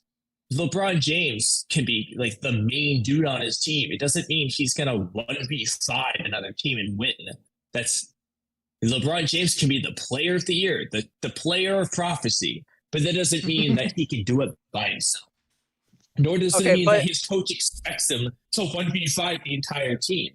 No, he expects him to be the main dude that makes them win, but it doesn't mean he expects him to do it alone. It's the same thing. Naruto He going entrusted ham Naruto to lead doesn't matter. half the piece. Huh? Naruto being the GOAT doesn't matter. It doesn't even matter that he won, let alone if he is the reason that they did win. My point is, if you compare someone on the team that just never rage quit in the first place, they had not given up the entire time, compared to Naruto, who did give up. Naruto is on a higher level of giving up than the person who did not need the coach to convince them to come back. That's fine. Jiraiya never once says that Naruto is the top of the world on not giving up. Okay. He never once says that. Naruto is the number one pinnacle of being in terms of not giving up. So that he doesn't need to be. Jiraiya never said he Jiraiya's believes point in isn't that. All he about believes Naruto in giving up. is that well, without Naruto giving, if like Jiraiya's point is purely that Naruto is the child of prophecy, and that he needs to believe in him, and then Naruto believes in Jiraiya and believes that Naruto believes that he himself can bring about peace, and that's literally all he basically just convinced Pain of that. I mean, I don't know what to say on this. Honestly, I'm losing track of what we're trying to get at. No, it's fine. It's fine. We need to backtrack because I think Ultra left. Yeah. Did he leave? He left or disconnected something. He said he had heard him 5 say minutes. peace And in the like, last. later. Yeah.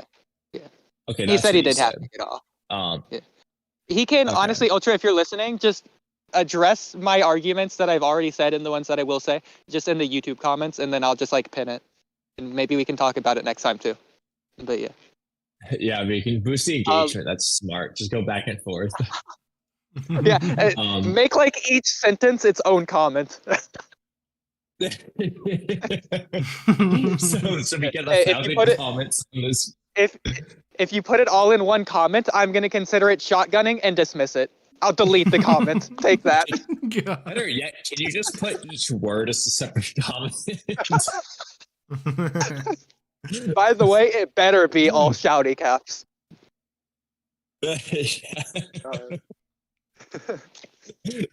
All right. Well, honestly, I'm losing track of this Pain stuff. So, Okay, that's fine. Rain.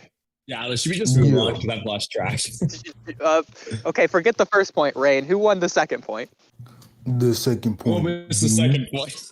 The second No, it's point Pain. being Pain what? Pain was right, and Naruto wasn't more right. Pain was right. and Naruto wasn't more right. Yeah, Let so me think Naruto about didn't It's have not an even answer. argue. I don't even know what. That's I don't know, like- dude. I'm just like going. I basically have been discussing every sentence Oodie said separately, and so I don't even. I never really established my baseline. Like, I don't. I don't Pain know, was dude. so I don't know. weird, bro. Pain like went on this whole mission just killing people, and then gets a stern talking to from a 15-year-old, and like, oh yeah, you're right, like, bro. What? That makes no sense. Thank you, Rain. That's literally my argument. But Pain Well, being right, the but- reason why though is because like Naruto was saying like his old thoughts, basically. So, Rain, I'm not saying that Pain was right because Pain didn't believe in exactly what Madara believed in, and Madara was right. So, Pain is objectively wrong compared to Madara. The point, Rain, why I think the Pain arc isn't narratively significant is because Naruto never narratively surpassed Pain. Yes? I said yes. Yeah, he did. Oh How did he my. not narratively surpass him? Because he never came up with an answer that's greater than the cycle of hatred. He never came up with an answer that No, will he lead did. to world. Yeah, his literally That's his greater. answer was, "I'm just not going to give up," and it convinced Pain. That was his better answer. Not giving up isn't an answer for You don't world have to peace. agree with his answer. Like, you don't have to agree with his answer. His answer was just, well, "I'm gonna do what my master said, and I'm just gonna not give up." Didn't Pain Yeah, just so- entrust Naruto? Yeah, he entrusted it to Naruto. Naruto asked Pain to believe in him, and Pain believed in him. But I'm pretty Ren, sure I it don't was think I the actually way- got I'm the pretty main- sure it was main like the point. way they went about doing it.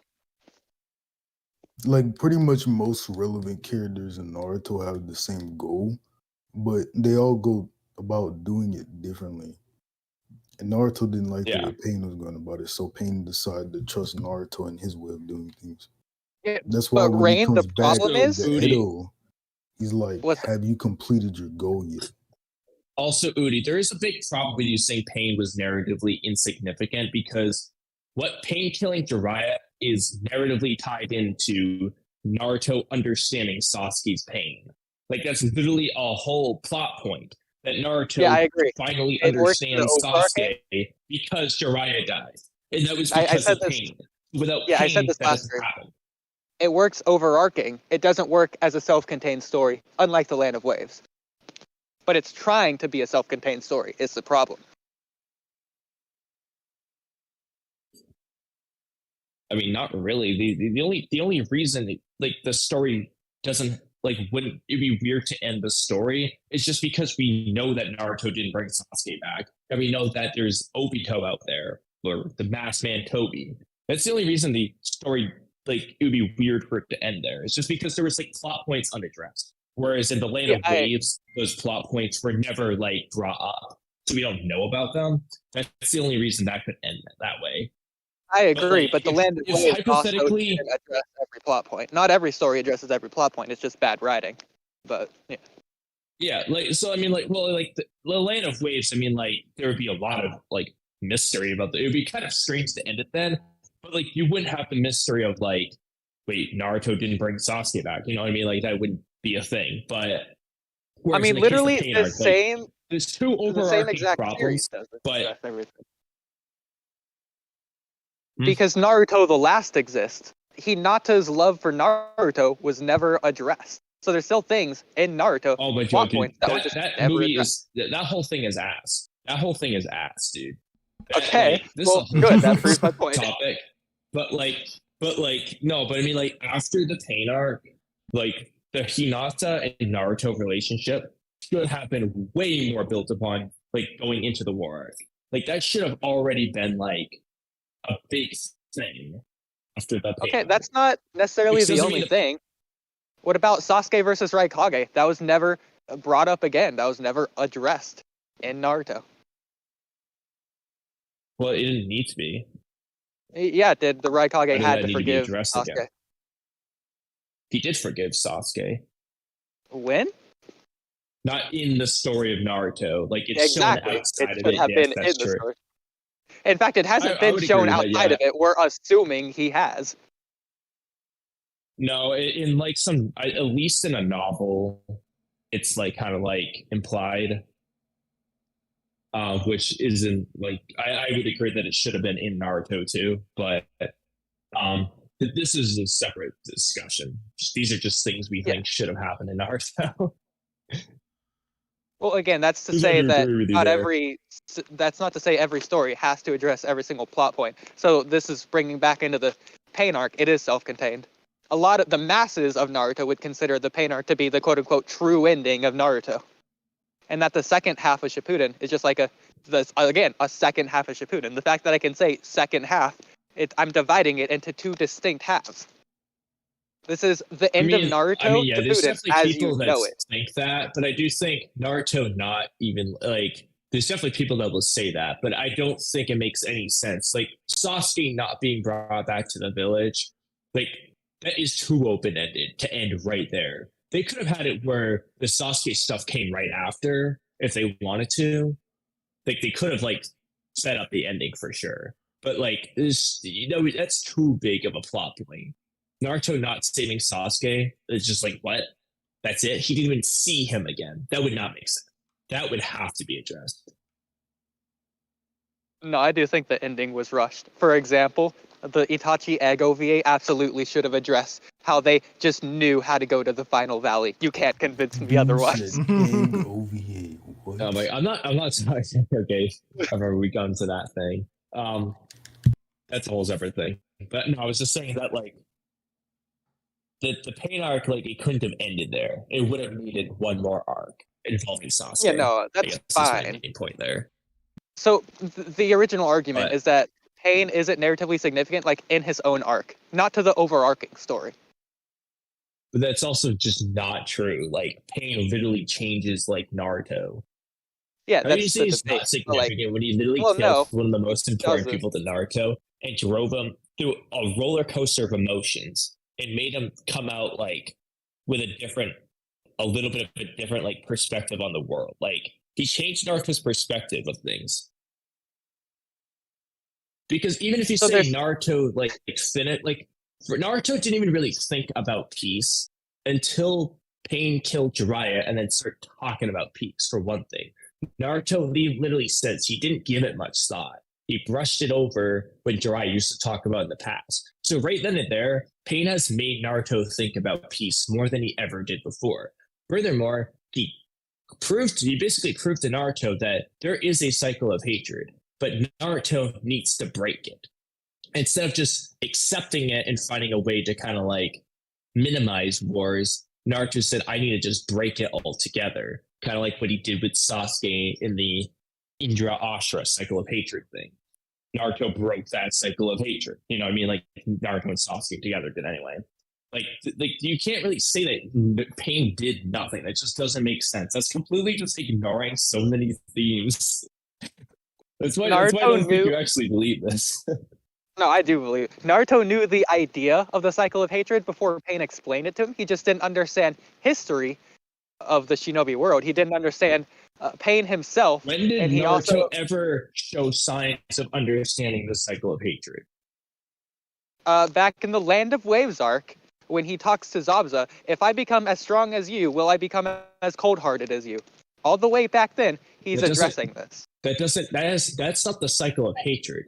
That's him saying, do I have to become cold-hearted to become like you, or vice versa? That doesn't have to do with the cycle of hatred, because Zabuza literally doesn't talk about hating people once. That's not even a topic of the arc. So it's not the cycle of hatred. Why does a cycle of hatred exist? It's because the world isn't at peace. Yeah, well, no, it's because the world isn't at peace. So all the way back in the Land of Waves arc, he's addressing. Yeah, but that arc. Yeah, but the cycle of hatred is specifically what he's talking about. The cycle of hatred is people getting revenge in the name of justice, and that seeks further vengeance in the name of justice, going back and forth in a cycle of hatred. The stuff with the Land of Waves has nothing to do with vengeance. It's just Gato being shady as hell and hiring an assassin named Zabuza who's trying to kill him to make money because he wants to do a coup d'etat and stuff. Now, you could argue the coup d'etat could have to do with like hatred and stuff, but at the end of the day, like it has nothing to do with vengeance. Like that's a different theme. You could say doesn't like So- there's not themes, sure, but like that's not the There's cycle two- of hatred specifically. There's two different types of themes, developing themes, which take place over the course of one arc and will usually develop, as it's named, throughout the course of that arc. Then you have overarching themes, a theme that does not change, that is applicable to every single arc. So, for example, in The Walking Dead, the theme of The Walking Dead, obviously, is not only survival against, like, the walkers or whatever, the zombies, but also for Rick to find his family. Once he finds his family, that theme changes to him being able to protect his family. So it's actually similar to Naruto in this regard, because it's not about Naruto finding the problems in the world, it's Naruto's struggles to protect the world, to change the world. Naruto is struggling against the hatred in the world that leads to the cycle of hatred. So he's struggling to change the world all the way back to Land of Waves, the same thing he's doing in the Pain arc. Okay, but that doesn't matter. Yes, it does. That just because there's a like, first of all, the cycle of hatred thing that Pain talks about is distinctly different than the events of the Land of Waves. But even if it wasn't, it just means that Naruto witnessed it but didn't understand it. He didn't understand it until Pain, and that's a fact. He did not understand the cycle of hatred yet. Pain explained it to him, and then he understood it. Naruto did understand the theme, because he understood, like, the hatred of the world, because Naruto's the one that asked it to Zabuza. The main character asked it to the not main character, rather than the other way around. He did not talk about hatred to Zabuza. He did not talk about hatred to Zabuza. He talked about being cold-blooded. That is not the same as hatred. Cold-hearted. Zabuza didn't kill people out of hatred. He killed people because he was cold-blooded and didn't care about killing people. He tried to kill people out of hatred. He hated the Mizukage. And we know that for a fact. He tried to kill some people out of hatred, yes. For example, he killed Gato out of hatred because he found love for Haku and he didn't like what Gato was doing. But that doesn't mean that Naruto these are different themes. Naruto did not understand the cycle of hatred. How do you know? Because he didn't freaking understand it, so Paige told him about it.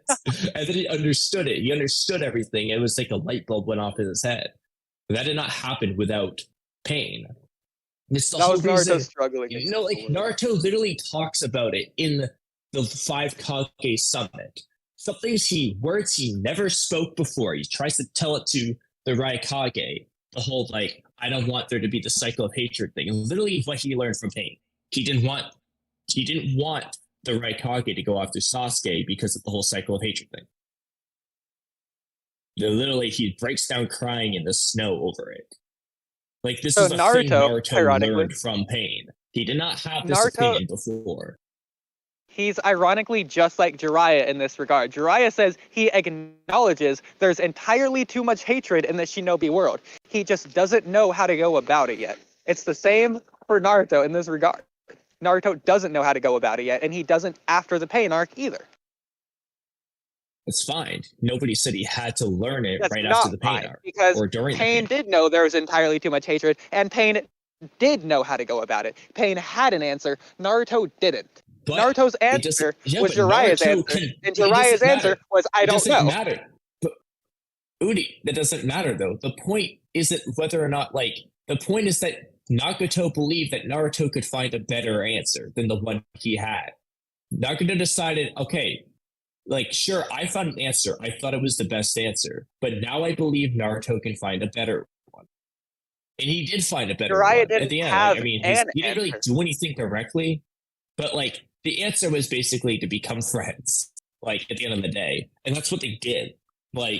If he had just gone on, let's just say, he went on board with everything, they got a better piece by the end of Naruto than the one that Pain was going to do. Obviously, it's not like Naruto 100% did everything himself.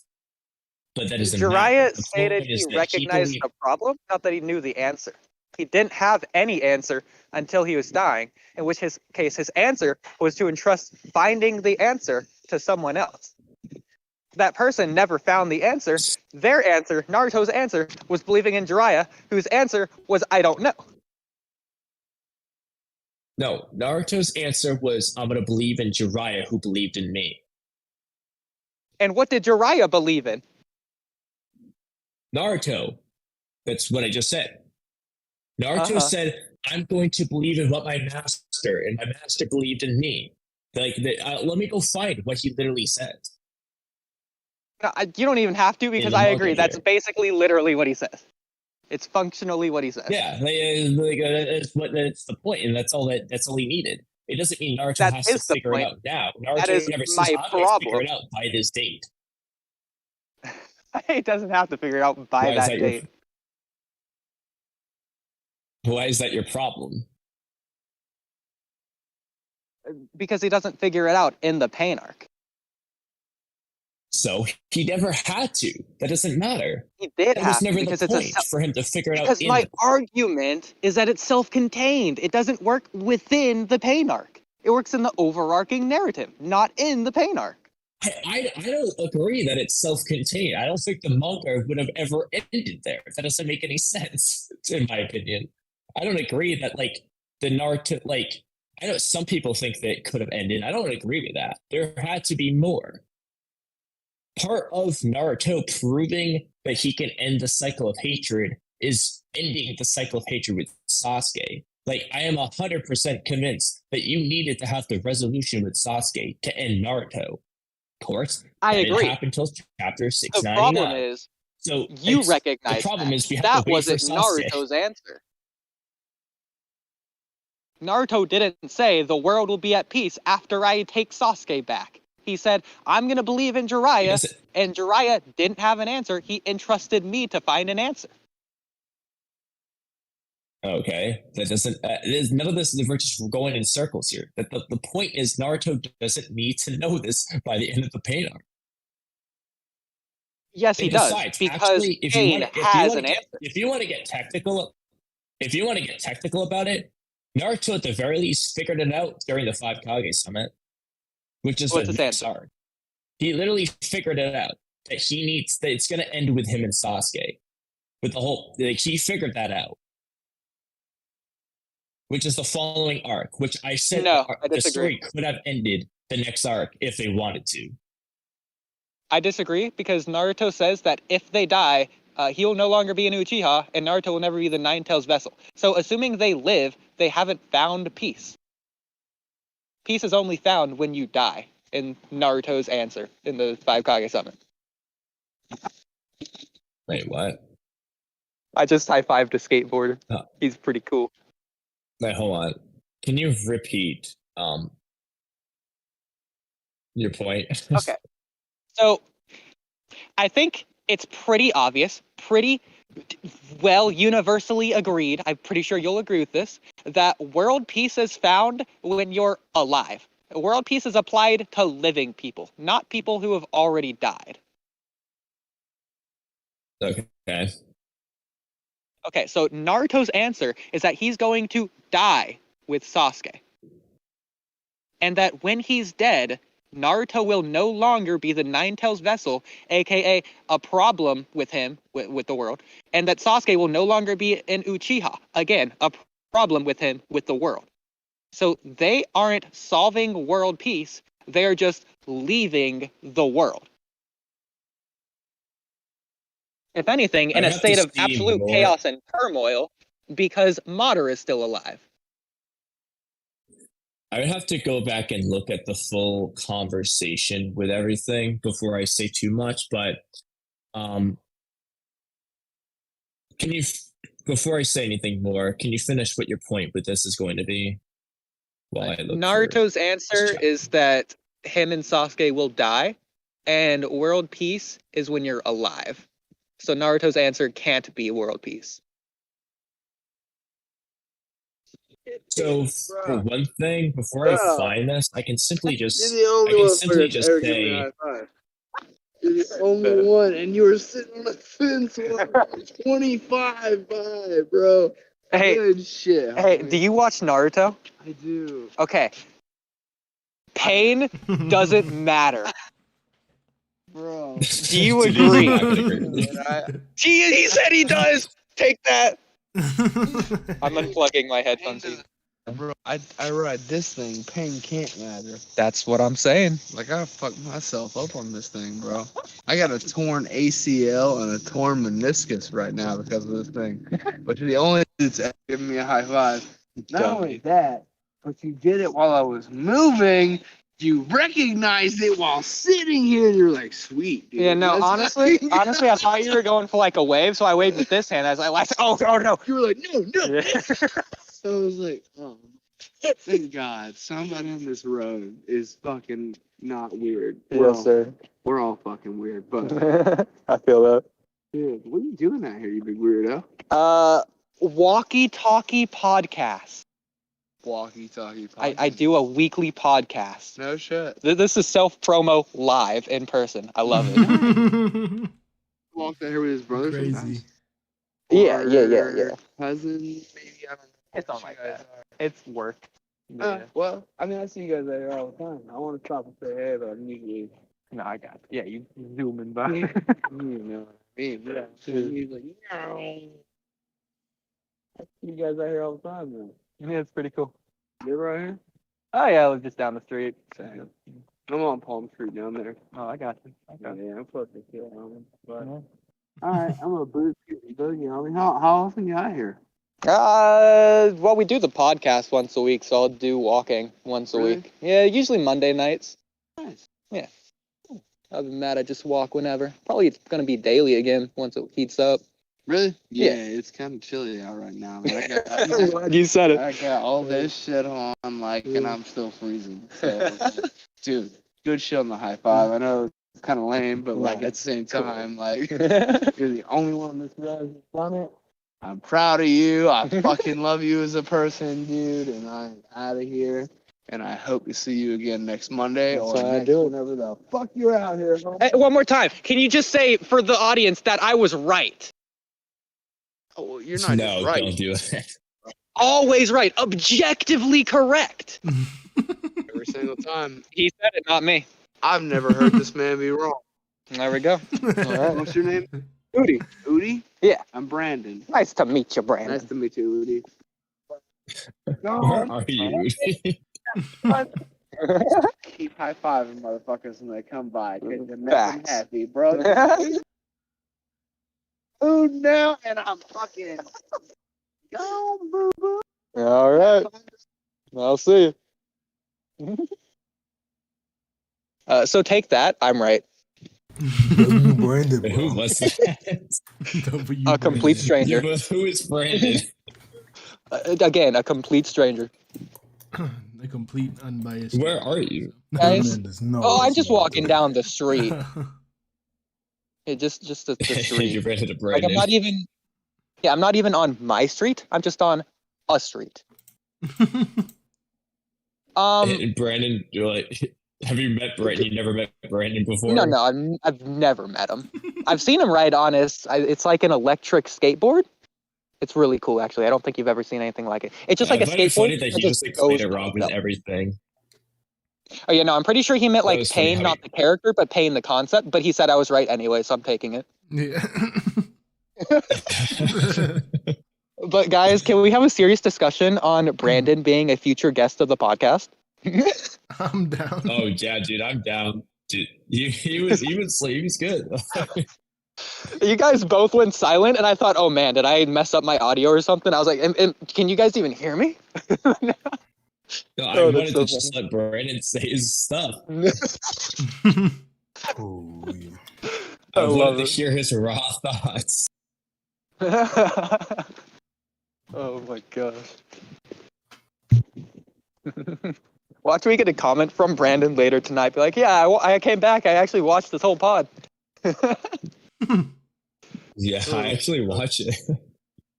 What's funny is literally moments like that are the exact reason I wanted to do this pod in the first place. We're discussing Naruto, freaking anime nerd, whatever, but we're outside doing cool stuff. That was pretty cool. So whenever like cool things like that happen, out of nowhere, we screw the conversation. Let's focus on that. I don't care if I come across a construction site and something crazy happens, or if Brandon comes flying down the street on his electric electric skateboard. I want to focus on that. That's the cool part of the podcast. That was pretty cool. I did think it'd be pretty funny whenever someone says something and you just start talking. Like, especially if I walk up and down my street and if my neighbor starts talking. Actually, this is one of my neighbors that loves to talk. And I could just imagine being on the podcast and she starts talking. And I'm like, oh, I don't know how to mute. And then she's like talking.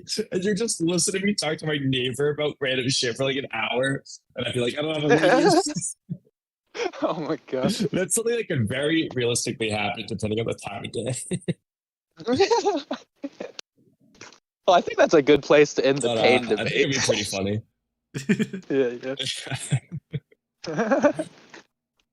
I did want to discuss the Boruto episode, but we could just do that next podcast. I mean, I still haven't watched it anyway, so. Yeah. Next podcast Well, next probably podcast. better. But I can't promise I'll watch the next podcast. Actually, do promise it, because next podcast we're discussing the end of the Boruto anime. No, yeah. Boruto will officially be over by the Part time we one. podcast next. Part 1. So you need to watch this episode and next week's good. episode. I wanted to do catch up first, but if I'm gonna do that, I have to just jump to the code art. I did watch a few minutes of it looking for something earlier today, but I didn't actually watch the episode. I kind of just skipped around. I watched 2 scenes, but it's all over Twitter and that comments being said, and YouTube and love comments. As is I don't know usual. if you want to get it. I don't know if you want to get into this now at this point of the podcast, but we did have that topic about the way the fights are drawn in Boruto thing. Oh, do you want to talk about that in this podcast? At this point, do you want to save it for the next one? We could. I'm walking back to the house, so if we ended now, I'm still going to be walking for a few minutes. We could just address it really quickly, because Rain's here, and I think Rain's a good guest for this. Yeah, we can. All right, we can at least start it. So I guess I'll just basically explain my opinion there. So, I like Boruto a lot, obviously, so I have a channel on it. But there's a few things I don't particularly like a ton about it. And I would say one of the big two, well, they kind of work hand in hand, actually. I personally don't like. Oh. In addition to that, I don't like the way how I'm gonna use Damon as an example. Damon is millions of times stronger than Tsunade, including how he punches hard and stuff. But, God, you're making me not want to disagree with you. But and I'll use another example of this with the Naruto and Sasuke versus Momoshiki. But the way it's drawn doesn't make it look like Damon is stronger than Tsunade. If you didn't know anything about this kid, you didn't hear all the statements about him, you probably wouldn't think he's stronger than Tsunade by looking at how it's drawn. You only know it because of what's said about him. The words that are said don't, in my opinion, they don't feel like they fit the actions we see. And now to use a different example here of what the Boruto series has done. If you look at Naruto and Sasuke versus Momoshiki in the Boruto movie specifically, or literally anything that happens in that movie, Kinshiki, Momoshiki, Naruto, and Sasuke blatantly just do way more damage in everything they do. Good example is when Kinshiki punches the arena. In the movie, he punches it and it just destroys the entire arena. Whereas in the anime, all it does is crack the ground a little bit. And the same with the manga. So they scale everything back. If you watch the fight in the movie, Naruto and Sasuke are just destroying shit left and right. Whereas in the anime, it's just way more tamed down. They're technically the same strength by words, but in terms of what we see, it's not as strong. And I just don't like it, and that's just my opinion.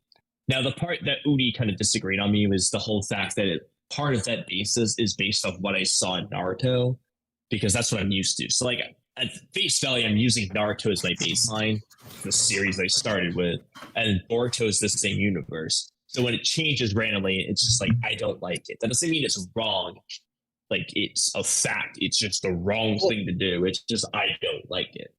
I guess it that's doesn't basically change my randomly. stance. Naruto as a series ended, and then Boruto, a completely new series, using a name that isn't Naruto, Well, Naruto Shippuden. yes, it's not Naruto Akapuden. Yeah, It's named I know it's not Boruto. random. I know it's not random. It started with Boruto. I know that. I know it's not random in that aspect. But you get what I'm saying? Like, but it's still the same universe. That's a weird thing. It doesn't even have the same overarching themes. At least Shippuden, because it's the same manga, had the same overarching themes as Naruto. Boruto doesn't even have the same overarching themes. Yeah, but it doesn't mean the rules of the verse changed.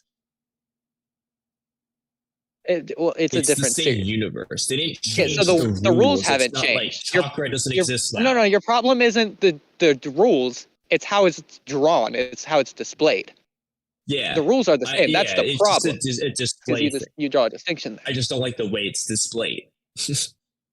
Yeah. Okay. So, Rain, should you break this down, or should I? Given that it's well, if your problem is just like how it's visually shown, like the destructive capability of these characters, I don't think that's kind of fair. Because I think statements are necessary in the series. Because if you just appeal to like what's shown visually, then you have like inconsistencies where like Sasuke. Well, no, I agree with that. My point is that if you take the same, like, I'm trying to find a way to word it in a way that makes sense, but like, if you take characters in Naruto, their statements, what we know about their abilities and what they do, they just scale back the damage in Boruto. It's just based off of what I'm used to in Naruto. I just don't like the way it looks. The Boruto has a lot of problems, like with animation. No, it doesn't. But go ahead. No, I mean like animation wise and like behind the scenes. Objectively perfect, but go ahead. Not the people. The people that are making the series, that is like the animators. Oh yeah, those crybaby. No, I'm just kidding. The people that they get off Twitter to animate the series, they aren't being fair towards how much time they're giving them to actually animate this. So like the feats visually being shown. Well, I'm not. I should backtrack and say this. This has nothing to do with the animators because all this applies to the manga too. Same with the manga. The author, like the one who draws it, is rushed and always complaining. It was an intentional choice. I'm pretty sure Kishimoto has an interview explaining like where you get the reason why they did this. Like it was an intentional choice to scale back how the fights are drawn. And then Ikimoto also takes a lot of Dragon Ball inspiration with things. So like I understand why they did it and what they're doing. I'm just saying, me as a person, I just don't like it as much. I prefer the way the statements and scaling, like the way that they looked in Naruto, I just like it better. That's literally all I'm saying. So it is really just an opinion. I'm not even saying my opinion is right. I know what you're talking about. Would you prefer if Damon like punch code and to destroy the continent, or would you prefer Damon to just not be as strong as he is? I prefer, I would prefer that Damon is just not as strong as he is, first and foremost. And then if he's going to be as strong as he is, I'd at least like to see it look that way. Yeah, but him not being that's a preference. That's a different argument. So we're operating on an assumption that he is as strong as he is. That's why I said they go hand in hand, because I said one of my big things is I wish the scaling didn't get to the point it is. That is a personal preference. I would rather everybody. Okay, so it is two different arguments. So we can address them individually as well. That's fine. So there's like a narrative. All this comes down to opinion anyway. Yeah, so you just think there should be a ceiling. There should be power creep. And they've already blown past the ceiling that they've established a few times. I would say, it's hard to explain because, like, honestly, I don't have this like systematic breakdown of this, but I'll give an example. So we're just gonna take things how they were up until Naruto and Sasuke got nerfed. We'll just take that as it is. I probably would not like it. I think it would have been better if they didn't. I mean, this is my opinion. If they're going to go ahead and nerf Naruto and Sasuke, I don't like the fact that they just went ahead and buffed Boruto and KAWAKI and had people like Ko be stronger. Have people like Ko be stronger than Jigen when he gets limiters off. Have people like Damien be stronger than that. You know what I mean? Like, I think if they're gonna nerf Naruto and Sasuke, they might as well just toned everything back, and I would have liked it more personally. But I would have rather it was toned back from the get go. It's just a personal preference. But given that, I mean, it's hard to say because, like, on one hand, I'm like, yeah, I wouldn't want Damon to just destroy the continent when he punches Code. I think that's excessive. But I do think they could have done, like, a little bit more damage. Like, I think it could have fit his strength a little bit more. But it's not, honestly, that's not even the best example because I'm kind of just thinking of random shit. Well, Hank, can I step in here? Head. So you said that when Naruto and Sasuke were nerfed, they were nerfed when fighting Ishiki, who is, as of the series to date, the strongest Otsutsuki that we've seen. So Shibai, considering he's stronger because he just ate more chakra fruits than Ishiki, which means he transcended. If Ishiki ate as many chakra fruits, he would have transcended. So we know Shibai has to be stronger. These characters that you have a problem with have Shibai in them already. No, like his genetic, they have his ability. This isn't. Yeah, I wouldn't like if I was gonna have Damon be weaker, I wouldn't have given him Shibai's DNA. Like, like obviously, I understand why they're as strong as they are, given everything we know. It's not a matter of me not understanding why they are the way they are. This is just a saying, like, I probably would have rather they just didn't do that. Okay, but the Otsutsuki God, the Otsutsuki God was introduced like pretty much the same chapter, or if not the chapter after Naruto and Sasuke were nerfed. I understand they weren't nerfed at the same chapter, but like the chapter after Sasuke was nerfed, or same chapter, I don't remember. Otsutsuki God was introduced, so the Otsutsuki God is the current power ceiling of Boruto. It's Shibai. So two things on that. Well, actually, it hasn't been irrelevant. surpassed. Actually, Damon and Eida are not at that ceiling. So not only can Eida and Damon get stronger, but other characters can get stronger than Eida and Damon. And they're still below the power ceiling, which is Shibai. Yeah, I don't disagree with any of that. This isn't really the point to begin with. Well, the problem is you're saying that you don't like it in the preference because it's seemingly like because you don't agree with the consistency. Like they're blowing past the power. No, all right. There's two. All right, so I don't really care that much, like for one thing, but it's right. Here's another way to put it: Shibai wouldn't be as strong as he is. Ishiki wouldn't be as strong as he is. None of them they would just be downscaled from where they are. Everybody would just be downscaled. So the ceiling thing, Shibai could still be the ceiling. His ceiling would just be lower than it is if we're going to use that.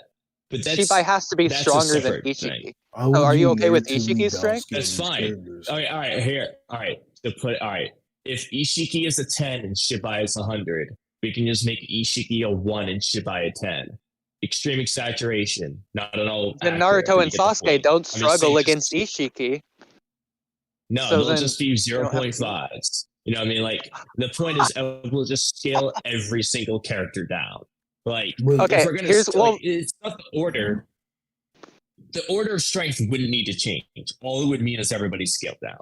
But that's a separate thing. I don't care that much.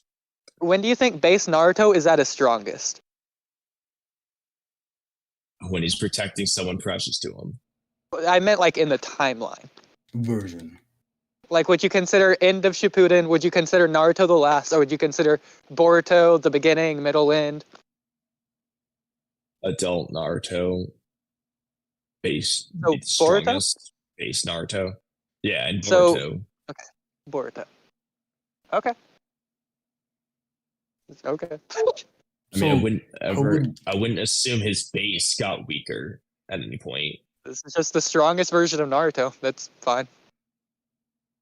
So how would you like? Well, you asked the strongest version of base Naruto. Yeah, so that's what we're seeing in Boruto when he fights Ishiki. That's the strongest version of Naruto. Yeah. So then that's fine. That how works. How would you negatively scale down these characters? But if you were gonna do the downscaling thing, the way you would have had to do it probably, well, from the get-go, you could have had it so that Naruto and Sasuke essentially lost all their 6-pass powers at the end of the war. Like, they lost 6-pass Sage Mode, lost their Rinnegan. But then in Boruto, like going into Boruto, they basically trained their way so that they were basically at their end of Shippuden level of power, but like they don't have the 6 pass powers. They're just that OP. Just Hashirama plus, moderate plus, basically. So then you could have Momoshiki basically be Kaguya level, and they still manage to barely win. So then, like, you're already downscaled a bit by then. And then you have Ishiki be a little bit stronger than that. Naruto does very unknown. It's the same idea. It's just, you know, a little bit weaker than it was. And you can just literally apply that throughout the entire series. Everything is scaled back. That's one way you could do it. The other way you could do it is just, you probably wouldn't write shit much into the story. Let's be real. At that point, you would have to just do a different story.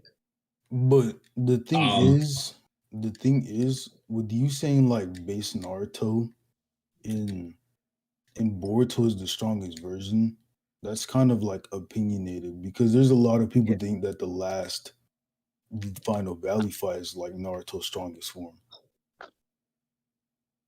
Well, they think that like with his like, if anyone, I don't think anybody says base Naruto in Shippuden is stronger than adult base Naruto.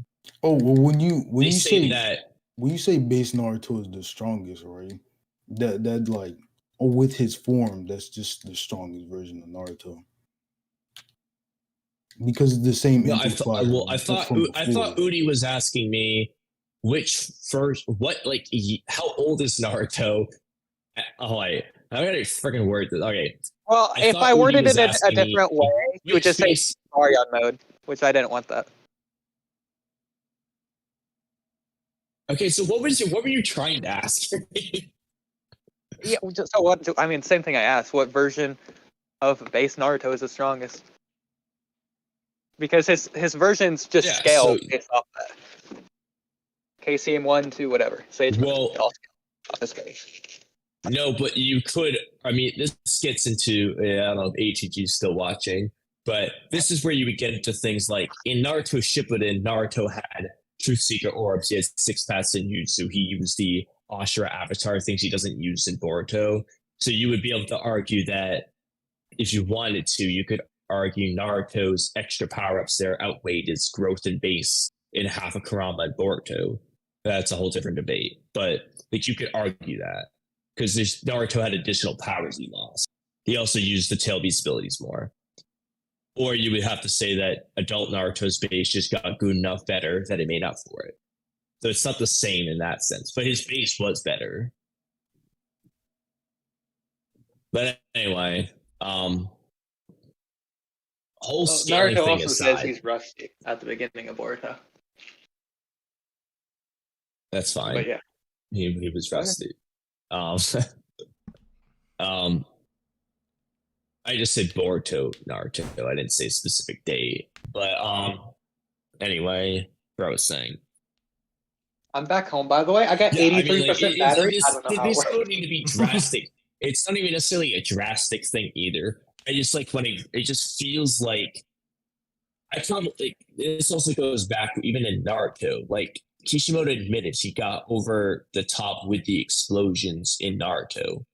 But I just kind of like, I got used to that. And so I feel like if I'm going to have characters be beyond the level of end of Shippuden and Naruto and Sasuke, I would just like to see them fight that way. Other people honestly, dislike the war arc for the same reason that you dislike Boruto, though, because they just inconsistent surpass the power ceiling in the war arc. Well, people calling it Dragon Ball Z. Yeah, that's fine. Yeah, and I'm pretty sure the first thing I said was, this is an opinion, and that it's not objectively right. Well, no, I'm not saying it's right or wrong. I'm not saying that at all. Yeah, like some people are probably super happy that they toned that stuff back. I'm just saying, just based off what I got used to in Naruto, I just don't like it as much. I'd rather meet somewhere in the middle, probably. I liked the way the Boruto movie was done. I think that like the Taijutsu sequences are cooler in the anime, but in terms of like the destruction scale, I liked where the Naruto movie was at. And I think if they could have taken that and just, adjusted it with the current characters, that probably would have been best for me. Because even then, I think they scaled it back because, they didn't have Naruto blowing up shit left and right with Rasen shurikens and stuff. But it felt fitting for their power level Whereas it just seems like now it just doesn't feel as fitting. And that's just my opinion. That's really all there is. So the reason I brought it up is just to give you the reasoning of why it happened in the first place, why it was drawn back. Kishimoto's just giving the majority of the audience what they want. You're just not in the majority of the audience, but that's not. And exactly. bad. That's why I said it. I know why they did it. I know why they did it. I'm going to join back on my computer, by the way, so I have better audio. All right. Yeah. Oh God, I have to figure out how to leave. It sounded like for me this whole time. You sound fine. I'll have to listen to it after because I'm not using my main mic. I've been using my AirPod mics this entire time. I can But I see have it the with my messages OBS ultra mic posted settings. now. Hey, let me see what ultra posted. So pitiful that this will be the twist to tell a no, I think so. Think this tale is wonderful. I'm gonna put my sanity up. Okay, interesting. Although I didn't really need to tell you that because you can still hear me anyway. Talking about the book. Perhaps in that moment when Jiraiya chose not to give up, all this became preordained. Who would have thought that? Yeah, this doesn't. Bro lied. Bro straight up lied. This doesn't happen then. This is at the end, like I was saying. This doesn't happen when Jiraiya Which part are you dies. looking at? The first scan. Which part are you referring to? Of Jiraiya saying, "What a worthless story." Then Minato says, "No, I don't think so." That's Oh, never mind. The Toad scan underneath is separate. I thought it was the same scan. My bad. I thought it was all one page. Okay, well, anyways. Oh, interestingly, reading the second thing of the Toad, it's almost like the Toad is implying the book was the child of prophecy rather than Naruto. I'm gonna join back on my phone now. The book was the child of prophecy. That would be a good plot twist. Would that count as a plot twist, Oodie?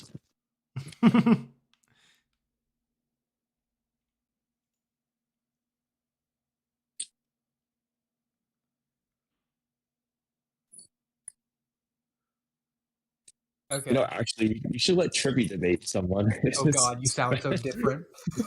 he's been observing the debate a lot lately. He needs a chance to go at it. I mean, I could just play devil's advocate on something. Is there anything you disagree on? I don't know, not really. I guess I Where could did I sit see and think about like Oh, there some it is. hot take I have or something, and then if someone disagrees. That can be a whole finding the podcast on hot its own. takes, yeah. Trippy's Yeah. hot takes.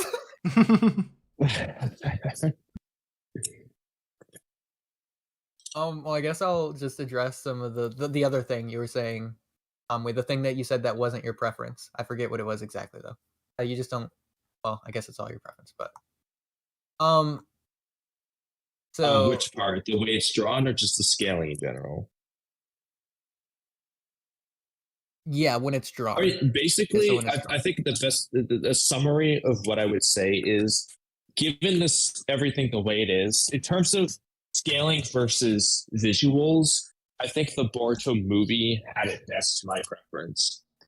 Versus, like, if you can use an example, take the movie versus the manga and anime.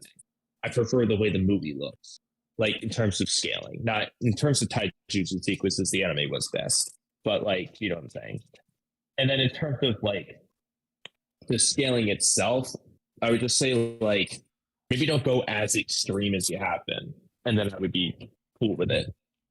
And it's not to say I'm like uncool with it. It's just like a minor dislike. Okay.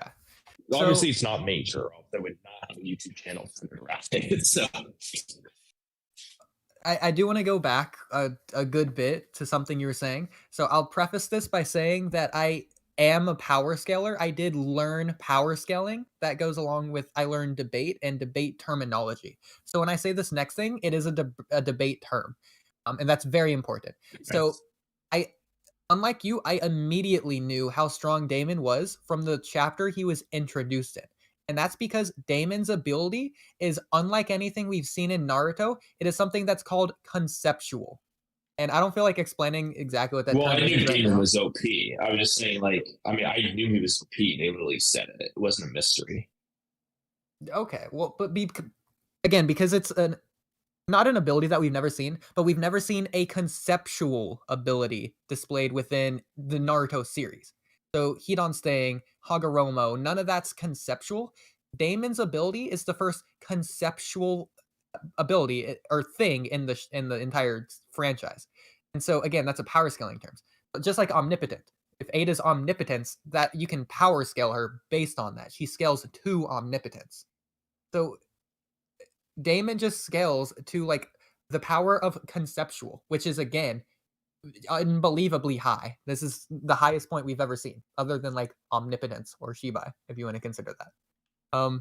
But then technically Damon scales above Eida, so he scales above omnipotence, but that's besides the point.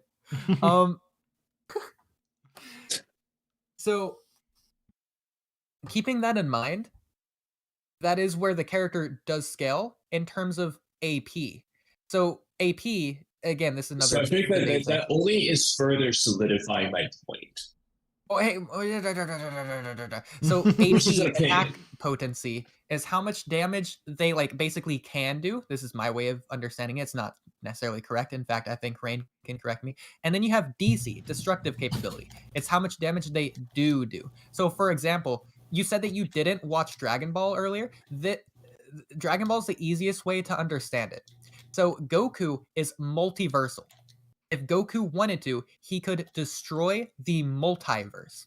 However, when he fights other characters who are multiversal, the multiverse is not destroyed because they aren't trying to. They are punching each other with enough power to destroy the multiverse. But that just scales to their durability. So their durability is greater than the multiverse. So an easy way of thinking of this is like anytime the planet is blown up. If the planet's not blown up, they weren't trying to blow up the planet. But like in situations like Boo or the Resurrection of F movie, the planet, if the villain wants it to, it's gone in a millisecond. But they're able to fight on the planet for an extended period of time without any destruction happening to the planet at all. But the planet could just be vaporized in an instant effortlessly. So in this case... And I completely understand all of that. I just don't like it. Probably why I don't like want to watch Dragon Ball. Hold on, no. What Lou was saying about Dragon Ball was just no. No? Yeah, what you were saying made sense, but like the whole Dragon Ball reference was kind of off. So it makes sense, but no. Which part was off? What you were saying, like your analogy with Dragon Ball, that makes sense, but it's more like of key control of why they don't destroy the planet, not much necessarily of them like. That's fair. I agree with you. I just didn't say that because he doesn't know what that is, and it's not really relevant. Yeah. No, I only said that because I wouldn't have said anything if he said I don't want to watch Dragon Ball. That's why okay, hold on. W series, we can't knock it off because of that. No, I'm not saying, like I said, I was just saying that could be partly why I'm not drawn to it. But I don't know, I haven't watched an episode to see. So I could end up loving it for all I know. But yeah, like I totally understand the concept. That's like, I know that's clearly what they're doing. I'm just kind of like, I would rather than just not have the ability to destroy the planet. And like there's a certain level of where, like, I'll use this as an example, where Naruto knows he can blow up the village, but he's avoiding using Master Rasengan and stuff versus Delta, because he doesn't want to destroy the village. That makes sense. That aspect containing their power makes sense. But I just kind of like, there's a certain extent to when they're going all out, and I just want it to look like, I don't know, like, I don't know what to tell you there. That's just what I want to see. I don't want to see a character have the power to punch the ground and it would destroy the planet, but then when he punches the ground, it makes like a small crack. Like, I just don't want to see that. I either want it to be he can make a small crack in the ground and that's it, or if he's actually that strong, then he better just destroy the planet. But I'd rather him just not aiming for the planet. Yeah, I know, but either way, I'd rather not. That's what like, but yeah, like I mean, like I said, like like I said, the way the fight looks in Boruto the movie, I just like that better. In the movie? And I'm not telling anyone to agree with me. That's literally just my opinion. Oh, I think the Yeah, movie I- has a really good feat. Naruto makes a big ball plant Rasengan or whatever, and it just annihilates the entire god tree in like a moment. So if Naruto aimed that at the planet, it's probably doing the same thing. That's an example of destructive capability. Yeah. So it hit Momo and it took out Momo. But the fact that Momo didn't die when the god tree was evaporated, Momo survived into the atmosphere, shows that Momo is stronger than the god tree. That's a good example. I mean, whatever, that's fine. Yeah, why'd you bring that up? Just example of AP versus DC. Oh, okay, my fault. Yeah. Yeah, I mean, like I said, like I don't know, like I said, I like the scaling of the movie. I just like and then like they toned it back in the manga and anime, and I feel like I would have rather they just like toned everything back from the get go so that people were just weaker than they are, or I would have rather that they just stuck with the illustration of the power that the movie had and just went forward. That's just my opinion. I don't like I would have rather they just nerfed the character straight up, or they just kept it the way it looks in the movie and just went forward. To be fair, And that's basically usually my we opinion. just don't know the hardness of the ground. When it's Damon versus Code, they're fighting in a different dimension in a base that's built in a different dimension. We don't know the properties of the dimension It's or actually what the not a base is different built out of dimension. because it's Tara. It's literally just the land of snow. It's just the Boros hideout. Oh, is it not a different dimension? No, I think you're right. No, that's literally just like somewhere north in the world. So it's still built by Kara. That's We don't on know Earth. what materials Kara uses. And then when they go fight Ishiki in the waterfall realm, we don't even know if it's on Earth. It could be a different planet. Maybe it has 10 times gravity. And then same with Momoshiki's dimension. What else? What else fights? No, the problem with the Momoshikis dimension is it's the same exact dimension in the movie and the anime. They just scaled it back. But when did they Same scale with it the back? shooting exams arena. It's not like the arena is made of a different material in the movie than it is in the anime. It's the same place. Okay, I see what you're saying. Like that's if you like it's like I said, my general of feeling with it is that they should just upscale the damage. If you're going to keep the scaling the way it is, I think they should have upscaled the damage. Just take Kinshiki's power from the anime, boost it to the movie, and adjust from there. So anyone who's stronger than Kinshiki, they should be stronger than that too, you know, blah, blah, blah. Like, I think the damage should be upscaled, or the AP, the technical power level of the character should be downscaled. And that would suit my preference a little bit more. It doesn't have to be this crazy difference. That's basically the point. And like I said, a lot of that was just based off. And like, Momoshiki if you want wasn't to get trying into to kill whole Naruto, though. versus. Huh? Momoshiki wasn't trying to kill Naruto. That doesn't change After tuning anything. exams. That doesn't change my point.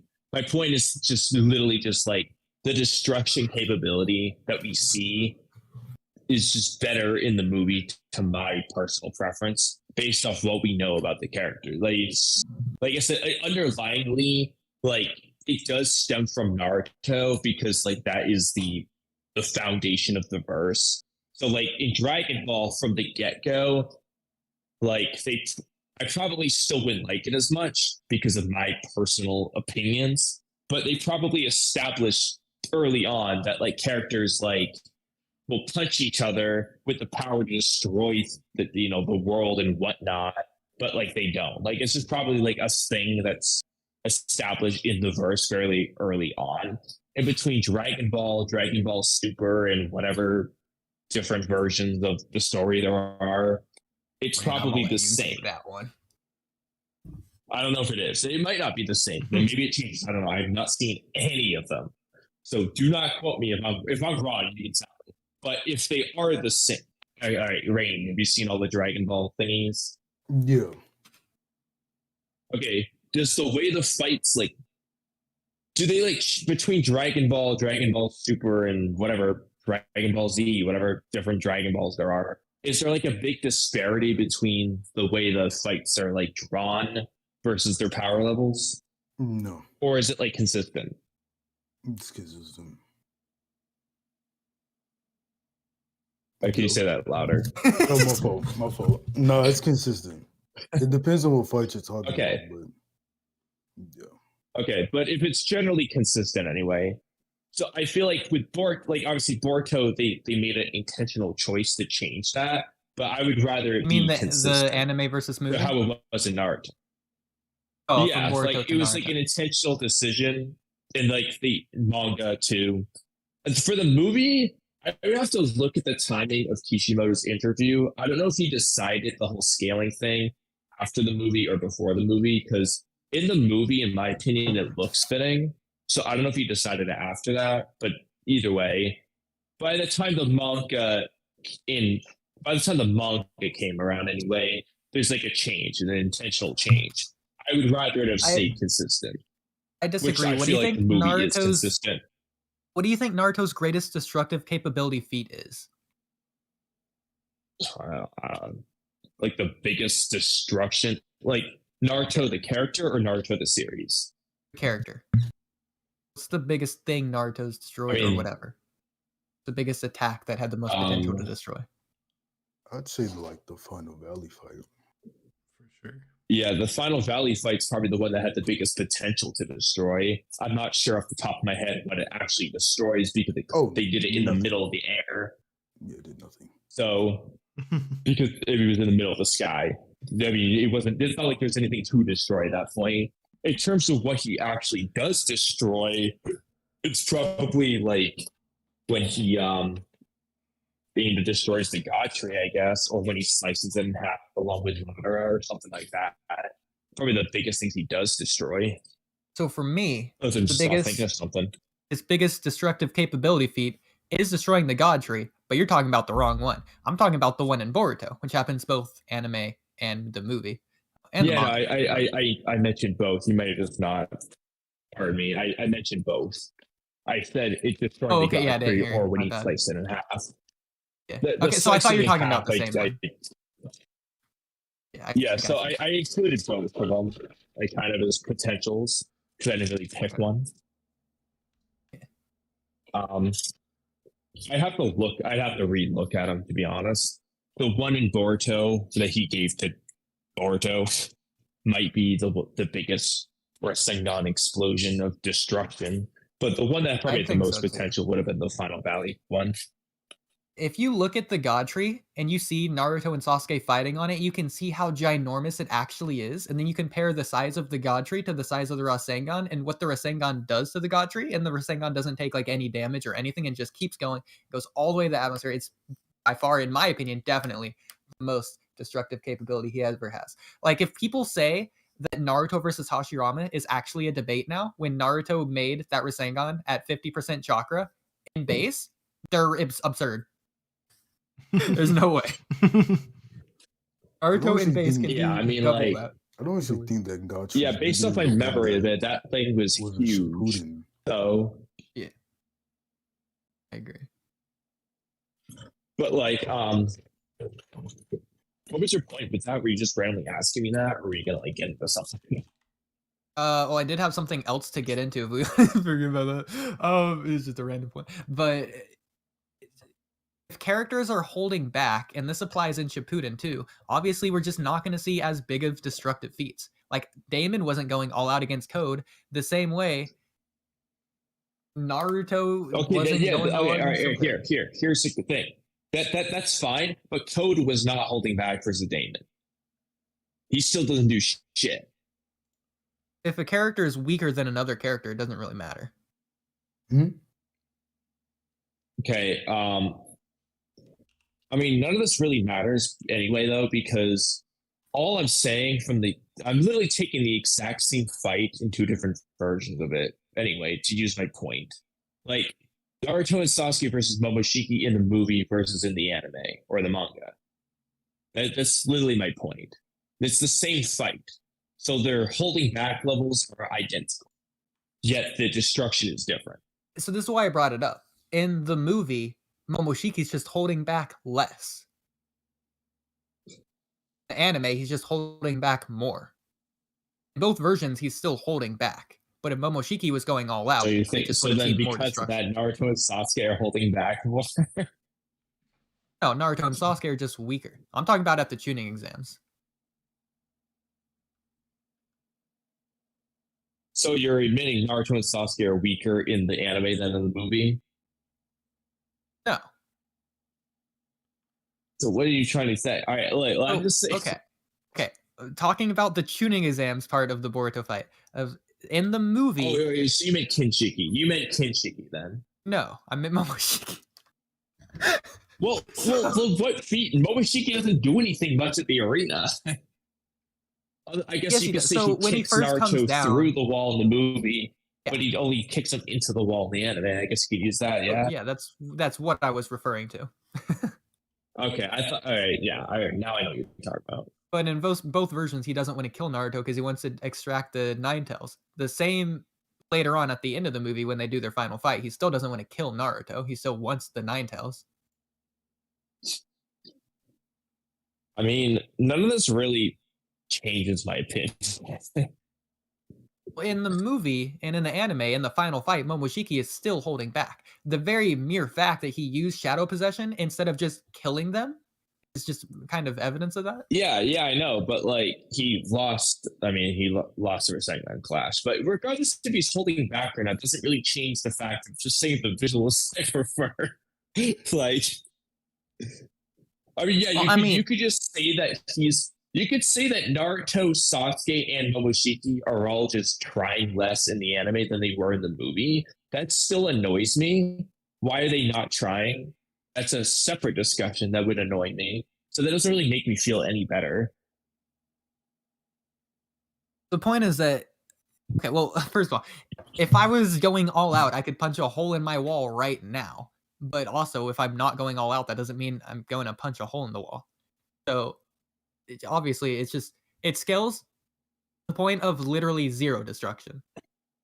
I could punch the wall as lightly as possible and do 0 damage to the wall. Depends how much I'm holding back. Yeah, but like, all right. So here's the thing: it's not just Shippuden, though. Literally every character in the movie. So, well, the main character. So Kinshiki, Momoshiki, Naruto, and Sasuke all do more damage in the movie than the manga. Like, just the entire, all the fights, except for maybe Sasuke versus Kinshiki in the ice dimension. The Kaguya's one there. That one is mostly identical. I'm not sure if they really changed the damage scale there, but at least when it comes to the arena, the tuning exams and beyond, like all 4 of those characters are just kind of scaled up damage wise. So if you're going to say Momoshiki's holding back more the entire time, that means Naruto and Sasuke are also holding back. They're just all holding back. I think that's stupid too. So that doesn't really make me feel any better about the whole situation. Well, I don't think that Naruto and Sasuke were holding back. Why are characters holding back in Boruto all of a sudden? Why is that a thing? No. In the tuning exams, Naruto and Sasuke weren't... Well, they were holding back because they didn't want to destroy the village. But they had to hold back enough to not destroy the village. I know, but the damage is scaled back in Momoshiki's dimension too. Again, Naruto has half of his chakra extracted, and Sasuke just teleported so many different people, including himself. So why did that affect them more in the anime than in the movie? Yeah, you could just say that one version is weaker, unless I'm forgetting something. But that's what that's my point. My point is that throughout the entire movie, in like all aspects of the fighting, like they just do more damage in the Boruto movie than the anime. That is just a thing that they did. And I just like the damage level in the movie better given the strength of the characters than I do in the anime. So like it doesn't really, whatever excuse you give in the anime would still apply to the movie, but they're still doing more damage. So would you consider the damage over the course of the fight, the like insignificant damage of like when they punch and their kicks randomly do a crater in the god tree they're fighting on? Would you consider that significant? Because what I would consider significant is the biggest destructive capability feat that we see, and that would just be the very final clash. That's what they're capable of. That's what they're fighting with the whole time, is their AP with the same AP capable of doing that. They're just punching each other. I mean, it's durable. significant, like in the sense of like, does it really matter, or like does it like just slightly affect my opinion of things? For the Because, sake of this like, argument, does this really matter at the end of the day? No, none of this shit matters. Doesn't change the story whatsoever. All it's doing is just giving me a slight preference for the story one way or the other. Like, it's not really. I don't even know if I would consider this whole topic significant, because this is just a personal preference on my part. It doesn't like make or break the series for me. I would just like it a little bit better, is all I'm saying. But even then, like, I would consider Kinshiki punching the arena ground like an important enough scene, like, you know, like a display of his power that like the scaling back is like, I notice it. I guess that's what it boils down to. Would you, every time they take a step on the ground, if they slightly alter the damage of that, are you going to notice? Maybe not. But when they're like doing a specific punch, or like they just Momoshiki kicking Naruto, and it's like completely different, the level, like, and I notice it, and I don't like it as much. I mean, I don't know whether you consider it significant. I mean, that just depends on like how much you care. I don't care really enough to quickly say with it that, ruins the series for me. But I will say there is real world physics behind things like that. So not only is wind resistance obviously a huge factor, so the farther they're kicked, the less damage they're going to do, but the kick itself and the body flying, because mass has mass, the kick itself does not equate to the same speed, distance, whatever the body is flying. The body, Naruto's ragdoll body being kicked, flying into the wall, does not equate to how strong Momoshiki's kick against the wall would do. yeah. As an example, what we physically see, you see However, Night Guy do you kick think moderate the into the tree. wall or Naruto's mass is different in the movie versus the anime? Do you think Naruto's heavier in the movie or something like? No, I'm not talking about that point. I'm talking about the point you just talked about. Explaining which that. one? I don't know. I'd have to go back. Well, I mean, like, all I'm saying is, it's a thing I can see. I notice it. Like, I care. I guess I care enough that I notice it and don't like it as much. I mean, like, that's what it boils down to. All right. I like how we said this would last a few minutes. We would just get into it. That's like we just straight up finished that whole topic. Well, I guess we took care of it. I will say, in the cloud, I did mention AP versus DC, and then you agreed with me, and I accept that as a concession. Well, it's not. Well, no, because what you said was true. It's what you explained earlier about like the difference between AP and DC. Like, all that was true. Like, you were explaining the difference to someone, and I said, "Oh, that's true." And I said, like, with the case of Damon, like, his AP is insane, but the DC we're seeing isn't that high. That's all true. That has nothing to do with whether I like the way it looks or not. That's preference. That's beyond fact. That's a subjective thing now. All right. Alrighty then. But with that in mind, was there any other topics, or because I don't know how long we doing this for? We done 4.5 hours so far. Yeah, 4.5 hours. Not too bad. I did have a way to do a fun little outro. All right. Okay. All right, Cam, you're invited to speak. Do our outro for us. Cam, I'm calling you out here. We're waiting on you, Cam. He's probably just like fumbling her hands right now, getting to her phone. Oh, hey, Cam, Linda. What outro? What do you want me to do? You know, I'm just the mindlessly typical YouTube listening. podcast live stream outro stuff. For Cam, I believe in you. Okay. Can you hear me okay, first of all? Yeah. Okay. So thanks for listening to this very long podcast. I am Cam. I'm usually on Discord, and thanks to Kamui for being here, and Rain, Trippy, and Oodie. You can all find their YouTube handles in the description below, and check them out on Discord. Thanks. W outro. No. W Thank outro. you. Actually, giggling Alright. to myself so hard. Hey, thanks. Bye.